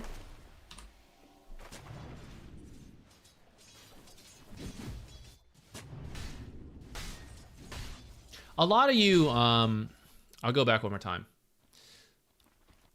What gets a lot of you is that you're thinking about like, well, I gotta block the camp or unblock, and like, I don't want Lion to do that for free. But let me just paint you a different picture, because the reason this happens so much is so many of you are thinking about this. At 55 seconds, it depends where you're standing. At 55 seconds from around here, you can run to the camp, body block, sentry, drop your sentry, and be done. It's a 5-second commitment. If you can't do it on your way in because you guys see each other and you don't want to be too obvious about it. It's about 5-second commitment, depending on your move speed, depending where you're standing.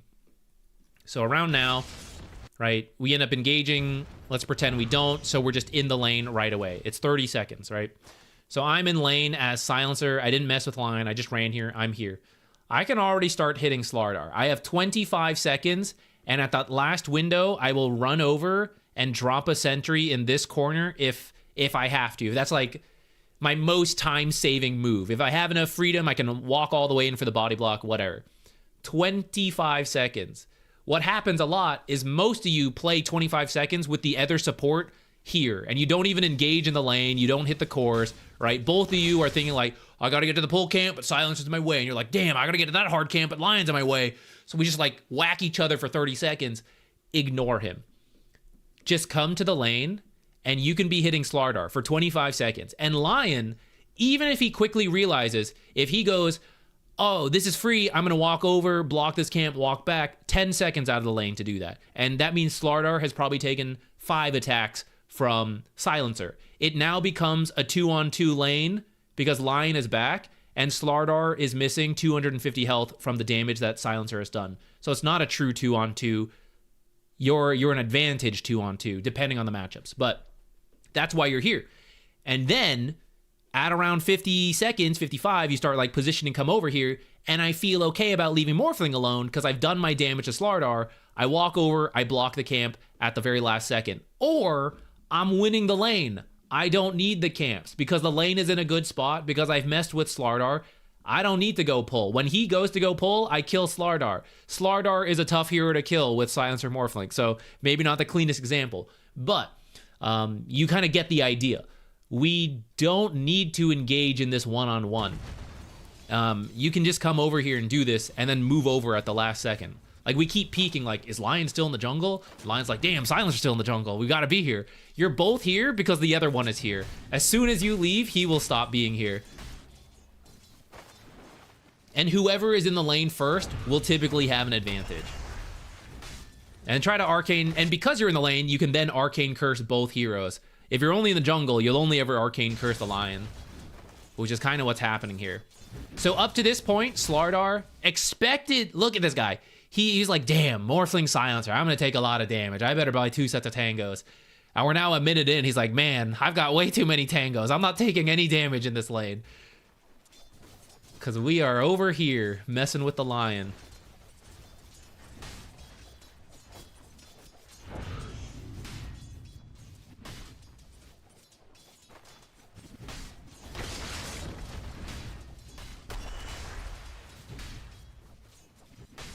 I'm just looking at Slardar, right? How free he feels in the 2 range versus 1 melee hero. And up to this point, no camps have been pulled. And I know it's partly because you guys have blocked and stuff. But the point is, like, this will happen a lot where you dedicate a bunch to the pull camps and it turns out you're just playing the lane the whole time. So you don't want to spend too much time here unless you, for whatever reason, you know it's super important to do so. Same deal, right? Like, there's a creep wave right in front of our tower. Like, Slardar is in prime harass position. And again, we're going to come out to the jungle. It's 2:35. This camp's not even open. So he can't even pull until 3:17. I don't need to be here. I can sit here for at least 30 more seconds and then show up at the last time. If you're trying to body block it, I guess you have like 10 seconds and then you got to think about walking over. But you know, you get what I mean, right? We keep coming over here because we're thinking about this too much. And we can actually simplify it. We can just hit heroes. It's the bell curve, you know? Oh, unga bunga, hit enemy heroes. And then it's like, oh, now you got to think about pulls and balancing and creep drag and all that. And the high level's like, haha, I'm just going to hit the enemy hero again. And then occasionally block the camps. I'm going to walk into the last second, block the camp, and then go back. You stopped it? That's the window. This guy can't pull again. Straight back to the lane. Get Slardar, you know, like throw the glaze at him. And then at 3:40, we start thinking, move over here. This camp spawned. He can pull. So I'm here to contest. If he goes for it, I do it. Okay, right back to the lane. Or I'm thinking about my own pulls if we need to do that. So we do our own pulls. You got the range creep, which I'd actually say is good. You should do a half pull here. It doesn't look like you were trying to do a half pull. If you did a full pull, look at where the lane is. 5 creeps would dive the Morphling. 4 creeps would fight a small camp. You would deny 1 or 2 creeps at most. So then 2 creeps will come back to the lane versus nothing because these would have died to the tower. It'll be 6 creeps versus 4 creeps, and then it'll push. So then it's not going to be good. A half pull here is actually pretty solid because you're going to deny this range creep and then maybe a melee creep or just this range creep. And then the other 2 are going to body for you and Morphling to just attack the creeps to trim them down. And 5 creeps will kill 2 creeps, and you'll hopefully trim this out, and you won't be at risk of being dove. Boop, boop, boop. I removed a fistful of hair from Jupiter yesterday. I was doing so much combing, I removed like a mass of hair.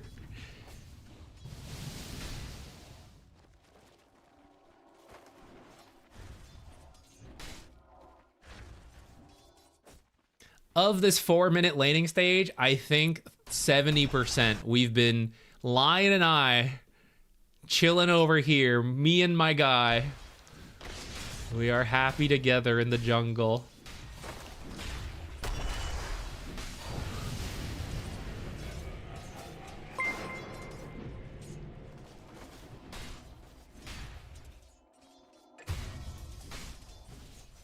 Four tangos on this Slardar still. Now he's got his bracer. Now it's harder to harass him. Like, now you're getting into it, but it's like, it's harder than it needs to be at this point. No.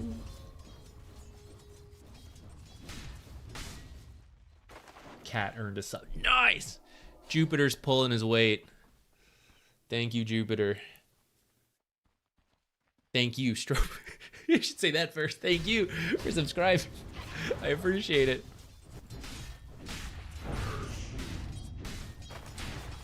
I think that's probably good for this replay.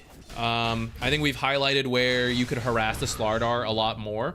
And at this point, you can see if we start doing it at minute 0, Slardar has 0 last hits. I have 0 last hits. I have 600 starting gold. He has 600 starting gold.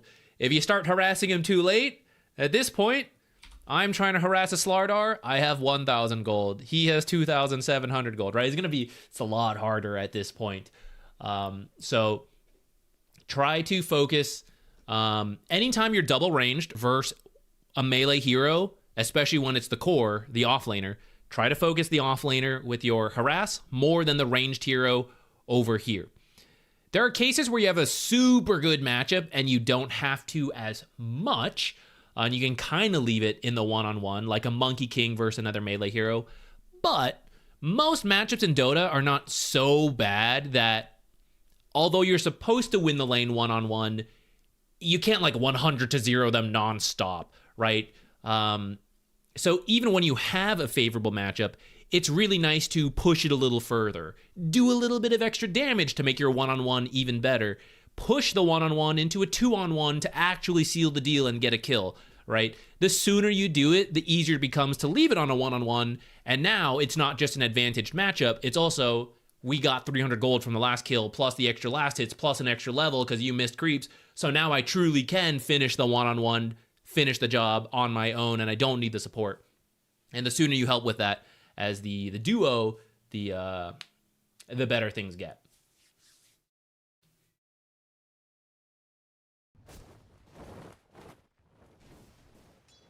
No, that was my fiance bringing the cat over. I think she's done with her work for the day, so now she's got time to show the cat a little bit.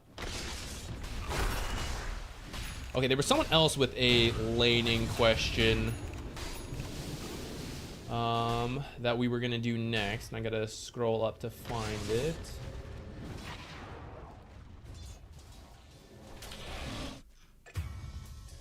Rapid fire. Boom, boom, boom.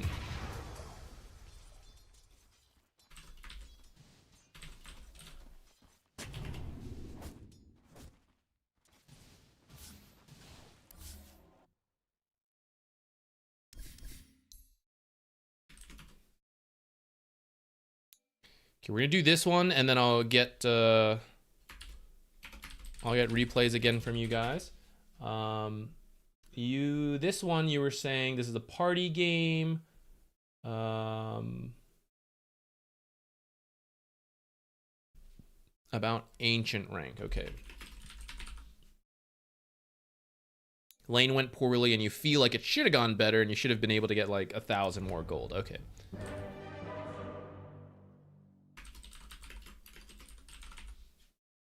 Not Archon, Ancient.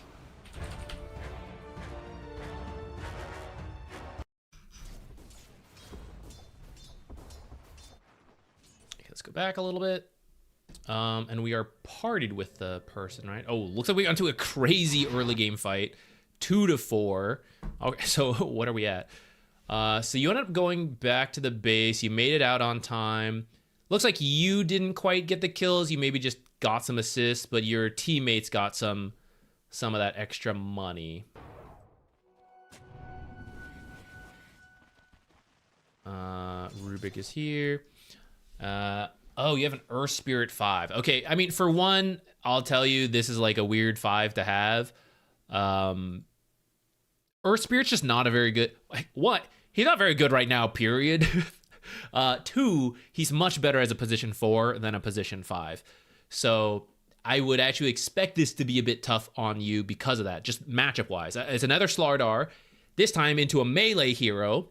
You at least have Time Walk, but it is still a pain, especially because between Bash and Slitherine Crush, and then maybe Rubik even ends up picking Telekinesis up later on, you will not be able to Time Walk off the like massive burst of damage. You might get some at the tail end, which is better than nothing, but it's still going to be pretty painful. So then you're going to need your 5 to do a lot of damage, and then this guy's melee, so he's going to get bashed and burst, and it's not going to be very fun. So this matchup is very tough for you guys, and I would probably have lane swapped. I'd probably like ask Zeus to play top, and then like Earth Spirit 4 if you were in that kind of situation. Whatever, we'll proceed from here, because maybe it's not an Earth Spirit, maybe it's just a different position, like it's an Ogre, Magi. We'll just deal with it here. First thing to deal with. You TP'd here really early. I need the lane to go well. That's a true statement in general. I am laning versus a Slardar, most likely, and that's not going to be very fun. So we need to do the equilibrium tricks to keep it here. Let the first creep go through, body block the back 3. That'll mean, in most situations, the lane will end up pushing. I'm not really sure what you're looking for here.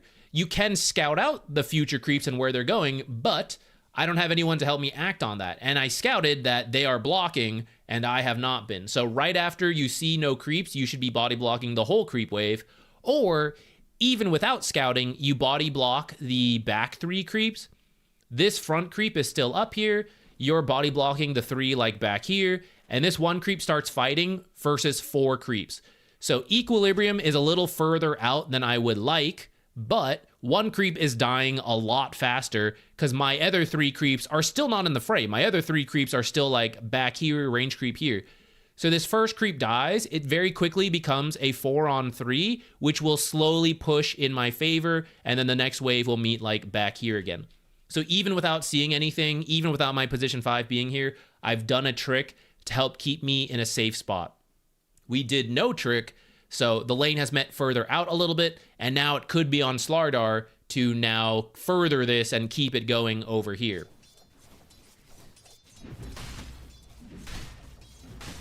You should do some aggro, yeah, like stuff like this to bring it back. I'm not going to worry about the timings of stuff. I think you know to practice that. Our Spirit took a lot of damage.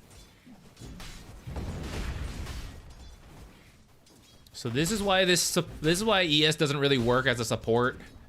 It's like you've got a 22-second harass spell that is AoE. So you'll nuke the whole creep wave, and then you have to commit as a melee hero, and you're gonna be a poor melee hero because you're position 5, so it's not gonna be great. This is actually okay, guys. World of difference. Notice Rubik is making Faceless Void miserable. He is messing with the Earth Spirit a little bit too, but he was also here messing with the Void. It's very different from our last game where both supports were in the jungle the whole time.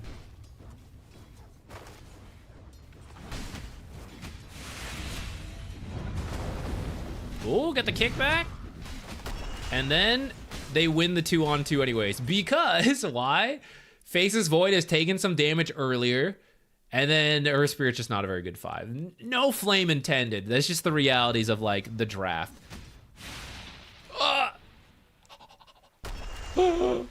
Slardar should have kept... He was about to get the, He gets bonus move speed, right? He should have kept going. Once he touched the water, he was going to finish the job. He was going to walk into the tower. Should have let him go into the tower, then kick him in. Hit this camp, hit this camp.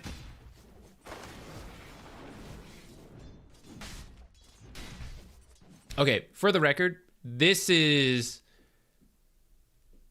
good because you're in a bad situation. So I expect you to get 1 CS per wave when you're this low versus Slardar. So now you're going to get the full wave.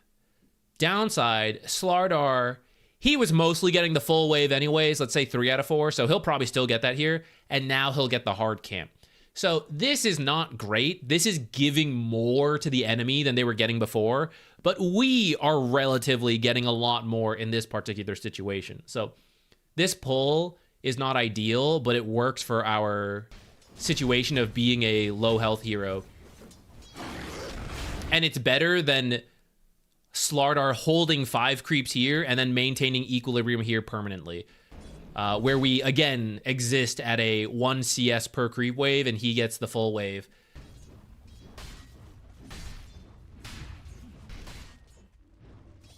Someone should have held this wave out. You might even time walk over to hold it out. Because now this is definitely pushing. The point of the hard camp pull is to like partly keep equilibrium here as well, which we've now lost. So some equilibrium tricks we could have done to make our life better.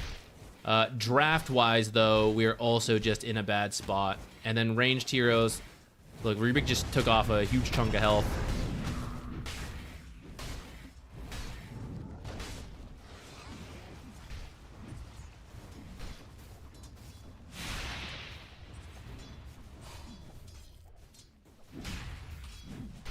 Slardar's missing a lot of CS, actually, I just realized. I feel like he's had control of the wave. He is missing CS.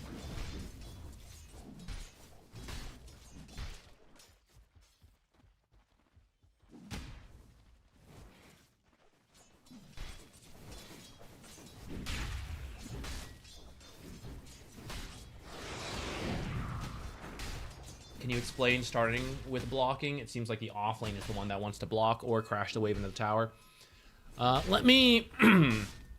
Let's finish looking through this lane a little bit, and then let me, I'll demonstrate it more. I think that might make it clearer.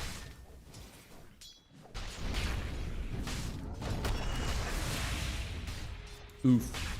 Honestly, I actually don't think there's that much more to talk about in this lane because you do just have like a really rough matchup and then the lane pushed out right away. So my advice would be, if you're gonna play with Earth Spirit 5, like your buddy loves Earth Spirit, you need to play a ranged hero. Because then Earth Spirit can initiate for you and like you harass and then like he commits, kicks back for the kill. Double melee in the safe lane is very risky. And sometimes it works, but like this is one of the reasons like heroes like Slardar, Timbersaw, Centaur, they're the reason like the double melee does not like to play. Double melee offlane works because the offlaner walks here, or the 4 support either, walks here, creeps drag, and you don't play a double melee lane. You're doing creep dragging. There is no creep dragging for the safe lane because it's impossible. It's way too hard. So we can, when we go demonstrate this creepy equilibrium blocking I'm talking about, that could be a trick to help you in these rougher matchups. But at the end of the day, I would actually expect you to lose this lane. This is actually better than I thought. This is way better than I thought. You guys must have gotten some kills. Earth Spirit in particular. Yeah. Slardar, actually, I did notice Slardar seems to be missing more CS than he should. If I looked at this, I would say you won your lane. You should be at like 2,500. Like if pro players played this matchup, Faceless Void would be at like 2,500 to 3,000, and Slardar would be like 4,000 to 5,000, I think. So the fact that it's even is actually quite good for you guys. You should usually lose this. And that's why, okay, so like you also said like, oh, I also miss a ton of CS. So that's kind of why, going back to it, bad matchups can work in pub games, and I wouldn't tilt. Like, even if you guys weren't partied and you're like, oh, Earth Spirit 5, this sucks. But like, people just make mistakes, so you just focus on yourself, work on your own last hitting, and yeah, like we could have ended up ahead of this Slardar. It's definitely possible. Okay, let me show you.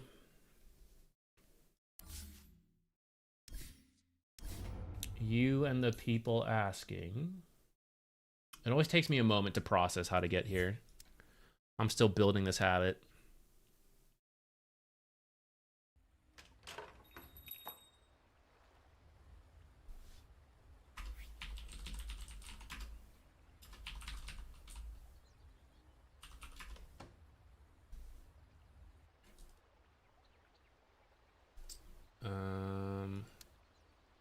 Okay, the timing is going to be messed up because it's demo mode and stuff, but just focus on the creep equilibrium positions, which I'm not gonna mess with top, so it's gonna meet like right here, and it usually bottom also meets like right here. So first demonstration, I body block the back 3 a little bit, and they don't do any body blocking whatsoever for whatever reason. This means this meets here like usual, the others show up, but notice my creeps are split. Some of my creeps are focusing this creep, some of my creeps are focusing this creep. These 4 are focused on this creep, and they've been hitting it for longer than it took for these creeps to show up. So already I can deny this creep, and none of these are in deny range. So right off the bat, this is pushing slightly into me. Now, I have to make sure it doesn't actually come under tower, because then this will still possibly push out. But as long as I control that, like the enemy tries to aggro my creeps out, I aggro them forward, whatever. As long as I hit the creeps and deny a little bit, like some of our creeps will always enter deny range sooner. I didn't quite do it with this one, but you can see it here, right? Like I start denying a little bit, and I am maintaining the lane here. I can let this one go through, get the last hits, miss it because Drow sucks with the attack range, whatever. The other one is just like balanced out here, and now the range creeps are hitting each other. So that is without affecting it. I need... Okay, how quickly can I do this? Hiya!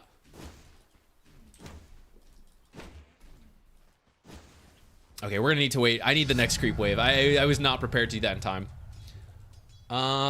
Okay, I'm gonna have Pugna block really early because otherwise it's super hard for me to do both of this. And hopefully these creeps kill each other by the time we get here. Okay, so let's pretend Pugna is the off lane and does like the full body block for a little bit. You usually don't body block like this early, so I'm just gonna do a little bit more and then we're gonna stop. So I am the drow. I body block the back ones. This range creep is gonna screw us. Good. All right, hang on. Be gone, creep waves. All right, round 2. Usually you get here as the offlaner and you start body blocking the full thing. I just can't micro both, so we're gonna body block early and then stop early. So here's the body block. Ignore the banner creep, it doesn't matter that much. A little bit more body blocking. That's about as much as you would probably do. And then Trow. Let's the first one through, body block the rest. So usually we're supposed to meet right here where that melee creep is, but because I didn't body block all of them, the equilibrium, what did I just press? Press the wrong one.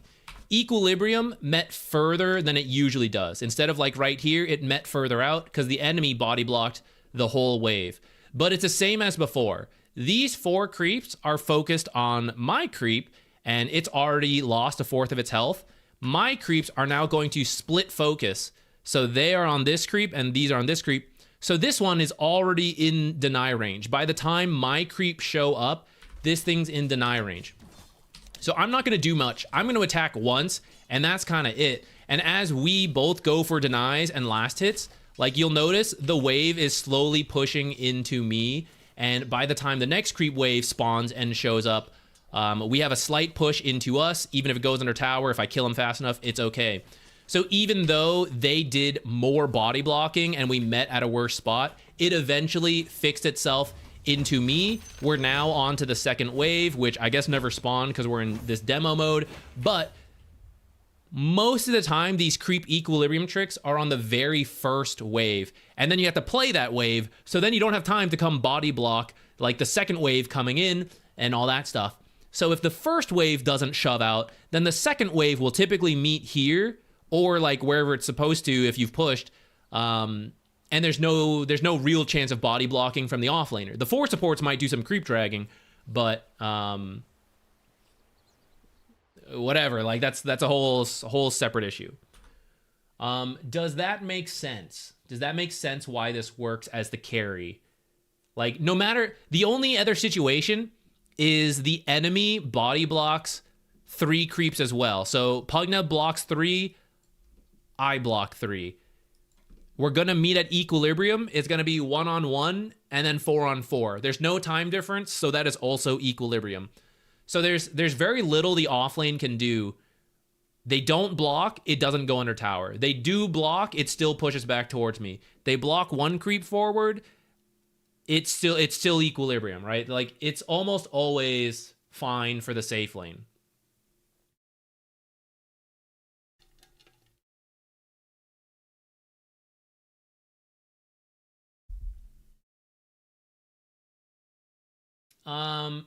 You could, if you were Earthshaker fissuring the whole wave. Oh, you mean for this demo?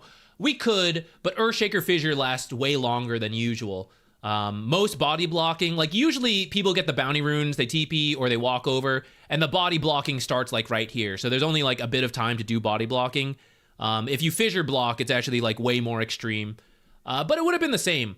If I had used Earthshaker to fissure block and we did the 1 creep trick, equilibrium probably would have met like here or up to here, but it would be pushing this way because it's still the same deal. The 1 creep is going forward, dying first, and it's going to be 4 versus 3 and slowly push in this way.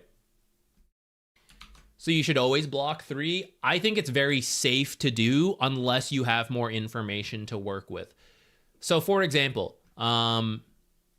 if both laners are here, the carry can choose to block, and the support can stand out here to scout up to here with daytime vision, and you can maybe even walk further depending how scared you are, or how brave you are. And you can see the enemy is not body blocking. We don't need to do body blocking. We don't even need to do the 1 creep forward trick. You can if you want, but you don't have to. They're body blocking the whole wave. So Drow can start body blocking the whole wave. And then even if they stop and we body block too much, the support will hold the wave out for like the 1 or 2 seconds. They'll pull it to the side. And then our creep wave will show up and then it'll meet in equilibrium again. There's more things you can do if you have coordination and all that. Can this trick work for mid? Yes, but mid has different rules. And I'm not really a mid player, so I can't speak a bunch to this. But safe lane and off lane, side lanes, they're the same, they're mirrored, right? You've got creep dragging options. You've got pull camp options. It's all flat ground, and it's a lot about like where the lane moves. You can't really... It's really hard to keep a creep wave on either side for long because, one, there's a lot less distance in the mid lane. How do I unpause? There's a lot less distance in the mid lane. So even if the lane pushes out, it will very quickly die and then reset in the mid. So doing all these tricks to like get the equilibrium a little bit better one way or the other, it matters, but it doesn't matter as much. Where in the side lane, you have 2 people potentially working together, you get the equilibrium back here, you block the camps, you like counter whatever they do. It's really hard to fix this. It's just not as big of a deal in the mid lane. Second, there is high ground to low ground. So the lane moving back and forth is not always a good thing, depending on the matchup, that you would want your lane always back here or always up here.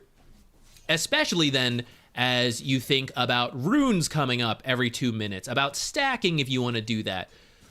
So the mid game has a lot more mental pressure, especially around like getting any extra CS. And oftentimes pulling the lane back may force you under tower where the enemy can harass for free to pick up the numbers advantage in health or go for a deny freely because they have the safety of a lane pushing in. This is where I don't play enough mid to like know the full stuff. But just by watching high level mid players, you don't see them do as many tricks. If they do a little bit, it's usually the very first wave to try to get it a little closer to their high ground. That is generally favorable because you go from the high ground to low ground mischance as opposed to meeting in the middle. We're both on high ground shooting down. Here it's I'm on high ground, you're on low ground. So there's usually a little bit of body blocking for that. But then after that, it's hard to find time to go body block more unless the lane really sucks. Then sometimes they'll do that, or the lane has been dealt with, so then they'll do that. There's a little bit of body blocking in the mid lane, but it's not as much. And then there's one more thing I was going to say that I'm now forgetting. Oh, the reason it changed, we used to see like the mid laners sit here, right? There used to be like the Arteezy block, you know, you like stand right here and it spawns the creep in a different way. So then you get like the full block, whatever. I don't know why I was showing the bottom lane. He did it in the mid lane. Now you do this and then the enemy mid laner gets a kill at a bounty rune and you show up to the lane with good equilibrium and the guy's got 300 gold over you. 400 because they get more bounty runes too, right? Like, who cares? So now at a high level, you have to go posture for these runes to make sure it goes even, and then you like run back and do what little body blocking you can in the meantime. But if you commit way too soon, like you're just giving up bounty runes and early fights, and you're gonna play into like a way worse spot.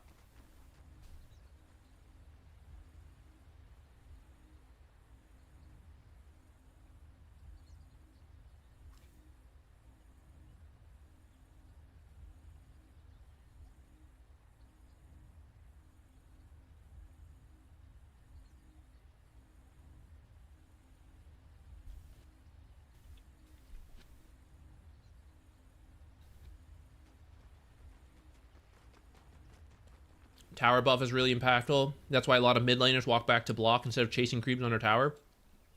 That's kind of true. I would actually argue it's a little bit less about the tower itself. This is actually a good example. So the wave pushed in a little bit. The Radiant mid, instead of like pressuring, they could choose to pressure, go for deny, stuff like that. You will sometimes see them come back to body block this, because without doing the body block, let's see if this works out. This is where the creepy equilibrium meets. This is a really awkward position for the Radiant mid laner.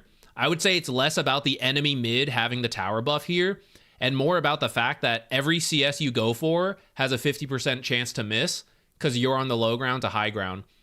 The range creeps are well out of range, so like this one's a free deny for the enemy without a spell going through. Mid lane heroes aren't going to have the miss chance, but they have to walk up real close to the enemy's high ground. And while you're on the low ground and your creeps are on the low ground, if your mid observer was killed, the enemy could TP a support right here and you wouldn't know because you're on the low ground. So until your creeps get to the high ground, depending where exactly they met, it's just like a really dangerous position. The tower buff is nice, but I feel like the other stuff is like the bigger issue. You still sometimes have to deal with this stuff, but I feel that's why people will sometimes come back and choose to body block rather than like pursue aggression. And a lot of times you don't even get a choice. Like you're like, oh, it's rune time, it's whatever. So you don't even like, you don't care about getting equilibrium in a good spot. You care about like having enough regen to like not care about equilibrium because you got it and they didn't. How do we get out of here?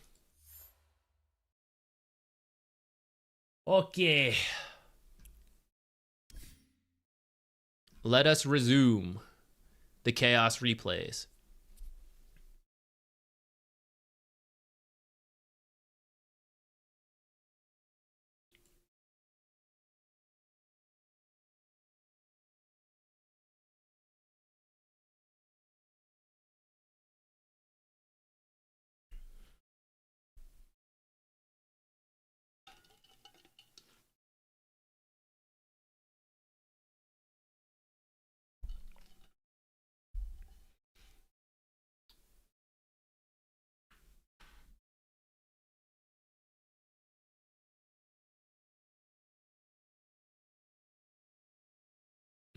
Nudes, I'm sorry.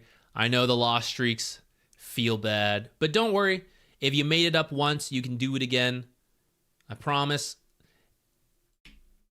My recommendation is to like change the mentality of how well you are playing, because you can play well every game and feel good about it, but you can't win every game, and that means it will feel extra sad when you do go on those losing streaks.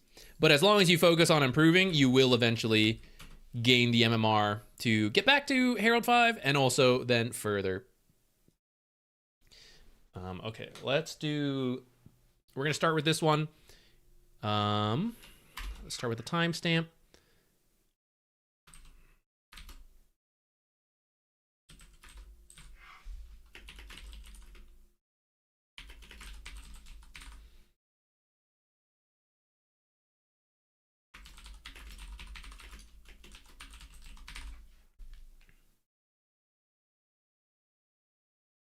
Get my timer ready.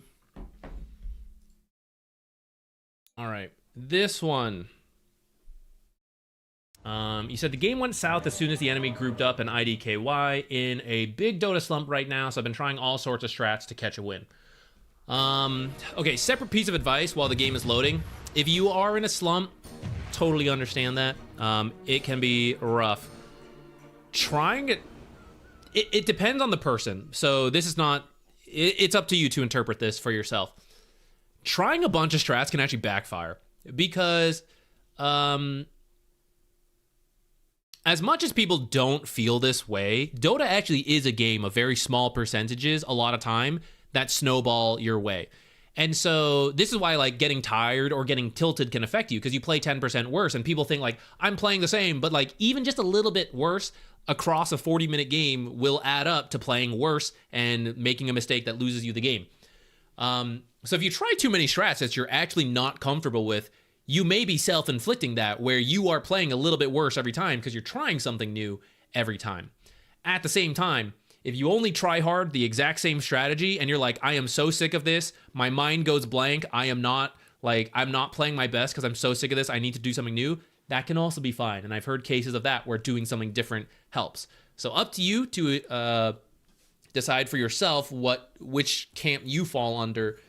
I will now look for some kind of mistake that is going on for you for this particular game. It looks like we lost the lane really bad. 5K at 10 minutes. So, without even looking at the game, the advice I am probably about to tell you is that once you start losing this badly and they group up, you pretty much can't win team fights, because look at this, right? You're trying to show up to a fight and they have thousands of gold over you. So it's never an even fight. 5-on-5, we lose. What you need to do when you're in this situation and you're really far behind is to avoid the enemy. If they group up down a lane, they push bottom, for example, the play is not to fight them bottom at this tower. The play is to go, holy shit, they're bottom, run away. And you push mid, you push top, you jungle as a team. You avoid everywhere they are and play everything else, and you out-farm them. They're going to get 1,000 gold for your tower. They're going to get 2 creep waves. Let's say it takes a minute to take your tower. You've got one guy pushing mid, getting 2 creep waves, matching all the money 5 heroes get. You now double it by another guy pushing another lane. You're also pressuring the tower, so if you actually take the tower, you also match the 1,000 gold. Then you got the people in the jungle, however many jungle camps they get. So you are massively out-farming an enemy team that groups up as actually 5 heroes. If it might be a little less. It might be 4, 3 heroes, whatever. But you look to avoid them. And if you group, you just keep losing. Every time you lose because you're behind. That's not always the case. It depends how far behind you are and how the fights break out. But very likely, that is what we will end up seeing here, if I had to guess. I was going to look to... The other thing I was then going to say is that avoiding this, where we don't have a single hero that is, like, doing all that well, maybe Pudge, that is then a laning question of, like, okay, what did we do in the lane that, like, didn't go well? And we can at least focus on our own lane.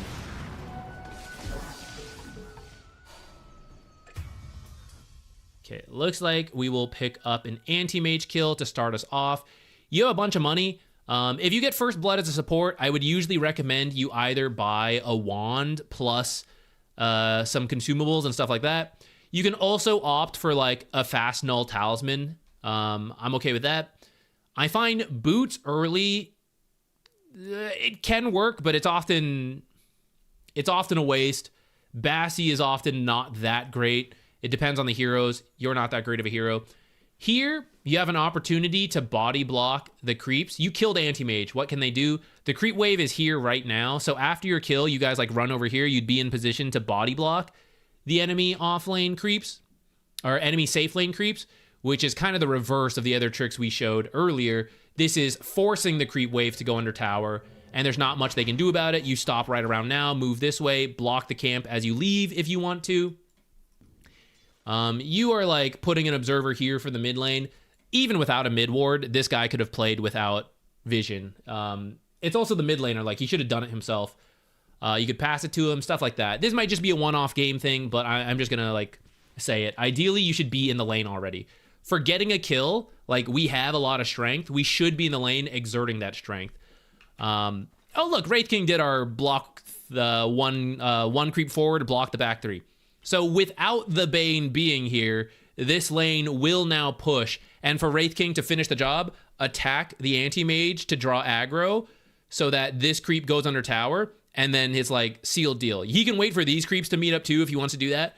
But without Bane in any capacity, Wraith King has set himself up for success.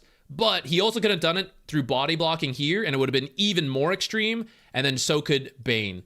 There were potentially ways to deal with this, and could still be dealt with, because although this should push out slightly, if these two focus on denies and hit their own creeps as soon as they drop below 50, they can fix this. That is why body blocking the enemy wave is actually even more impactful, more guaranteed. Okay, he did then stick around too long, and now he's lost his half his health. So this is the downside of like dilly-dallying and doing other stuff. By the time we get here, this is the state, right? Lane is in a great spot equilibrium-wise. This guy lost his health. You never know what your random teammates are going to do, if they're going to do it correctly. Immortal offlaner probably would have done it correctly here. Your games, are these guys going to punish? Is this guy going to do it right? Who knows? So it's better to just be here and get things in a good spot yourself. As you pass by, you should block this camp, by the way. You should be able to body block it. Like, if you were in the lane sooner, you could play the lane and then go body block. But now that will be a tool they have. They have this camp and they have this camp. Will they use it? That is now our next question. This is where boots, so we buy the boots and boots give us more move speed and then we go from here to here. And as soon as we start right-clicking the Witch Doctor, the boots don't do anything for us. That's why I'm kind of iffy on boots as a first item. For melee heroes who need to gap close, like say Clockwork, it can work. Wraith King players, by the way, or offlane players where the support is late and you do the trick, you don't risk yourself like the Wraith King did. Now he is almost dead and they could dive for the kill potentially, and all these creeps are going to waste. But Wraith King could have just played it safe and all these creeps would be here and he would be full health. And then he would farm this all, and then he's struggling now 2-1 to 6-1. Hopefully last hits well under tower, and then he pulls back ahead of the anti-mage. So it's give a little bit, get it later. The common mistake is like, I will never give. I'm only allowed to get, so I can't, there's no safety, all danger. And then you grief yourself.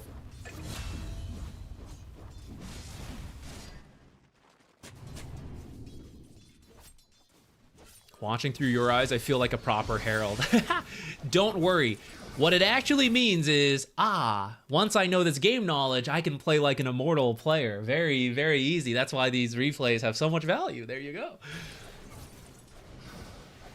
My courier, no. You could actually probably nightmare this guy. You have Sleepwalk. You should like nightmare him into the tower. I think you kill him no matter what here, but you might have been able to save your courier. And it's really funny to sleepwalk people into the tower. Have you thought about that? The mind games. So up to here, we can already see 3 minutes into the laning stage that it's pretty good for anti-mage, right? He's actually missing some of the last hits, but in general, he's not really been contested that hard. He just, I guess he didn't get, I thought he got an assist as part of this, but it ended up with Witch Doctor getting the kill, did die in return, but, Wraith King is down here. Bane he got the return kill, so Bane's doing well, but that's not usually what you want from the start of the, the game. For Anti-Mage being first blooded at the bounty rune, he's now having a perfectly fine lane, right? And we can see all the things we could have done. The body blocking here, being in the lane faster.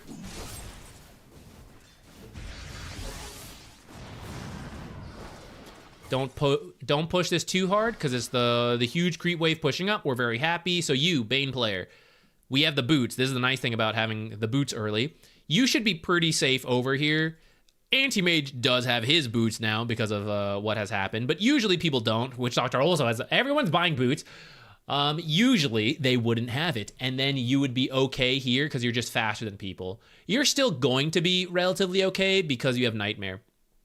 So because I'm very happy with the current state, all I gotta do is make sure pulls don't happen. From this position, you can aggro creeps away from this hard pull. This camp, this is where we would need to block it earlier or something like that. You should put it back here. This camp is up, so they probably didn't body block it. And if they did, or sorry, sentry block it. If they did, I'll deal with it later because I actually have a camp to work with. So I would make Witch Doctor waste some time, put your sentry back here, check his stuff, get it. The Guardian Ward.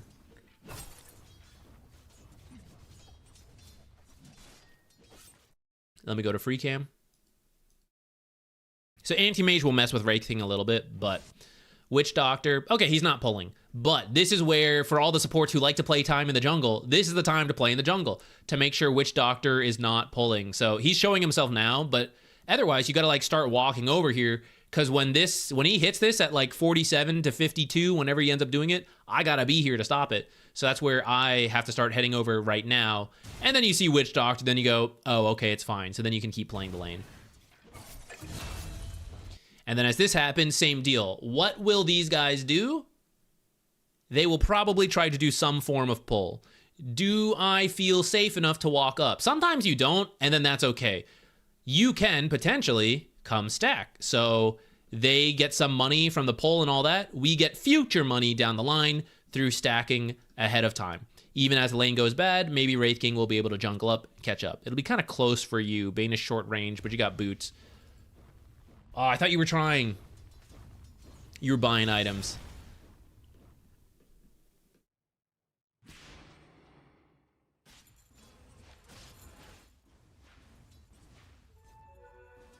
Coming for the water rune actually is not bad. And look, we successfully stole it away from Queen of Pain. So as a comparison, he doesn't have his bottle. Whatever. Queen of Pain is at the edge of... She has tangos. That's it. So any extra damage she takes from her opponent mid laner, she only has a couple spells to work with now. So for the next 2 minutes until the next rune spawn, she's in a weird spot. She will probably now have to go for a bounty rune, which will then waste her time. Mids don't want to have to go for the bounty rune if they don't have to. And that'll give Pudge a chance to recover. We can then fine tune this if we're here sooner, stacking into the water rune. We're accomplishing the same thing, but we also got about an extra 100 gold off of a hard camp stack. So it's literally the same move, but not literally, adjusted enough to get more value out of that same amount of time heading over mid based on when we leave and what we do along the way. And that's what will separate different MMRs, right? Like in Crusader, he got the water rune, which is good. I'm giving you like a 60% on that. Wraith King was okay under the tower. We got the water rune, 60 to 70%. The extra, 30 to 40% is, did I leave soon enough to also stack? Maybe I also have an Observer Sentry and I do that at that time, right? There's like all the bonus value you get on the same move. Yeah, give a little story. You gotta move me. I gotta, the heart's got to, it's gotta feel it. We're doing rapid replay today, so we're doing this one, and then I'll ask. Oh, someone donated, so I will have to.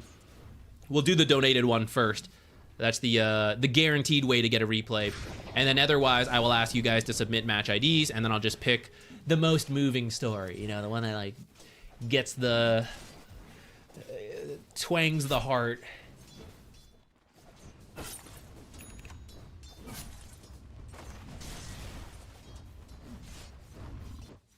Five and a half. Oh, I see you looking.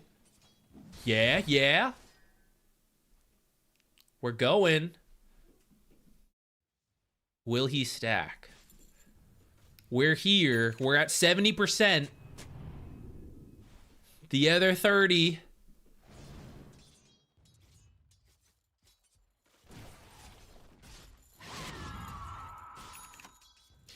Versus this one's fine because she's kind of far away. As a little bonus tip, stand on the rune if you are ever versus heroes who have like blinks, and especially if you can't see them.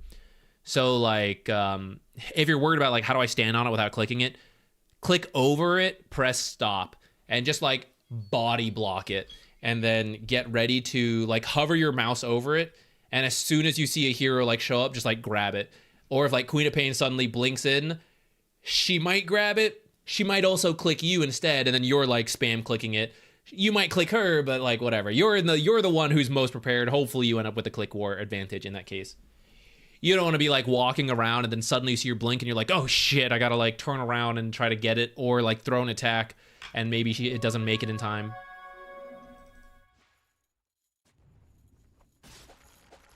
Oh, Pudge! Why didn't you wait for me?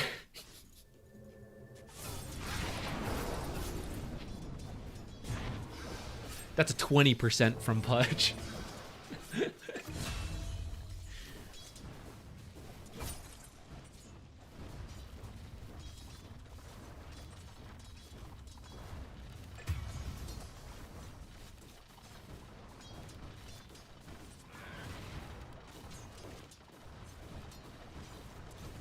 Okay, so from here, we can see part of why we got into this situation, and then now it's 1,000 gold difference, right? So it's going to be hard to do stuff at this point, and why earlier, before it gets out of control, there's all the things we can do to make our life easier to not get to this point. From here, you do just have to play recovery mode. Wraith King's going to jungle a lot, do some good Spectral Blade. You're screwed. The game's done. It's going to be tough. It's got to be tough. Real tough. If this guy's got Spectral Blade, you definitely have to play the lane even more. And you gotta like right-click the anti-mage a lot. Get into a good spot in equilibrium and then focus your right-clicks on the anti-mage. You need to be able to not care about mana and just Spectral Blade the guy.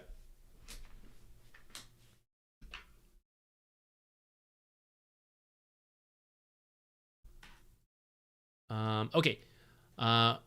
We have a donated one. I was Sven. What can I improve on?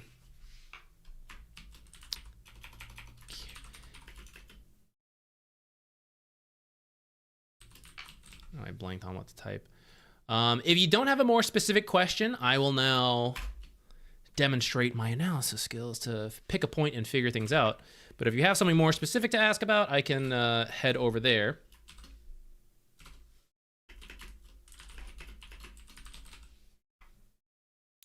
I'm gonna press download first.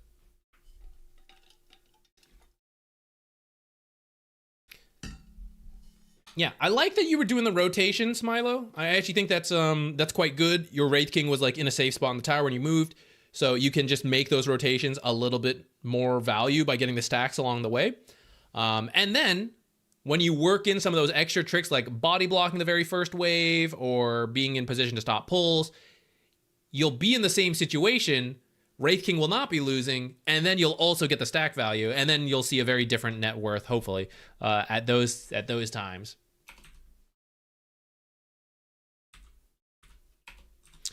Okay, honestly, just looking to see what you thought of my performance. Okay, let us take a look. We might need a different one. I didn't check the date on this. I probably can't download this. It usually needs to be within the last week, otherwise we can't download. Sometimes there's a little bit of wiggle room, but it looks like this game there's not. I can still look at your draft and like your items, but I mean, you donated for this, so I'd hate for that to be it. Is there another match ID, like a more recent game you might have? Otherwise, I can either A, learn how to do a refund on YouTube, or B, we can write down your name and you just let me know next time you have a game. Up to you. Speaking of, by the way, there's a couple people with replays that have never come back to claim it. Snowflake by the Lake, Tyler, and Douglas Galm. Let me know. It's written down. We got it. Not a scammer here. Invest in my crypto coin, but let me know. I played Invoker in Turbo. If that's fine with you, I don't mind looking at Turbo games. We do that every now and then here, depending on the person. If you would prefer it to be a ranked game, though, we can just save it for down the line. Totally up to you.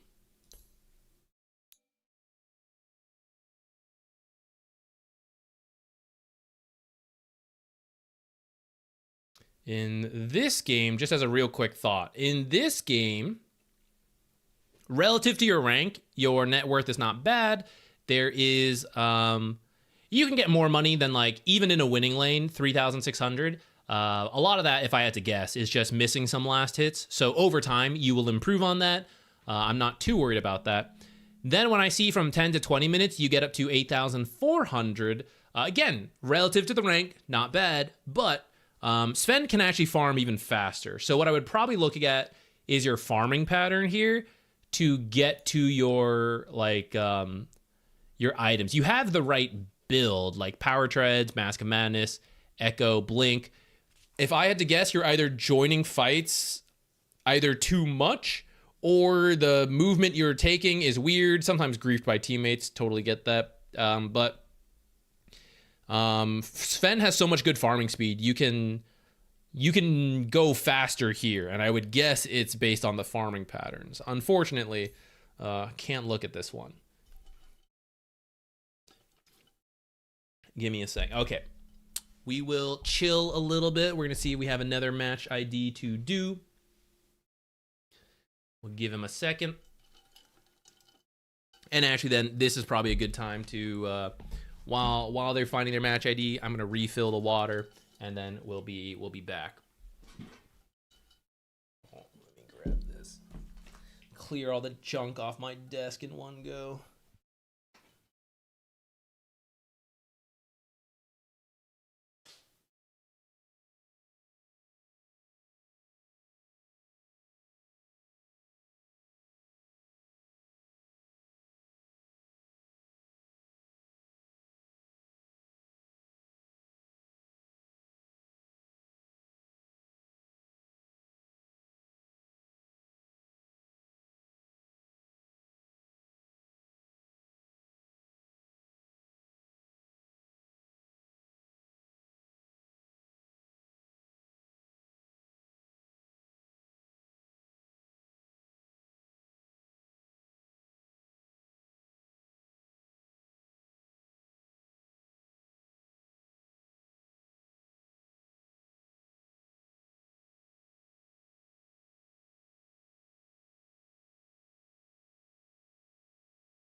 5 push-ups till then. I probably should, but my back's actually hurting lately, so I'm probably not. I should probably chill on push-ups. Should do some stretches later.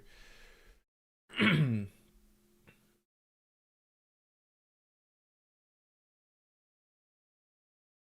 refund me. Keep the $10. Okay. Thank you. I will hold it, but anytime you want to replay, you let me know. I've got your name. Oh, I didn't write it down. I will write it down now.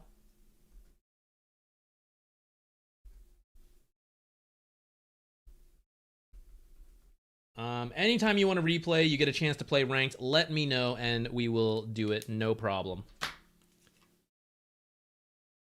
Right back on to the monitor. I accidentally scribbled on myself. Oops.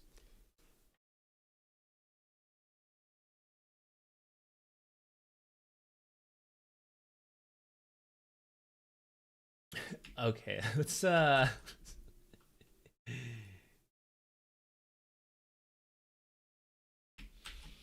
Catastrophe. I did say, give me a story.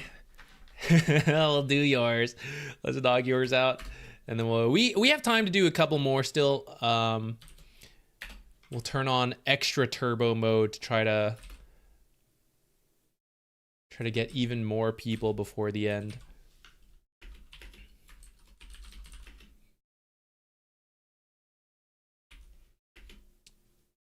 Invoker 4 Legend download.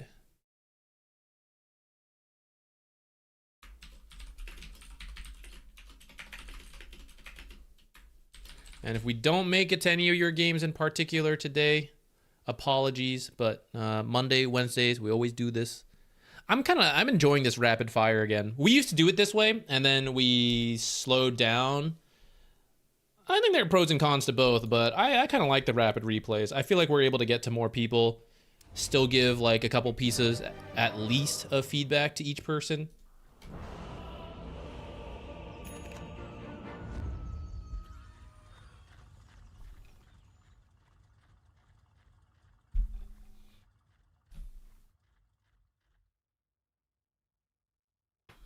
I'll just play one real fast. Don't feel rushed to.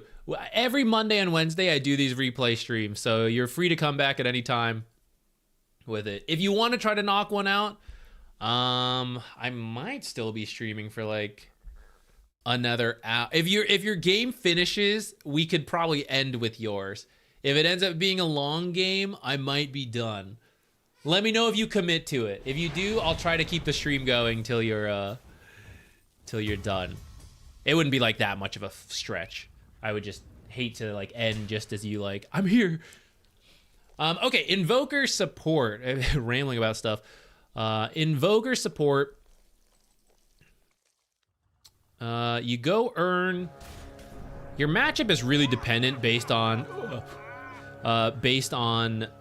how strong your offlaner is. Fortunately, you have a Timber. He is relatively strong on his own. You don't combo that well together. You kind of want some damage over time with Cold Snap. But this could work. Just constantly poke, be annoying, help with the equilibrium, stuff like that. Invoker's weakness as a support is the first few levels. It's really bad. So it looks like you're going to start by sentrying. Maybe you were changing your mind because you like walked real close before doing that.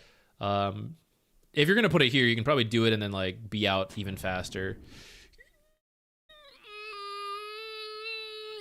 Feel about these guys. Don't do this one. Put it out over here. Right here. This is good with me. If you have it and the enemy 5 might move, you could put it here. You could put it here. You could also just hold this for a little bit, but I prefer further in the lane if you're gonna put it. I feel these die just like way too often. Lone Druid, this one's gonna suck. What's going on here with this 9K spam? How to send replay? You just put the match ID, but we're doing one right now, so you have to wait till when we need the next replay. I usually ask people to type it. Okay, Lone Druid lane will be a bit tough. So we mostly just need to like poke the bear and poke what heroes we can, because yeah, they can do this. So it's actually pretty good on them for that. This is where the weakness of the Invoker comes into play. Going back to this, it looked like the lane had been shoving before I read. No, never mind. Maybe you guys weren't. Oh, you accidentally drew that creep too far forward. Try to avoid this stuff because it will end up, your lane will push out too far. Or like, because you don't have as many creeps attacking, you know? Things get weird like that.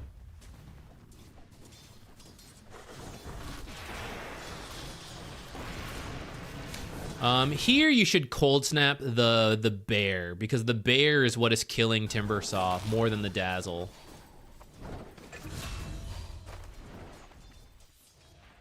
Once he has Timber Chain, he can't die, which he probably could have considered starting with versus this matchup. At the same time, level 1 Q, and then like, okay, we gotta hit level 2 soon. It's not a bad idea. I think if you cold snap the bear, he would have lived.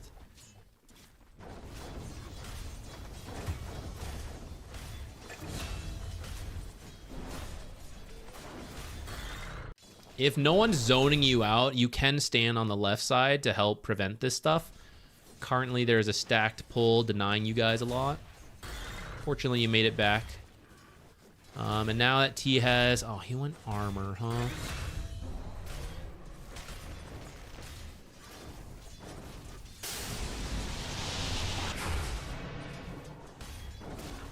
I don't know if that's really that worth it, to be honest. It's so much mana to tornado set up your own EMP.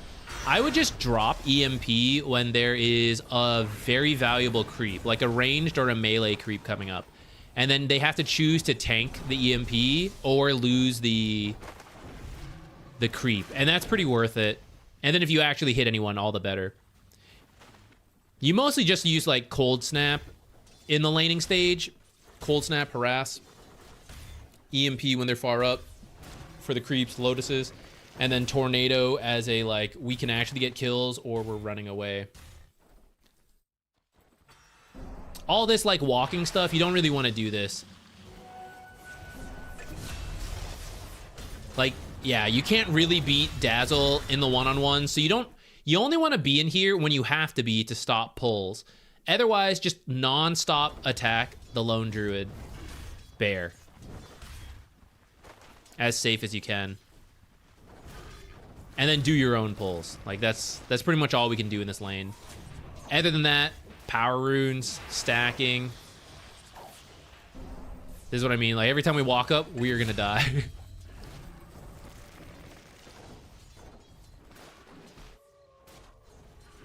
Okay, you could come back bottom, and then you'd have to go mid pretty soon. Looking at this lane, as long as a pull doesn't happen, you're actually free to just head for the rune.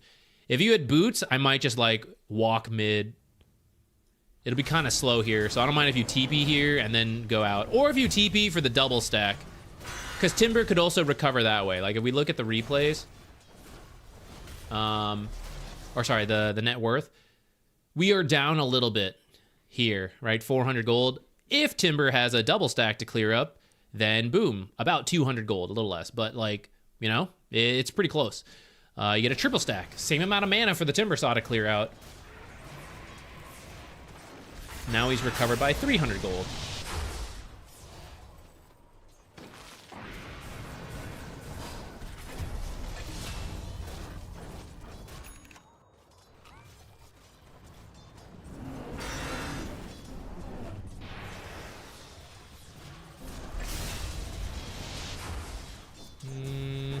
Maybe that was an unlucky route. But there, I was gonna say, the creep wave was pushing up, so I don't think you guys should have gone for this. We should go to stack and have the wisdom shrine.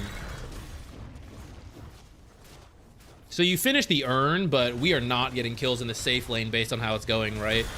This one's really volatile. Like, if Timbersaw pulls ahead, then you could get kills. You guys are behind, so I might pivot away from the urn to get the boots faster so you can actually stack a little better, though I am conflicted on that as urn is really good. Should have been here sooner to not lose this. And then now, instead of coming here, it's actually time for the power rune. So if you're a really weak laner and you can't do much, stacking and helping to secure runes are some of the best stuff you can do. Like, you just play an equilibrium game. As soon as the lane is, this is it, right? He's shoving in the lane. I'm done. I don't need to do anything. I can think about roaming and runes and all that. There seems to be a fight going on top, you know, like maybe we show up. But at this point, I just leave Timber alone and I walk away. It looks like we are TPing up here. Oh, Pudge is so tanky.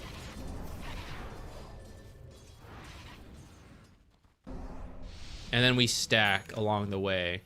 You're using this to get some regen, which it used to be better. It's not as good now. I would prefer a stack there.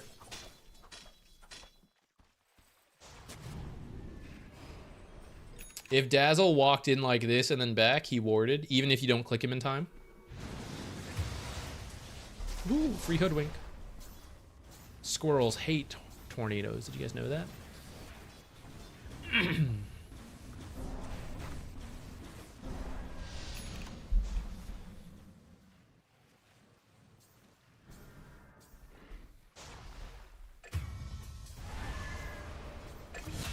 Position 4 Invoker a grief in tournament game, like professional tournaments or like amateur league tournaments. It's not really a grief. Pros are probably only going to do it right now if they had to bait a better mid matchup.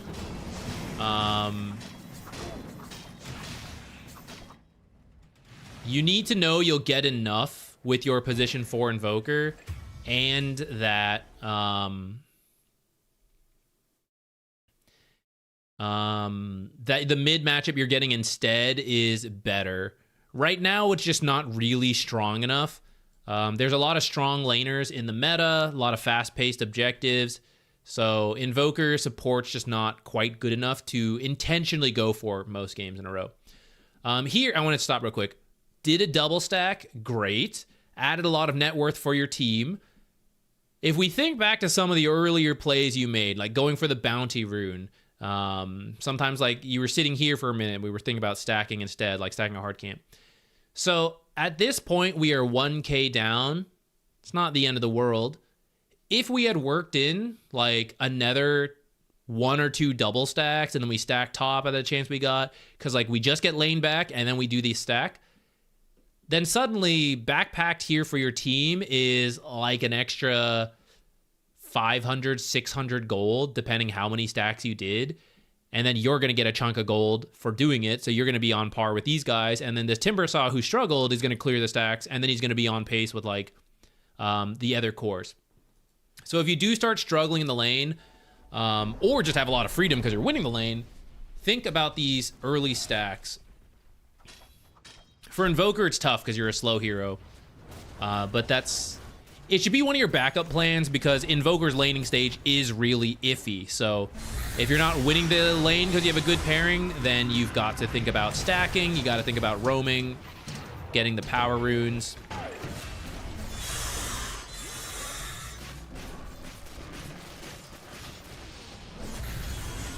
And once we reach this point, it's kind of rough. So now you guys should avoid the lone druid. Now he's like too strong. If Timber was more ahead, or like ahead at all, and then, you know, the more it is, the better, then you can play into him. Now you would mostly avoid him and play the other lanes.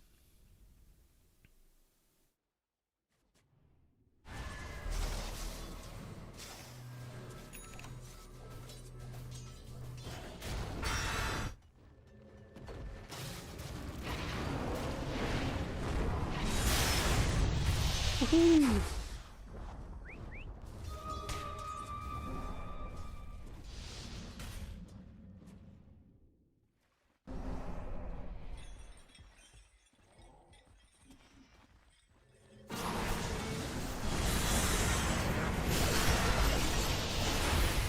Pretty good. Whew. That's pretty good. Invis Scout. Tornado first to interrupt into the Cold Snap on the Pango roll. At this point, like, Invoker support is starting to be useful. But just try to go to, like, whoever is doing stuff. So for you, it's this Lina. Lina is really strong right now. So keep trying to play around her. Stack for her, get her runes, and then, like, get smokes, bring her around. She is the hero that you need to play with. Venge looks rich, but is probably saving for an Ags. Yeah, so the money isn't really realized right now. Lena's strength is a lot more direct.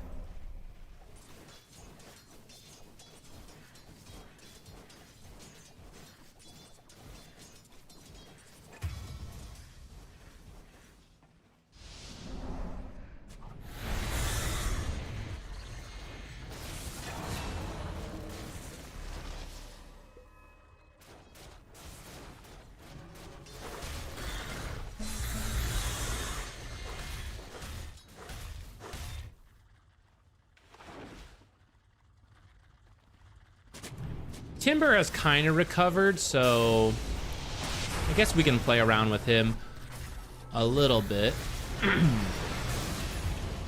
I don't know how to describe this, but I think you should also tornado EMP less.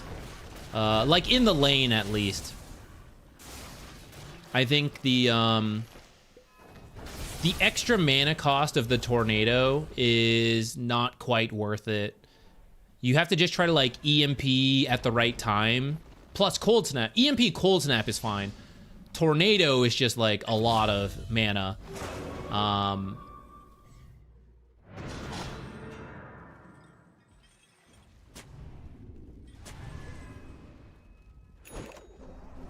Scary.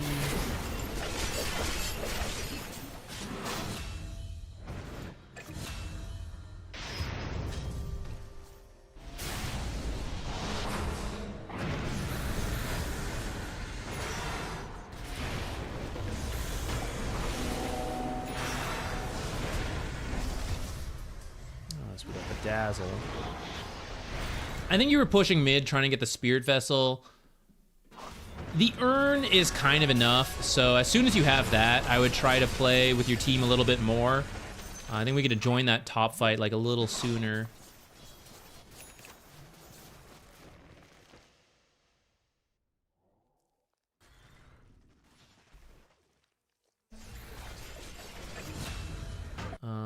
Okay, stacks get stolen a lot in Legend Ancient, and you feel like you're farming reports, asking people to take them.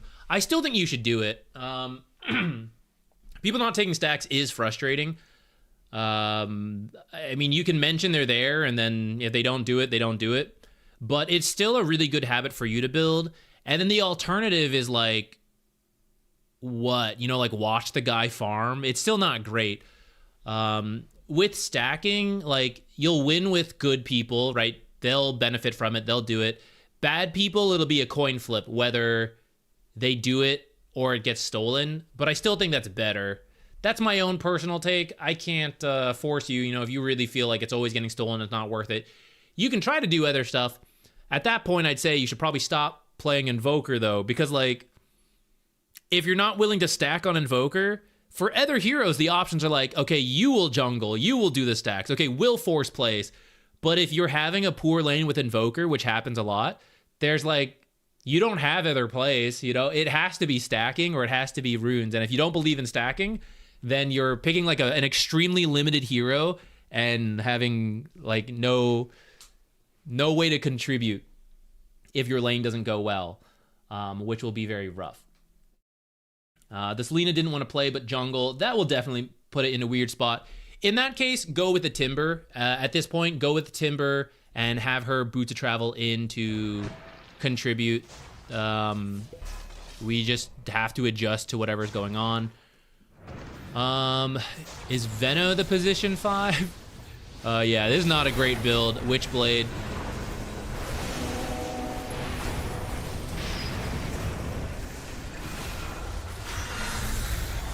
Oh, pretty good fight. Yeah, this is not good. You are not Witchblade, sorry, Mage Slayer, right? Mage Slayer, or is this the Witchblade? Actually, it's got the. No, yeah, it's the Mage Slayer. Not the greatest. I guess it's good versus Pudge, but yeah, I wouldn't do that. We have to go shove things out and ward. So right now, for example. Go play with your team, the 2 heroes, right, who I want together are together.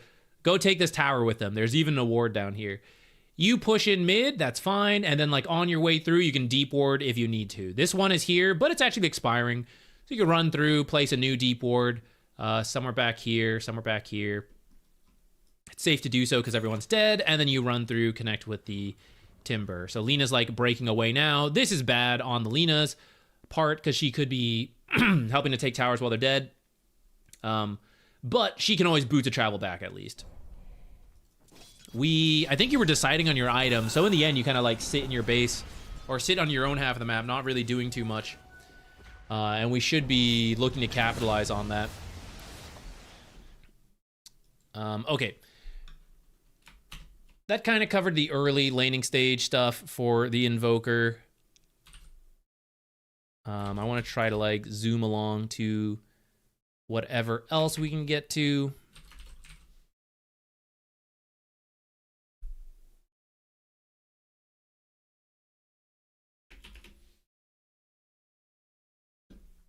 When do I skip Vessel? We can answer that. I'll wait for you to whenever the ads are done there. Do I actually have students you coach or just random stuff like this? So the coaching is through Patreon. It's a lot more focused. I don't do it on stream. Not usually. We actually did one recently. That one is more focused. It's in a conversation. It's through Discord, so there's a call, so it's easier to like have a discussion and answer stuff. So it's up to people if they want the coaching or not. Otherwise, the Wednesday and Monday streams are, I make no promises. Sometimes they're fast, sometimes they're slow. They're offered for free though, so we can do whatever. And then for $5, I'll do one guaranteed, which I try to usually give at least some value to, often probably more than makes sense compared to the coaching value, but optional, I guess. I don't know. Not scamming people, trying not to, but it's not as consistent as the coaching, I guess, is where I was rambling to about that.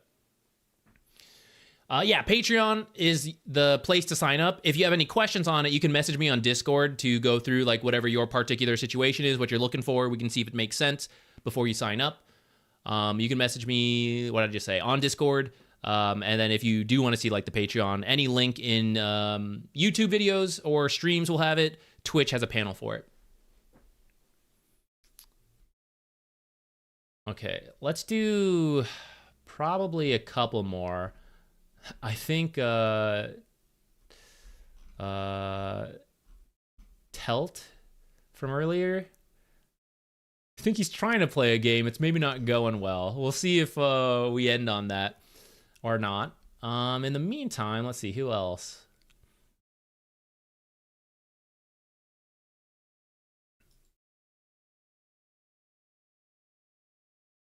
Ooh, let's do this one. Speaking of potentially weak laners who have to look for alternate ways to be useful. Catastropholi. Hopefully the ads are done. But to answer your question about when you skip Spirit Vessel, it's pretty much a game of, is Spirit Vessel good or not? Because Urn does everything you need from the Cold Snap. So if you're having a good game and you can get more damage out of it and you're getting enough charges, you can keep doing it. Celebrate, old man. Thank you. Subsidian. I don't know why I paused right there. Thank you. Are we ready for Minecraft later? Out of the blue, we started playing Minecraft. Me and some friends. Getting back to it.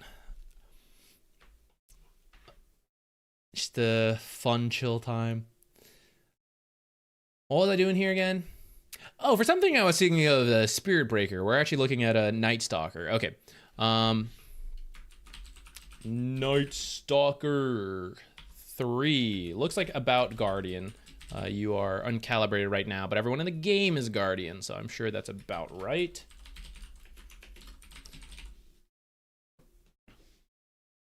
Oh, yeah. So, to finish then the question. So, Spirit Vessel, if it's just a good Spirit Vessel game in general, you finish it. If you think there are better items to get, Urn is enough to proc the Cold Snap, so then you move on. Depending how good of a game you're having, you can then adjust as well. So, like, the game we were looking at, Lone Druid and Pudge are good targets for the Spirit Vessel. how long will it take you to get Spirit Vessel? Are you having a terrible game? Are you even going to have charges for the Spirit Vessel? If it takes too long and they're going to pick up Dispels, you know, like by the time you get the Spirit Vessel, it doesn't really make sense. And then maybe having a Force Staff would be better to get away from the bear, get away from the Pudge Hook, stuff like that. So at that point, you can kind of adjust.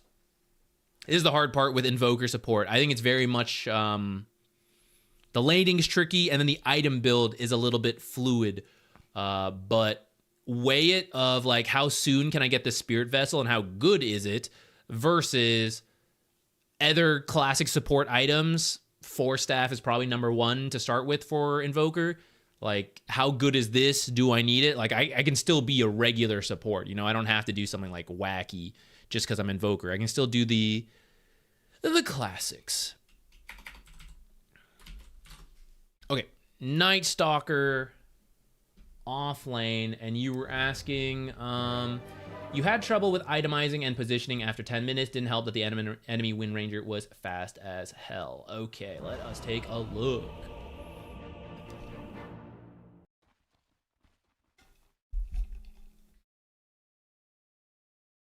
Offlane Jakiro is actually not that bad.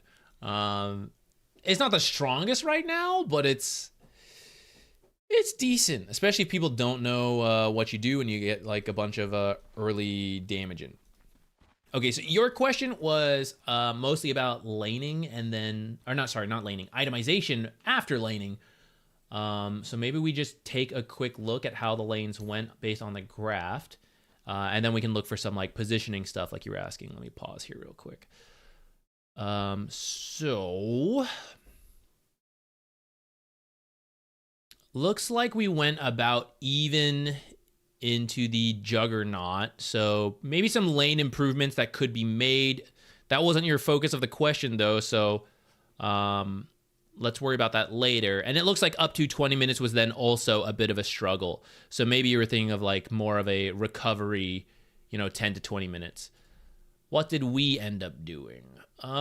Phase Boots, Echo, Blade, Harpoon, BKB. Okay. So what I would recommend this game is a Blink pretty early on. Your team does not have very good crowd control. So you're really not going to chain stun people with this stuff, but you have the AoE silence. So that's pretty good. So Wind Ranger's fast, but if she can't use Wind Run, then she's not that fast. Juggernaut Spin and Omni Slash are really annoying, but if you can't cast it, even with a Manta, right, because you have the AoE silence, can't do much. You can cancel Pudge ult, you can prevent swaps if you find her.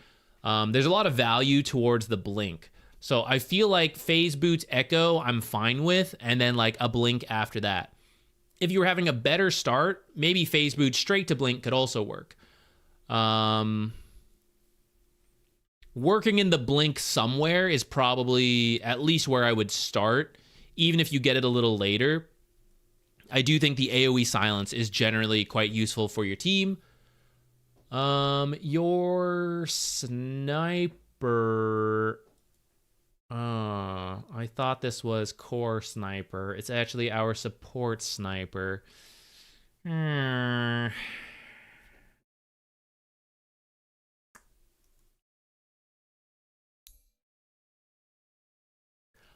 I mean, it's the flaws that it has. I actually think support sniper should have been able to help you win the lane.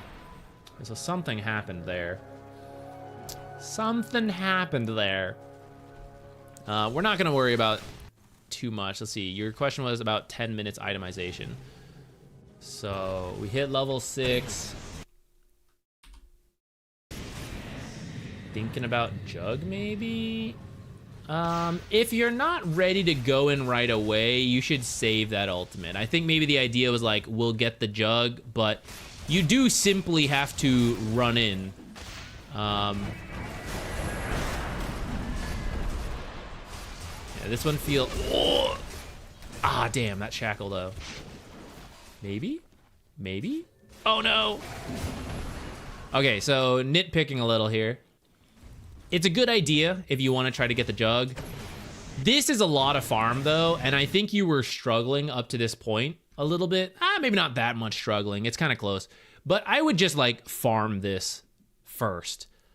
Just farm this stuff, because this is a lot of money. It's like 2 range, the banner creep, and then we have time to like move around at that point.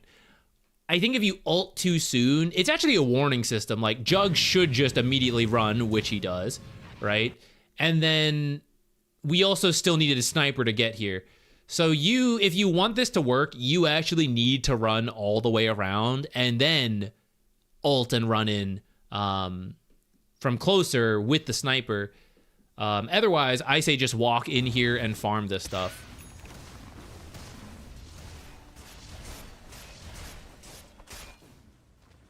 And then, yeah, it's like, okay, I found Jug, but he's still dealing with the creeps.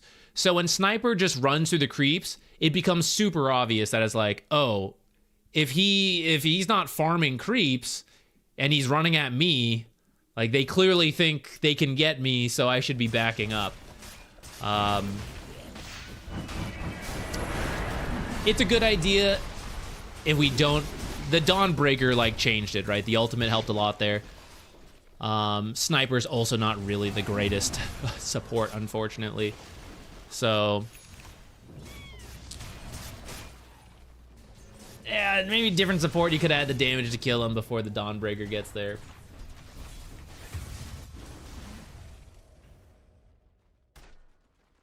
Oops. Forgot my timer.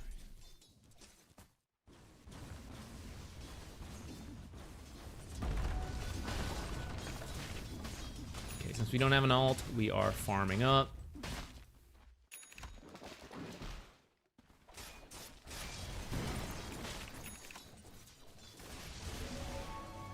If you did go... Man, some of this, your draft is just ass. Oh, God. I mean, technically, if Dazzle and Sniper are there, you guys can probably get some of the weaker heroes.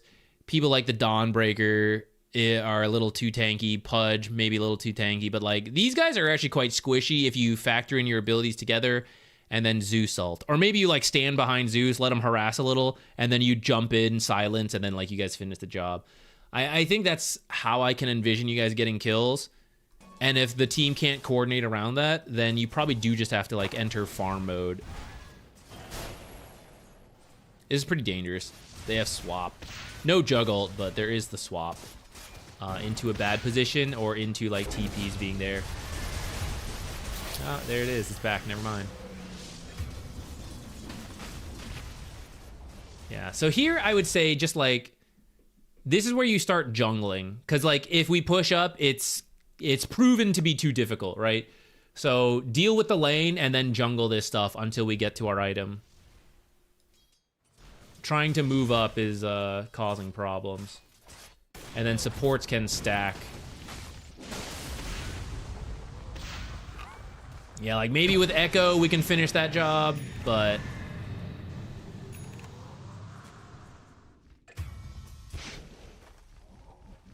these first 2 ults feel a little forced.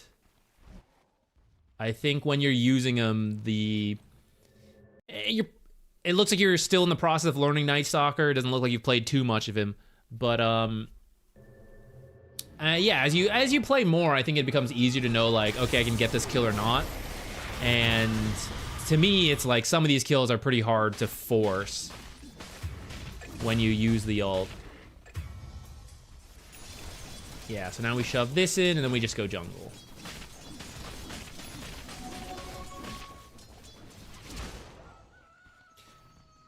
Ideally, the lane goes better, because Nightstalker from behind actually does suck a lot. And that's the feeling we're at right now. There's actually a huge drop-off from the top 3.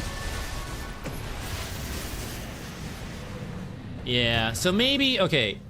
I know your question was about the 10 minutes itemization, but I think what will benefit you more, it doesn't matter to me, I'm gonna take a look at your lane, because we actually, if you like Nightstalker, we need the lane to go a little better. Ooh, we're doing it. Doing the trick. Been watching the ZQuixotix stream. Okay, so now one more creep aggro. It's right at the edge of the tower. Walk in, aggro off the Jug, and then these creeps will likely go under the tower. Oh, he's keeping it out. What are you doing back here, man? Even without him, look, the lane is coming back.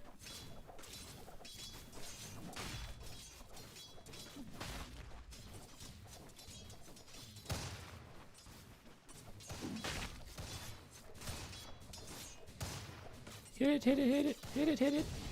Hit it, hit it, hit it, hit it, hit it. Oh, it's gone now. There's a couple cases there where you can hit your own creep. So one, when you creep aggroed, you actually didn't even need to. So like, if you're gonna creep aggro, you're gonna creep aggro. You're gonna do it sooner. You didn't. And I thought you were actually okay with this. And I was also okay with this. So then here, you should start hitting your own creep. This will force Juggernaut to walk up into Sniper and into you, and then you will punch Juggernaut in the face. And if he doesn't want to do that, then you'll get the deny in the last hit. You are now creep aggroing in a way that actually helps Juggernaut, who is currently in a 2v1 situation. You are moving away from him, and he is now going to be able to pull these creeps further back towards him. So I actually don't think you should creep aggro here. I think you just hit your own creep. But if you're still waiting for, like, I want a little bit more before I do stuff, then okay. But along that line, then, okay, I got to deny this range creep, you know? Kill this range creep, use Q to secure this creep. And then, like, keep building the small advantages, finish the bracer. Okay, we slightly mistimed that, that's okay. But deny this, and then that, look, Jug is pulling this melee creep under tower, deny this range creep. We'll have 2 melee creeps versus 1. They'll live. It'll stall enough time. The next wave will push up. Unless a pull is happening right now, which it better be happening because I haven't seen Venge for like 30 seconds now. I hope she's not just doing what Sniper was doing, which is just sitting under tower. No, these creeps are deniable. Or like at least one was. Yeah, if Sniper had Shrapnel like 10 seconds sooner there, you might still get her actually. Okay, we got it. But this did give Juggernaut space to farm, so that could have gone faster, but, you know, whatever. We'll deal with it. He's getting all this farm. Sniper players, Sniper 4 players. You just got griefed, I don't know. Sniper 4 players, you should be poking the Jug right now, right? Sniper has a very long attack range. Juggernaut can't fight. He's tanking so many creeps. If Juggernaut runs up and spins on Sniper, Sniper will kill Juggernaut first with 0 items, believe it or not. You will just kill him first. You have enough health, and the creep's helping you out. You should not kill this. So you dedicated your time. You didn't connect this back in, which I think you should. As Nightstalker at night, you usually win these kind of lanes, especially as Juggernaut's weak. So you would connect this creep wave back into here. Then you have the tower and this creep wave killing this. It'll push faster and harder. You didn't. You dragged it back. You were like, okay, this will get me equilibrium. That's the choice you're making by choosing to come over here. This is another way for me to get equilibrium and not risk them connecting a pull through. So, okay, let's say we do that. And then I'm going to kill it. So we're giving Juggernaut a lot of space to farm, and then I'm not even getting my reward because I am starting to kill these creeps, and it's supposed to be a full health creep wave here versus this full health creep wave so that I can deny this. Because I have 4 versus 4 creeps, I deny an entire creep wave to Juggernaut or force him to walk up, and then we can try to kill him. But instead, you're actually killing them for free. So we didn't pressure him on that first wave, and now I didn't deny anything to him. In fact, I am now like delivering him pretty solid equilibrium.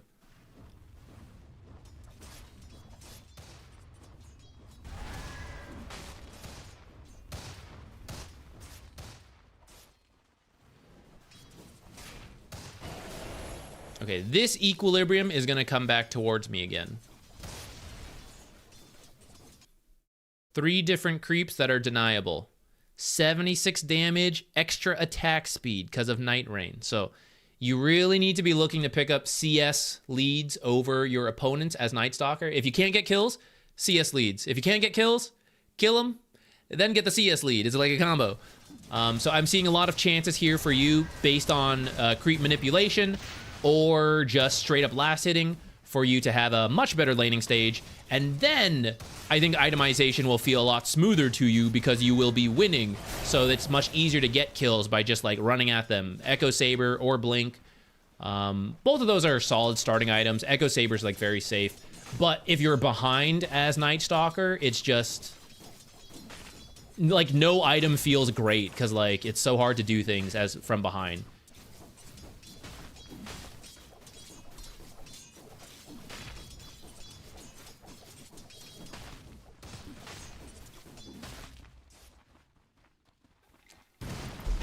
What was the most recent question you received from a student that you hadn't been asked before? That's a great question. That might be the question I haven't been asked before. I don't know. A lot of questions at this point are actually quite repetitive. Sounds bad, but like it turns out a lot of Dota players struggle with the same stuff. I feel like I've heard most questions at this point. Some people ask for more specifics in a way, like say in a coaching session. Some people ask for more specifics or like, can you explain this like more in depth and stuff? But I am struggling to remember them off the top of my head. So I'm not really trying to think through that. What rank was I stuck at for the longest? Oh no. Poor sniper. Let me think. Okay.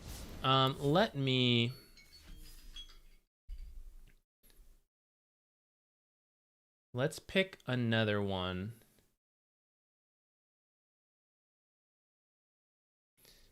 As I think about the rank question. We can probably do one more, and if Telt is currently in a game and wants it reviewed, we can finish with that. Though it sounds like his game was not going well, and maybe he won't want to use it on that. Because otherwise I do feel myself getting tired, and I think I won't provide as useful feedback.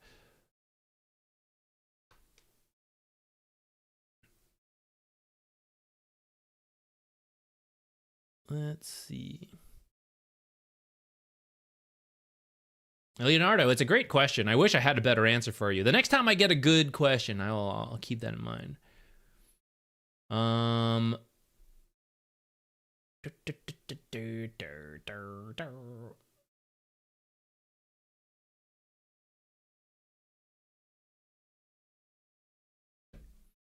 Ooh, maybe we can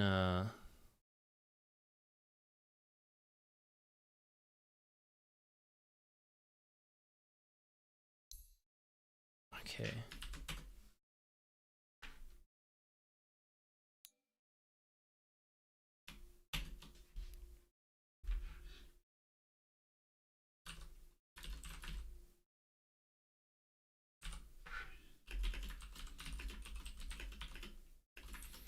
Okay, this one's Immortal, and you said you're recently new to Immortal, and you've been getting your ass kicked, so it's time to shape you up.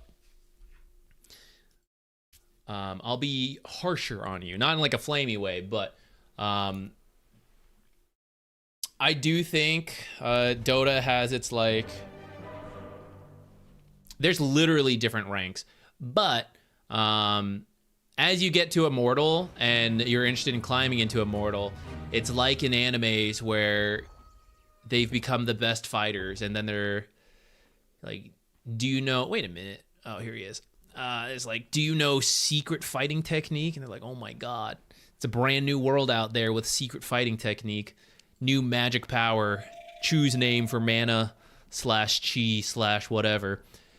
Immortal's kind of like that, where you now know a lot of mechanics in the game, but now you have to like actually use a lot of them and consistently, and if you don't, you're going to be punished in ways that you weren't before, because there was like so much wishy-washy stuff.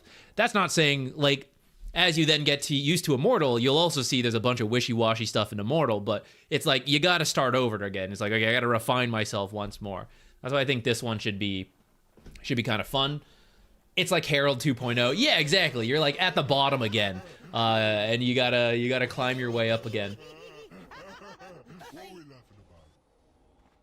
Can we start grilling core players to draft better in phase 2 and last pick? That's actually a good point, We Go Hard. We actually should, we can mention that a little bit more. And I'll tell you what, Immortal is a great time to be thinking about that, because prior to this, simply laning well is enough to climb. And you can say the same thing for Immortal, but it actually does matter a little bit more if your draft makes sense or not. It'll determine how easy a game is or not. This game, what was the draft order? So this game, Alk, what in the world?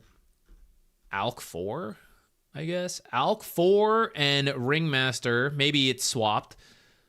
They picked. And on the enemy team, you had Muerta and Io. I guess you wouldn't know if that was a support duo or not. If they go together, it's actually quite good. And it looks like that's what happened in the end. For you, was it an Alchemist? Okay, an Alchemist was with you. So, thinking about your draft, you go for the Ogre. This is not really going to pair well with Alchemist. Alchemist is not great. But the stun and the acid spray are kind of good. If you could pick someone more physical damage oriented, that would be nice to make use of that. Picking a ranged offlaner could also help a lot to have like the ranged melee. It's not strictly required. Melee heroes can also work because you can do things like creep drag. Ringmaster would like someone to set up, someone who goes first. Kinda with the fire blast, but it's just not like the usual. A spirit vessel builder could also be potentially good because you like see the IO, or someone with like some kind of anti-heal mechanic. Ogre offlane does work. You gotta be real upfront. Whole bunch of denies and then maintain equilibrium here so that your alchemist can jungle. So I won't worry too much about it. We'll go forward with the Ogre offlane, but that's kind of how you have to play. Your Ignite spam will not do as well versus IO. It may to start, but you gotta like... You're gonna have to all-in get kills with the Alk.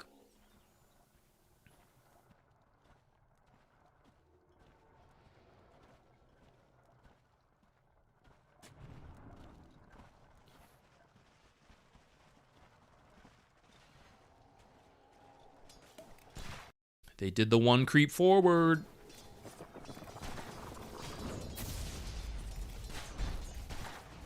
By the way, guys,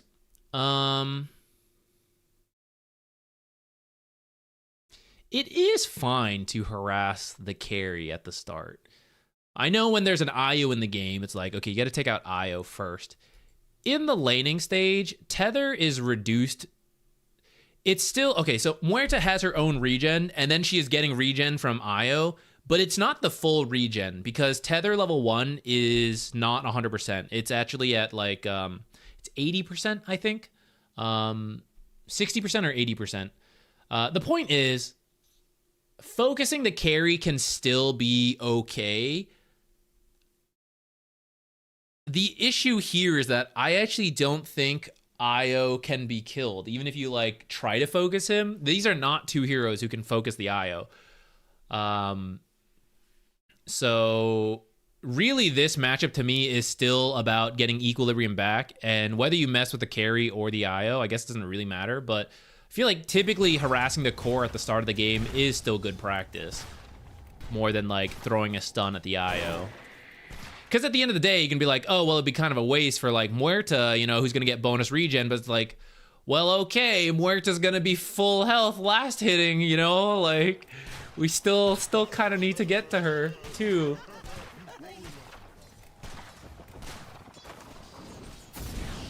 You know? It's like, okay, like, Io's tanking the stuns, but Muerta's here last hitting. She's 3-0.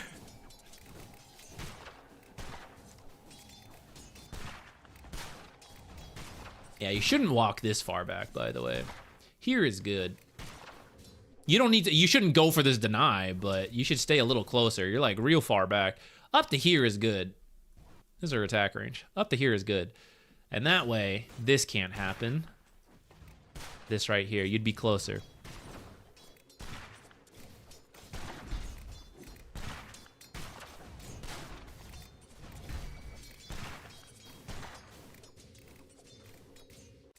Okay, you gotta sacrifice some health for last hits. So you have good armor, decent regen. You're gonna buy tangos. You're gonna need more regen because it's double range, double melee.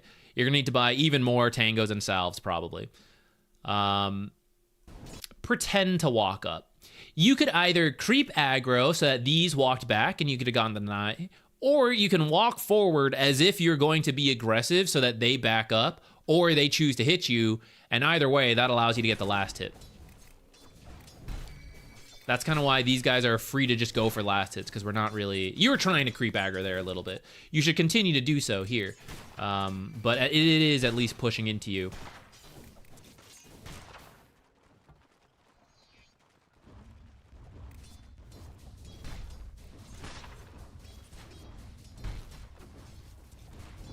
When playing an offlaner who really relies on a blink dagger, Axe Lardar, how do you play against heroes like Quap who can dagger you in teamfights and keep your blink on cooldown?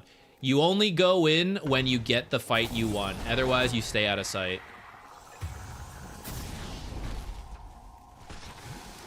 Alchemist could have just thrown it at the Muerta there, could he not? Are you crazy? Just throw it at the Muerta.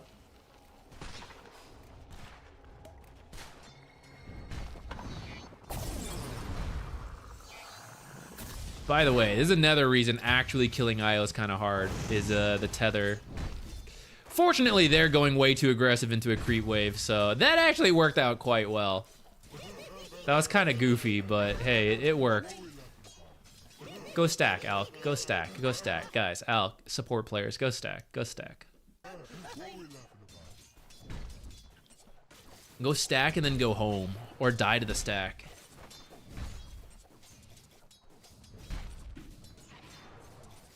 Hit your own. I need this to stay here as long as possible as Ogre. You have enough space here to hit this creep. Now you don't, but like, you should. Look, now he's still going. These low health creeps are doing full damage to the creep wave.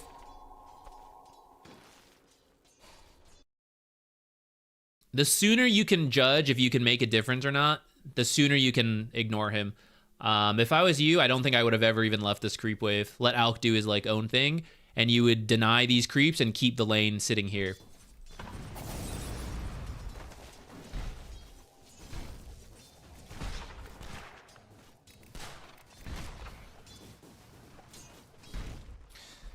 Bad posture. Let me change my form.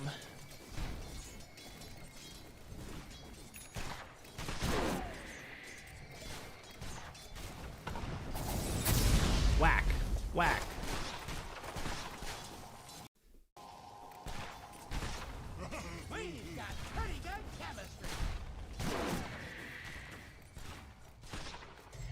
You can just kill those faster here. Okay, so 4 minutes. We have a big wave. I'm not really expecting to be able to deny this amount of creeps and pull it back. So here you actually want to shove the wave in so that Alchemist can do a pull for free at 417. You don't have to shove it in right away because I don't want the tower to finish everything. But then once they aggro it under tower, that's a little bit out of the picture. So at this point, just start hitting the melee creeps and kill them faster. I kill this one. Like, just walk up and kill it. Instead, it, like, starts to walk back, and then that's why you can't do it. This Ignite doesn't matter.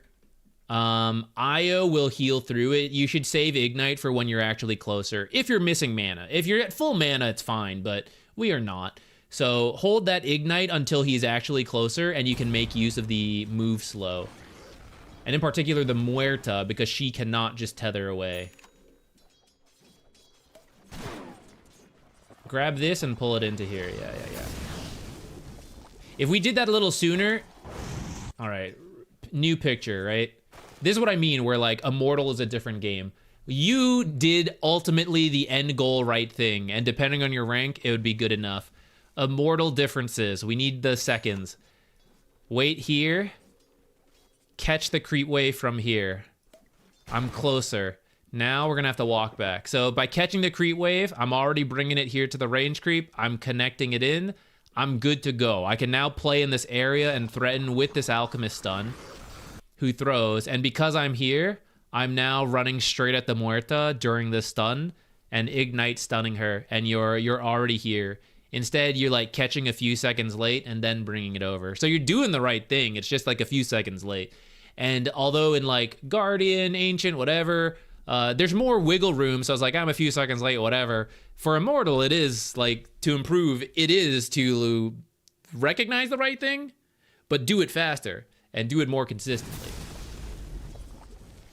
And then that's the difference of Muerta possibly dying there, but at least losing a lot of health. And then definitely not losing the range creep and then the banner creep. It looks like we made it for the banner creep.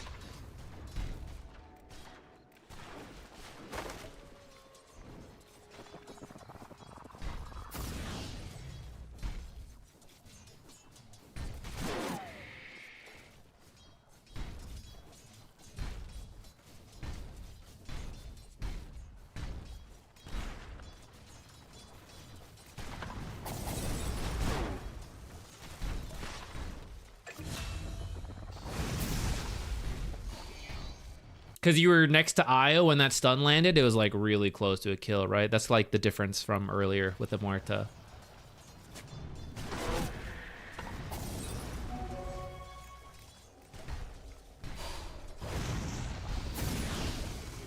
Boom. Easy peasy.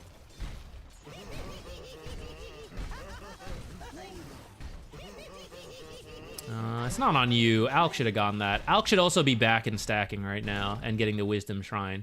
And right now, so Alk should be going here. If he's not, you should be thinking about going there because Io could be going there.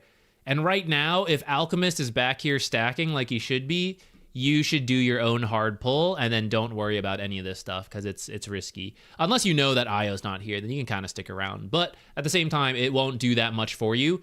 Because you're a melee hero versus her, it's like kind of tricky. You can like kind of chase her with the ignites, but it's just risky. Just do your hard pull.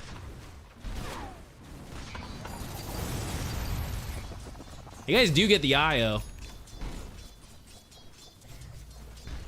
I don't think they should. So if IO just goes for the Wisdom Shrine, like I thought he was actually going for the Wisdom Shrine. I didn't think he was still here. Muerta can just deadshot you, and then she's fine. Io actually doesn't need to come in, and then we won't get a kill for this play. You probably will zone Muerta off the creep wave, so I actually think that's probably pretty good.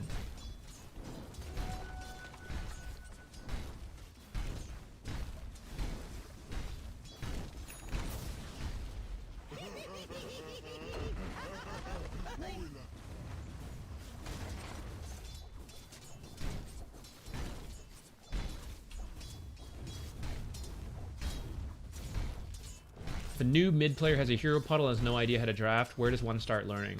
If you're new, don't worry about the draft too much. Just like focus on your own fundamentals, because for noob ranking, you know, really it's just about doing things well. There's going to be enough wiggle room of people making mistakes.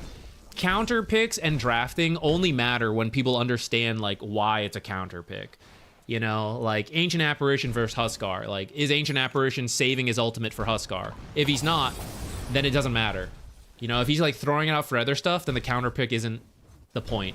And at lower ranks, there's often enough mistakes that the counter pick doesn't actually matter if you just play well. For example, I have a memory back when I wasn't super high ranked at that point. I was still playing like all the roles. Wasn't really a mid player. And then I just blind pick like Viper because I'm like, I'm bad at mid. I'll play Viper. Opponent picked TA when she was still a mid. She beat me because I'm bad, even though I'm supposed to counter pick. And then she was flaming me. She's like, trying to counter pick me, whatever. I'm like, okay, it was blind, whatever, right? But ultimately, because the TA's mechanics were a lot better than mine, even though I have the Viper counter pick, she beat me. So at the start, don't even worry about drafting. Just play the heroes you like and get good at them, but then eventually grow the hero pool to like cover a couple bases of hey, my team needs an initiator, that would be good, you know? Oh, my team just needs someone stable to not get dumpstered by the guy who picked Huskar early. You know, I play Lena, whatever, Queen of Pain, you know? I need to bully this mid laner who's my best bullying mid hero. You slowly grow the hero pool that way. And as you play more, you like win or lose matchups of like, wow, that sucked. You know, like I never want to do that again. You get your own feeling for it, and then you can refine it further of, I thought this was bad, and then someone will tell you, oh, it's because you need to do this. There's no, like, cheat sheet for drafting. There kind of are, but, like, for a complex game like Dota, it does kind of just take time. I am losing focus and rambling a little bit. What is going on here? We took the tower? How did we even get into the fight here? We're going for our Midas. Alk puts a ward on the cliff that instantly dies.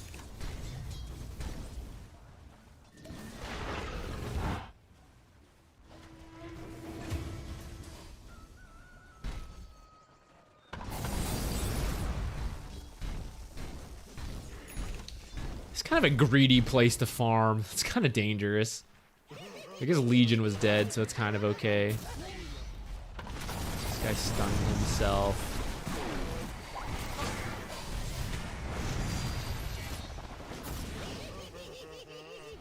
And then you guys chase this, right? Okay. I mean, up to here was good. I think trying to chase further is... You're not going to catch these guys unless they stop moving, right? You don't have a gap closer. They're well outside of range, so you should just, like, stop. Maybe you were looking for this camp. You guys could have backed out, like, a little sooner. And then you're kind of, like, turning in looking for more, but... I think you see the Legion and that these guys already use their abilities, so you should probably be backing out here. And then you could avoid this death. The fact that you made Legion TP is enough. You actually don't need more. So you just leave. Like, Drow is free farming, and OD got an empty mid lane. So you don't actually need to look for more. Making people run all the way back like this is already really good.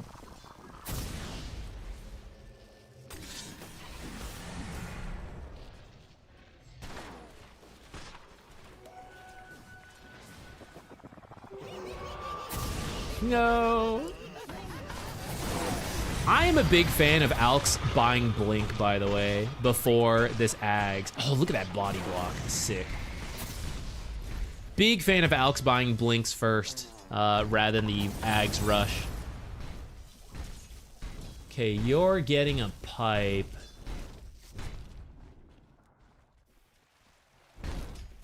Guess it's good for Snapfire, and eventually it'll be good versus, what's her name? Muerta. Was there only... I think there was only one creep there, wasn't there? Maybe they were stacked.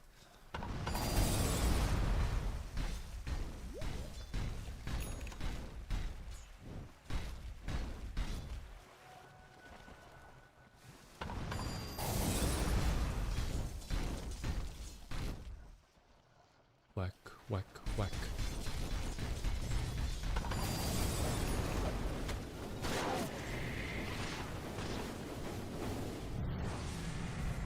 Was there more to the question on this?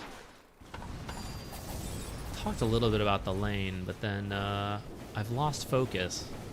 I'm just kind of watching you go around.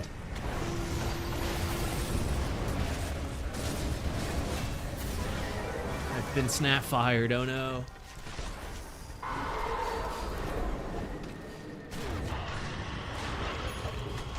For basic drafting, should they look at filling roles that the team needs, like initiator or damage or control, roles like that?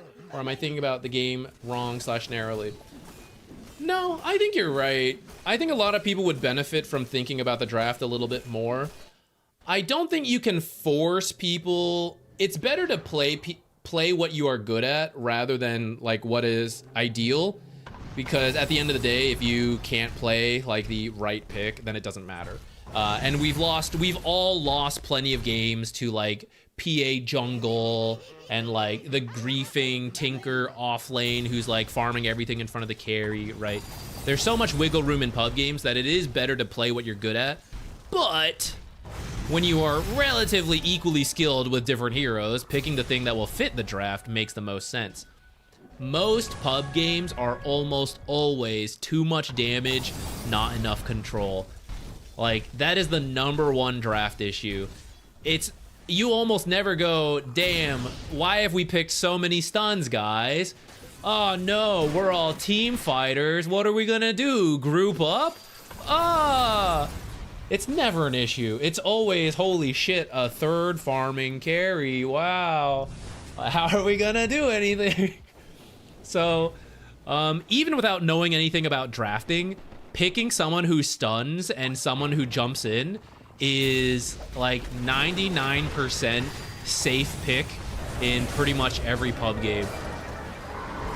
You will almost never go, damn, I wish I didn't have a Storm Spirit in the mid lane initiating for us. Oh no, an offlane Sand King. What's he gonna do? Epicenter Blink Burrow Strike? Ah, man. It's never a problem. It's never a problem. How to have fun with Ogre Magi? Press Midas near a stacked camp and pray. Pray for good RNG.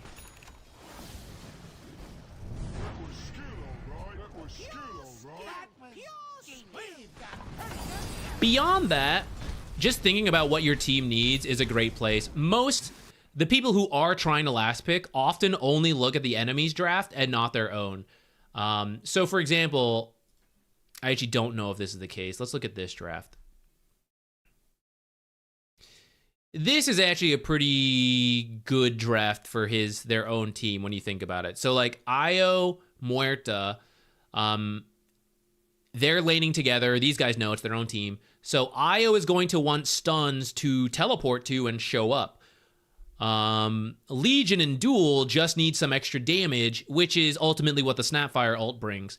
But if you're not pairing together, when Snapfire wants to ult, she's not going to get any help from these guys, so getting a little bit more initiation from your last pick, which ended up being Mars, is pretty good. So they synergize well together. The issue is for, like, let's say this last pick where the Mars go, a lot of times they just look at the enemy draft and they pick like, oh, this is the hero that I like versus Drow, or like maybe it was a mid lane pick and it's like, oh, Sniper does well versus OD, so I'm gonna go Sniper. And okay, they don't see OD here, whatever, but like you get the idea. And then like the Sniper makes sense versus the OD, but doesn't make sense with like their draft when they needed something. Again, this draft is actually quite cohesive, so not really the greatest example. But for a lot of pub players, just looking at your own team and thinking about what you need would actually be good. This isn't meant to be about Ogre, it's just like in general speaking.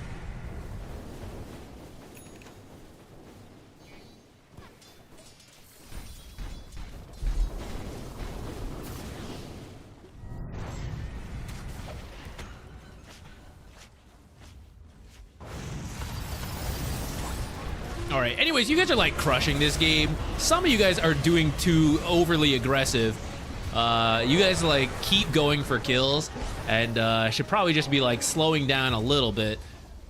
But most of them still end up working out because you guys are like 16k up. So I'm gonna move on. Booty flute, nice.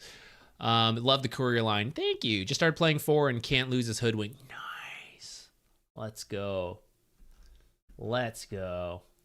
Hoodwink's pretty fun. I don't play a lot of Hoodwink, to be honest. I started to. It's kind of fun. Me and a squirrel throwing out a bushwhack. Pretty good. Pretty good. If you want a replay, I appreciate the support and the donation, but it is the replay stream, so if you want one, we can do one. I am getting tired, but we can probably do like another 1 or 2. I wonder how Telt's game is going. I don't know if they're gonna make it back in time, or if the game will be worth looking at.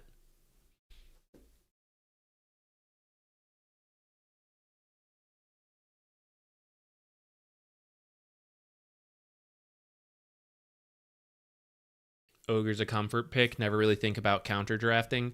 Yeah, I mean I don't mind. Like I said, starting with comfort pick is pretty good.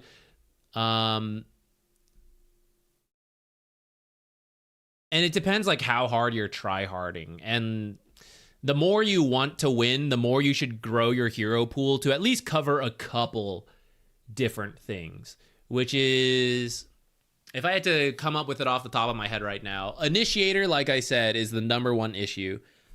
Just a straightforward blink stunner. An aura builder, a strong laner, a damage scaler. Believe it or not, I'm sure you've already got those in the hero pool, but it doesn't hurt to have.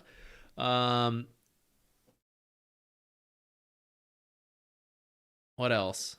Melee versus ranged heroes for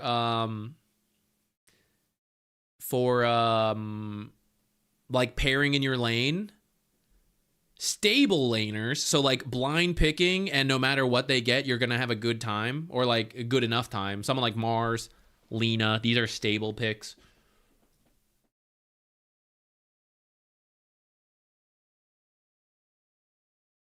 The most impact role is position 1, so I don't feel like I need to carry games ever. Counterpoint, so I don't fully agree with that, but let's say it is position 1. Does that not mean, though, that off lane can stop the most impactful role in the lane? Does that not make off lane the most impact? Right? I actually think every role can have like similar impact. It just like depends on the game and the draft. I'm not saying like position 1 can't be the most impactful, but right, you were playing the offlane Ogre. So then, like, if you think the number 1 player is the carry, by beating the carry, I'm having the most impact. So, like, that's why it kind of all goes together to me.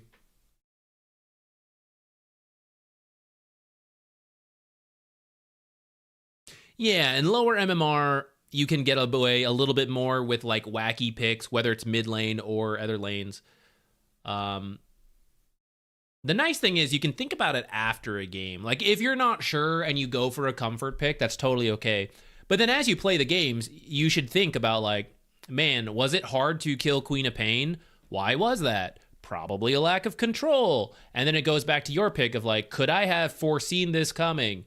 You know? Or you go, hey, my Shadow Fiend felt, like, really useless. You know? I don't think he had any impact.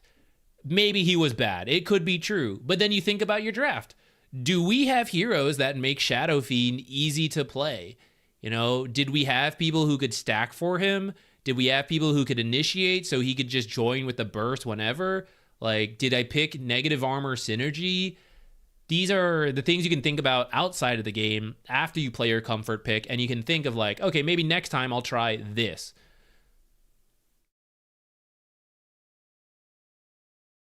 California, yes, I am multi-streaming. So if you prefer Twitch, prefer YouTube, up to you, whichever one you want to go to. Twitch actually does have VODs, but YouTube has like permanent VODs. So I'd probably recommend that for like the VODs.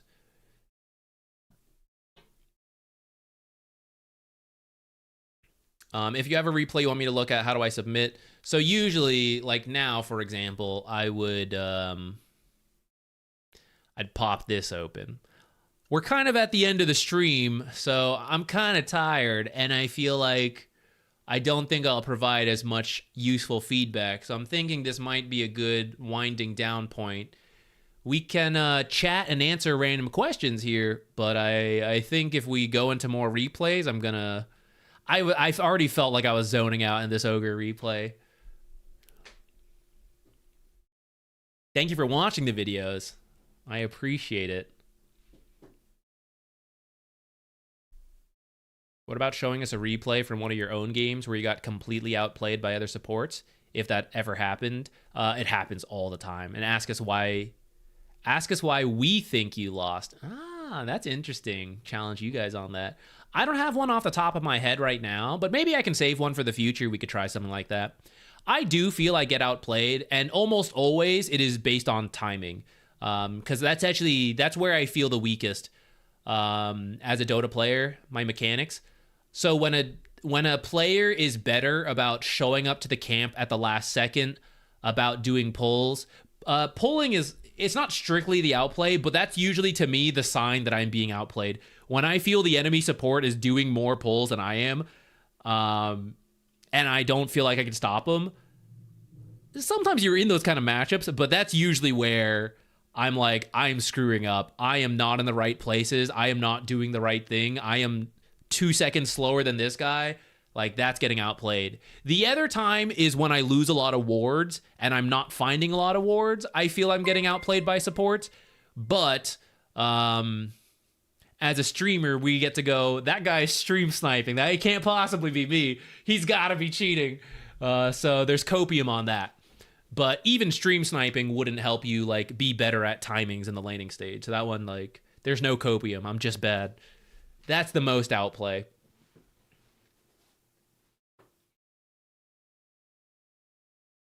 How to control creep aggro / tower hits when trying to dive tier 1 in lane as offlaner. Oh, God.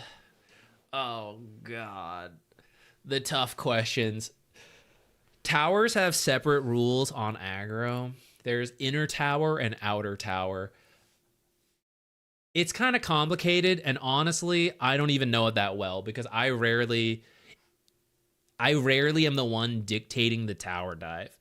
The easiest and simplest answer for this is when you issue an attack onto the enemy, you're gonna draw tower aggro in many cases. Like once you start damaging the enemy hero. So don't attack them until you can actually attack them. Like don't attack move them into them because you'll draw aggro too soon. The other thing is fortify your creep wave as you go in. Like let the tower hit a creep, walk in, and when you're about to start the aggression, fortify the wave. Without understanding any tower rules and creep aggro, that is the easiest. It's the easiest way to dive the tower with some success. If you ever try to de-aggro the tower and it seems to keep hitting you, that's another common question of like, what am I doing wrong?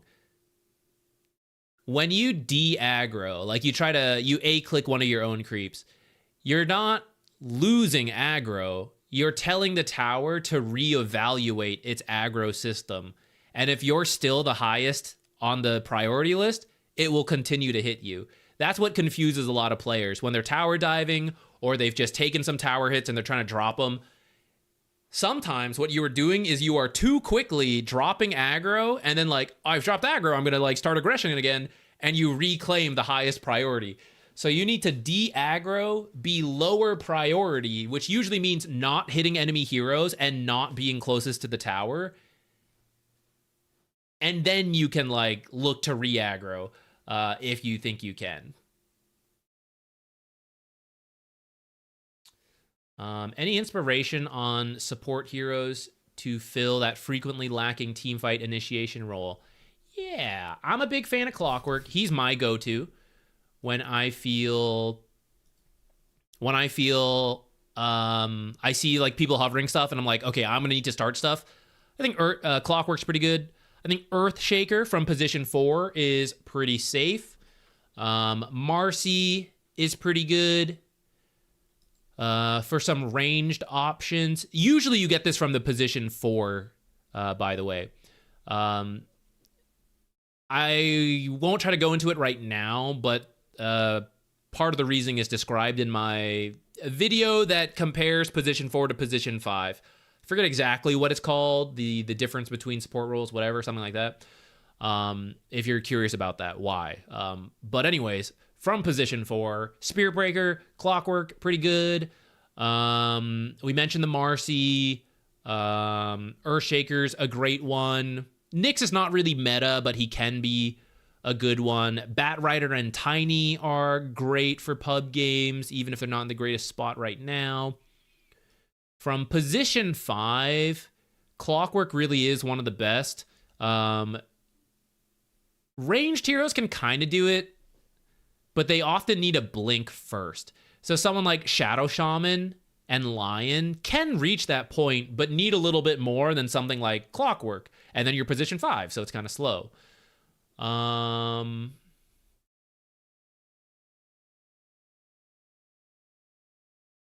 You can do stuff like Enigma. It's kind of out there. Warlock is not really crowd control, but he's good team fight. Disruptor Static Storm Mags is probably the most meta support right now. That is also very good in pub games. to provide team fight control. Phoenix Egg is not bad, but a little iffy. Needs like some help. For pros, Phoenix is like the team fight control. For pub games, it's a lot wackier. Winter Wyvern, yeah, she's like in that middle ground where technically yes, but also it's kind of tricky sometimes, and it's weird. How do I take aggro off an ally with no enemy heroes nearby? You can't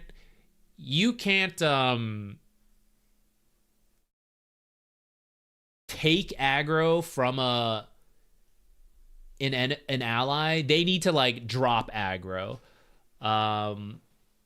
Going back to the thing, like the tower has a priority list. It chooses its target and then it kills the target and then it requires a new target. De-aggroing is kind of skipping that like don't actually kill me, look for a new target step. Until it is done with its target, it doesn't really look for a new one unless you are drawing aggro off of a creep because you started to like dive the tower. But that's where like there are different rules between like 500 range versus outside the 500 range. If you're outside the 500 inner range of a tower, you can poke for free actually a little bit. I'm sure you can. I'm sure I'm saying some stuff slightly wrong here, but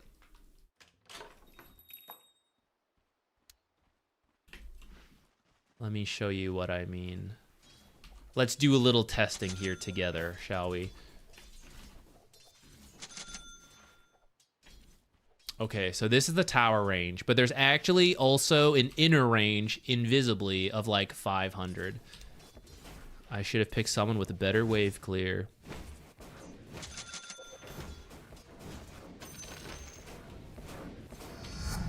Okay. Hold on. We need to do this with the next creep wave. So I am going to hit Pugna. Even though I'm going to be under the tower, I'm going to hit Pugna, and I'm not going to draw aggro because these creeps are going to be ahead of me under the 500 range here. So even though I'm under tower right now, I'm not drawing aggro. It's focusing the things inside the 500 range. So this is why as part of the dive, you don't fortify until you get under that 500 range. If you're in that 500 range, it's different then. But if the creeps are also hitting the hero, then they have a similar priority as me. So I attacked him, so it started to focus me. There. We de-aggro, we try, but I'm still like close to the thing, so it didn't lose it. I'm outside the 500 range, so I can hit Pugna for free, and these towers don't do anything. This is what you see the mid laners do all the time. They chase a little bit under the tower, but they don't actually draw aggro. I'm going to let it hit that inner one. Now I'm within the 500 range, so now the tower aggroes to me. I think if this creep is in there... Oh, I don't have Fortify. What the heck? Whose fault is it anyways? Just takes a lot of prep work, and I'm kind of burnt out on YouTube videos a little bit. I'm trying to work on stuff a little bit more, and by slowing down on videos and doing more streaming, it's kind of helping with the burnout. Whose fault is it anyways requires like certain games to be interesting, and then it takes a lot of like work to do it. So it's kind of the hardest. Oh wait, no, I wanted to show the Fortify. I guess it will still switch aggro in the Fortify if you're under the 500 range. We are learning.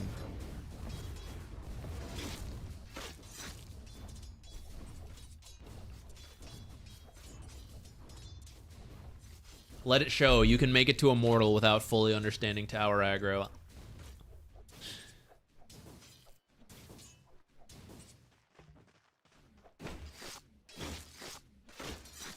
I don't think you can draw it off the nether. To the original question, hold on, about like, can I draw aggro? I think because you are also, like, you can draw it from creeps, but I think because, like, say Pugna is also a hero. Let's see, we can just tank this. Like, oh, I guess you can, actually. Would you look at that?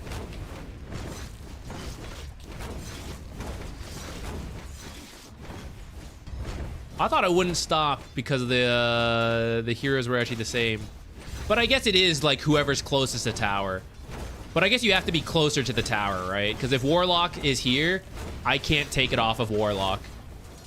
Oh, wait, we did. Hold on, I'm so confused. I thought you couldn't. I thought it was like prioritizing who's...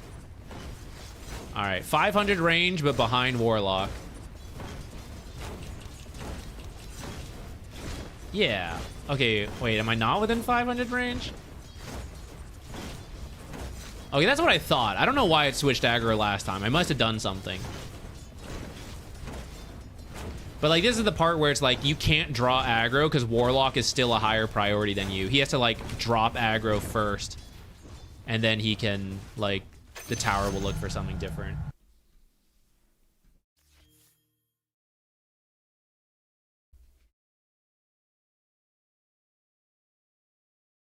When is the time I should go farm as a support, and where should I farm to not grief cores? That's a very flexible question. So I don't know how much I can quickly answer it here, but the more you learn core farming patterns and you realize like how much a core can get to in a certain time frame. So for example, they're farming a camp and it's 55 seconds. You can farm the camp next to them because by the time they get to that camp, it will have respawned. Arguably, you should maybe just stack it for them. But at least you're not stealing the farm away. If it's just turned 1 minute and you farm the camp next to them, they're going to get to that camp and then they're not going to be able to farm it. So then that is taking farm from the carry. If the carry is in the triangle and you see a wave pushing in to the tower and you're like, I'm going to go nuke that wave out. Could be okay because it's necessary for the game and the speed of it.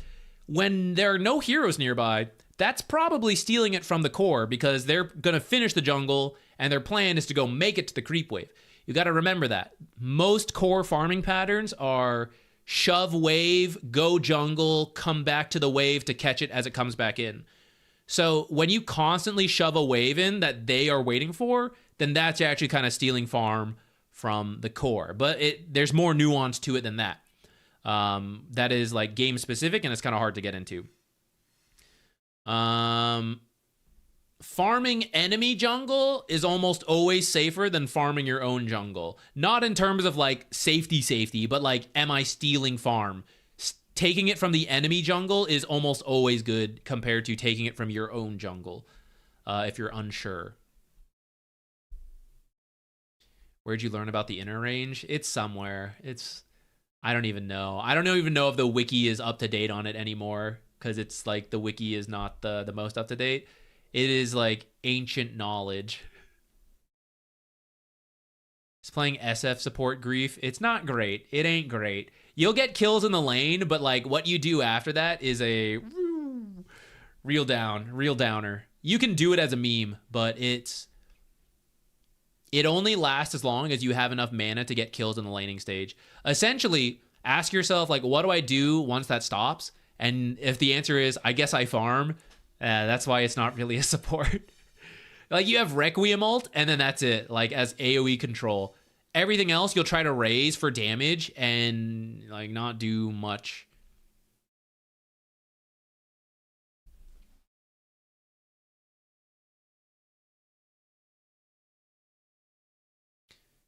Is it worth buying a very expensive item as a support if it augments the ability of a team like Nullifier or Scythe of Vice? Yeah, you can get those. You just need to know, like, when you actually need it. So, like, getting it as your first item is rare. Rare for that to be the play. Getting it as a second item earliest for heroes that don't need a lot of items can be okay. The later the game goes, it is okay. Like third, fourth item, Scythe of Ice, Nullifier, perfectly fine. If your team really needs it and no one else wants to build it. Coddle, for example. Keeper does his job without needing any item in particular. So if after like you buy boots, my team needs a 4-staff. Okay, you get the 4-staff. They don't really need anything in particular. Scythe of Ice, Wind Waker, you can do it. Because you don't really need any other item to do your job. And so you just go for like the late game thing. Phoenix is another very open itemization hero that you can often go. For a while, there was like pro players like, okay, Tranquil's nullifier, right? Like you just didn't need other items to do your job as Phoenix. And that can still be the case. It just depends on the game.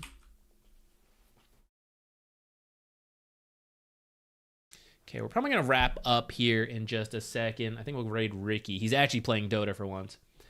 If you had to make a fun tier list of supports, it depends what you like as fun, right?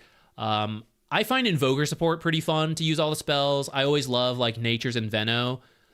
I've been enjoying Chen and Enchantress. I like Micro. I think it's fun. Or let me change that. I like being pushed. So trying to make Chen work and having to like practice Micro is fun for me. I like Bounty Hunter. I like Roaming. Roaming is my favorite playstyle. That's why I like Position 4 more. So roaming heroes are fun to me. Magnus can be a Position 4 initiator. He's not really the best support, but the Magnus freaks out there, they can make it work. He's acceptable. I'm never upset to see a Magnus support on my team, 5 or 4, honestly.